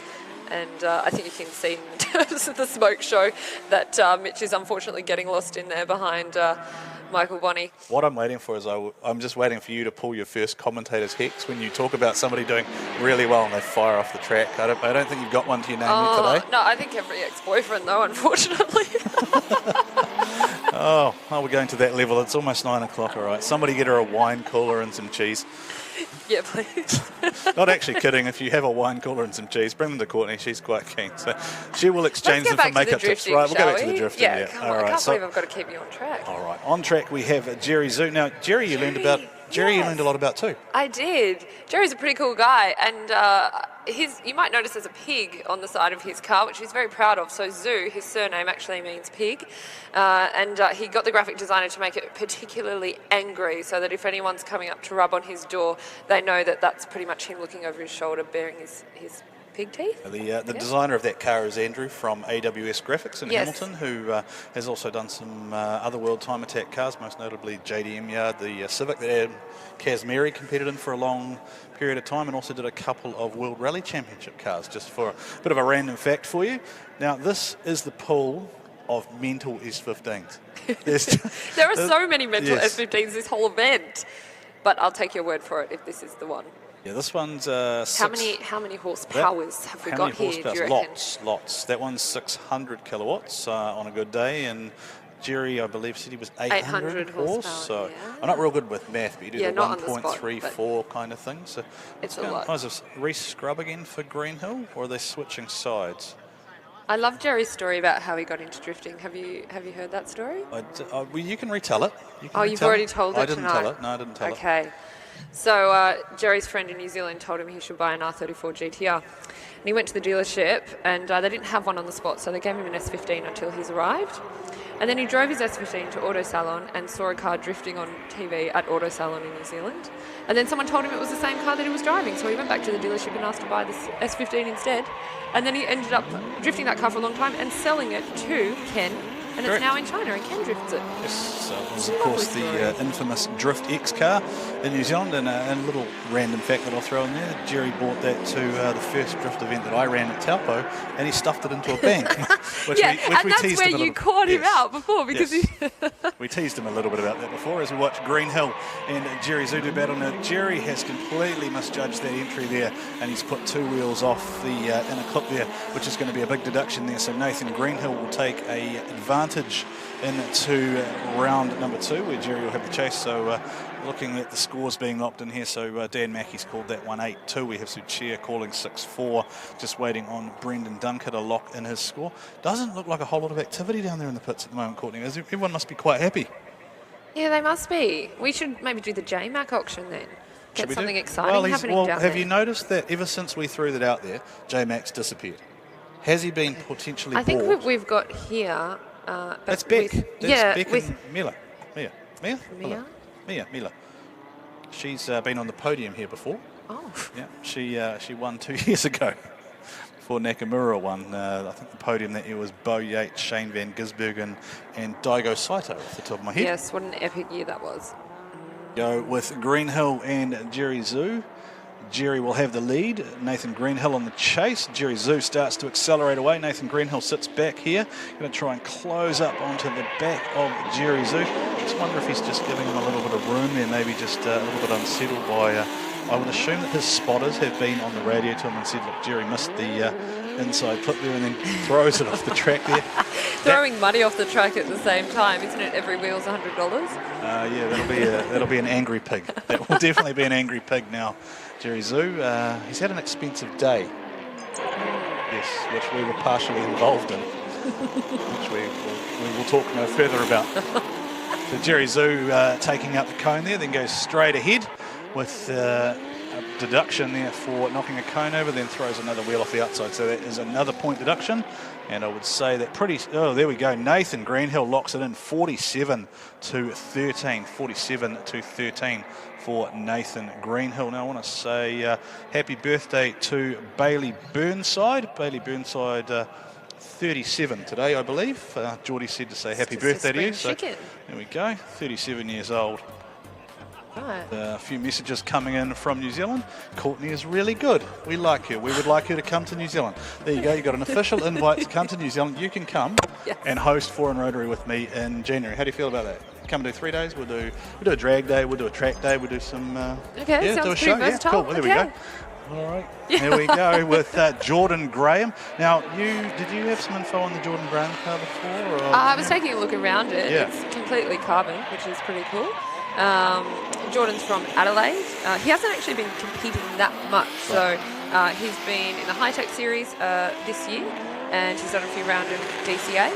But I think the car was a 3-year build, he was telling me, and it's finally come together to a point that he's happy with it. So we're pretty good at breaking. We sort of break cover with these special builds every year. If you sort of think back, we had the 240 last year with the GTR motor.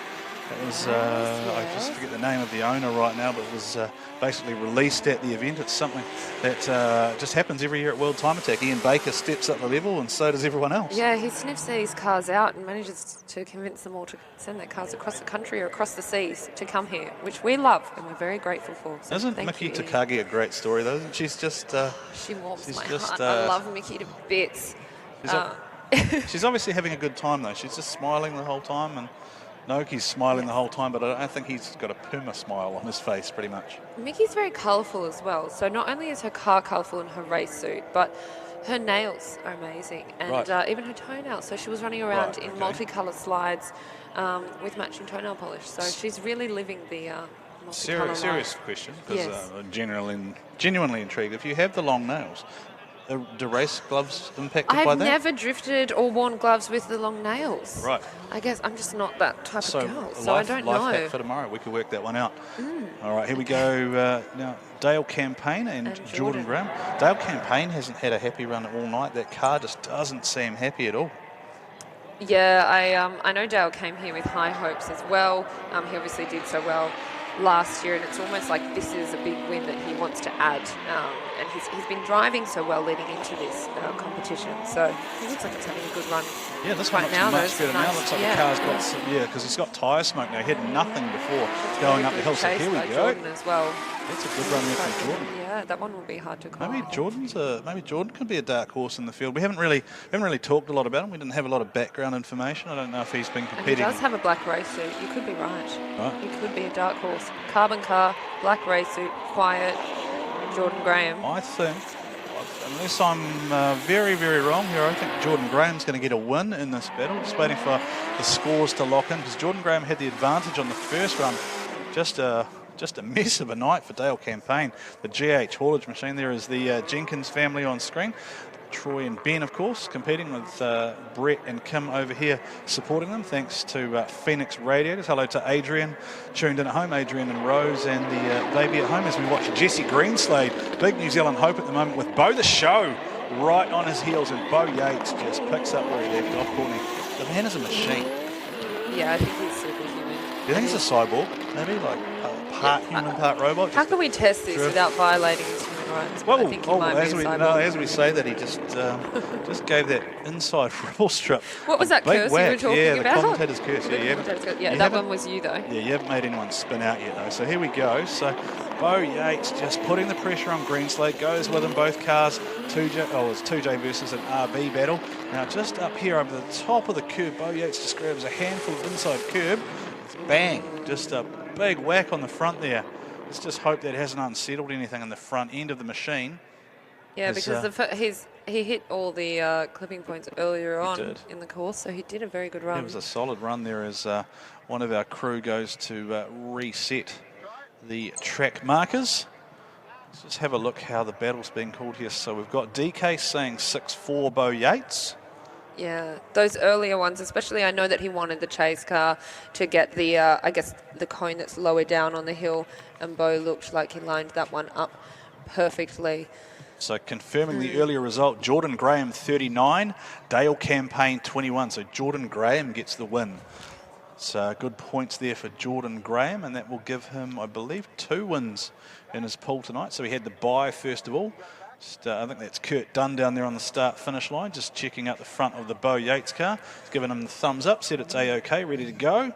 Do you know much about Jesse Greenslade's sponsors? I do not know anything about Jesse Greenslade's sponsors. He is here representing Jesse Greenslade Drift this weekend. So we watched the Toyota Genuine Parts machine. Bo Yates, the big old dragon. Jesse Greenslade, though, coming in, but he's made a big mistake. Greenslade got lost in the tyre smoke there. Jesse Greenslade maybe just felt the pressure a little bit there as Bo Yates chucked it in, and you can't see a thing.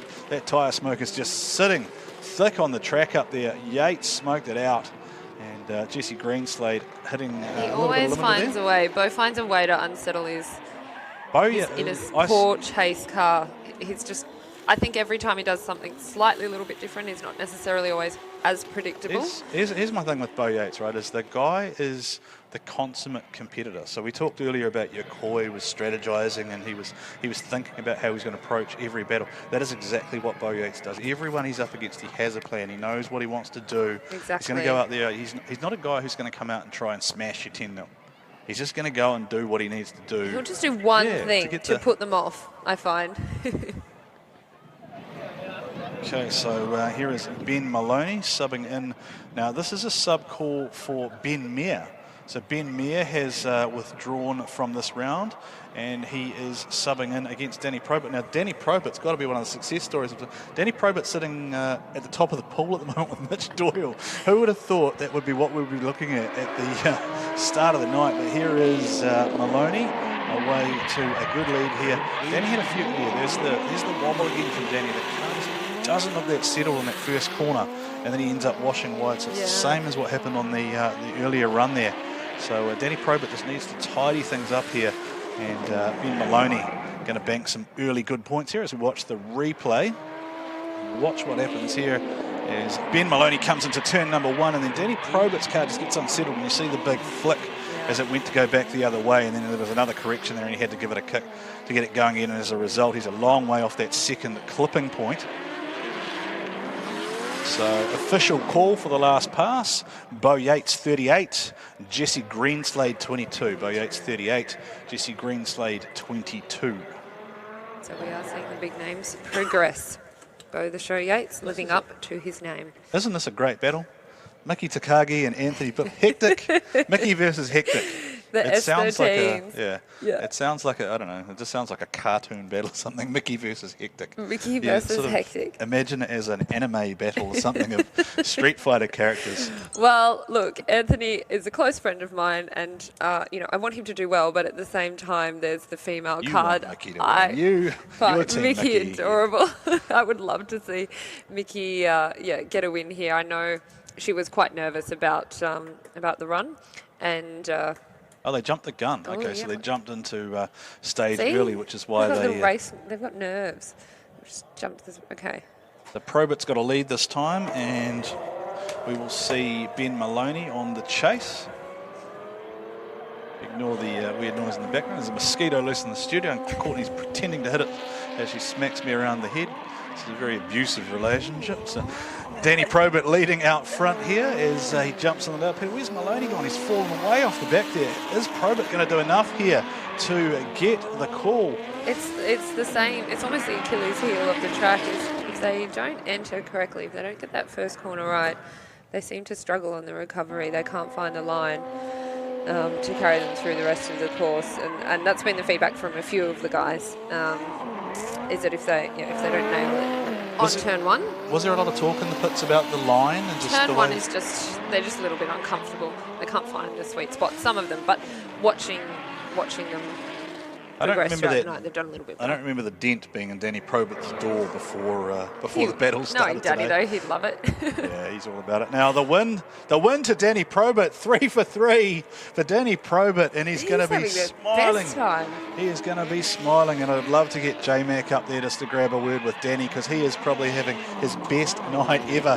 Mickey Takagi, though, meanwhile, gets unsettled in behind Hectic Billick. Anthony, the best haircut.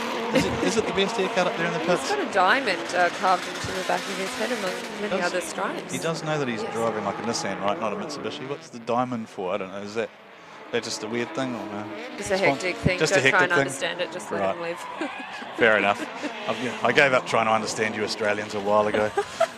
I think Hectic's he's one of a kind. I'm not sure whether I'd class him as representing the whole of Australia. Right. He just represents Hectic. All right, so a great night here at the International Drifting Cup so far. Courtney McColgan on commentary with me as Moz has stepped out. J-Mac doing a great job up in the pits as well. We have just smashed through the battles tonight. We've only got about 15 minutes to go here at the International Drifting Cup for qualifying. This is 3 rounds of qualifying.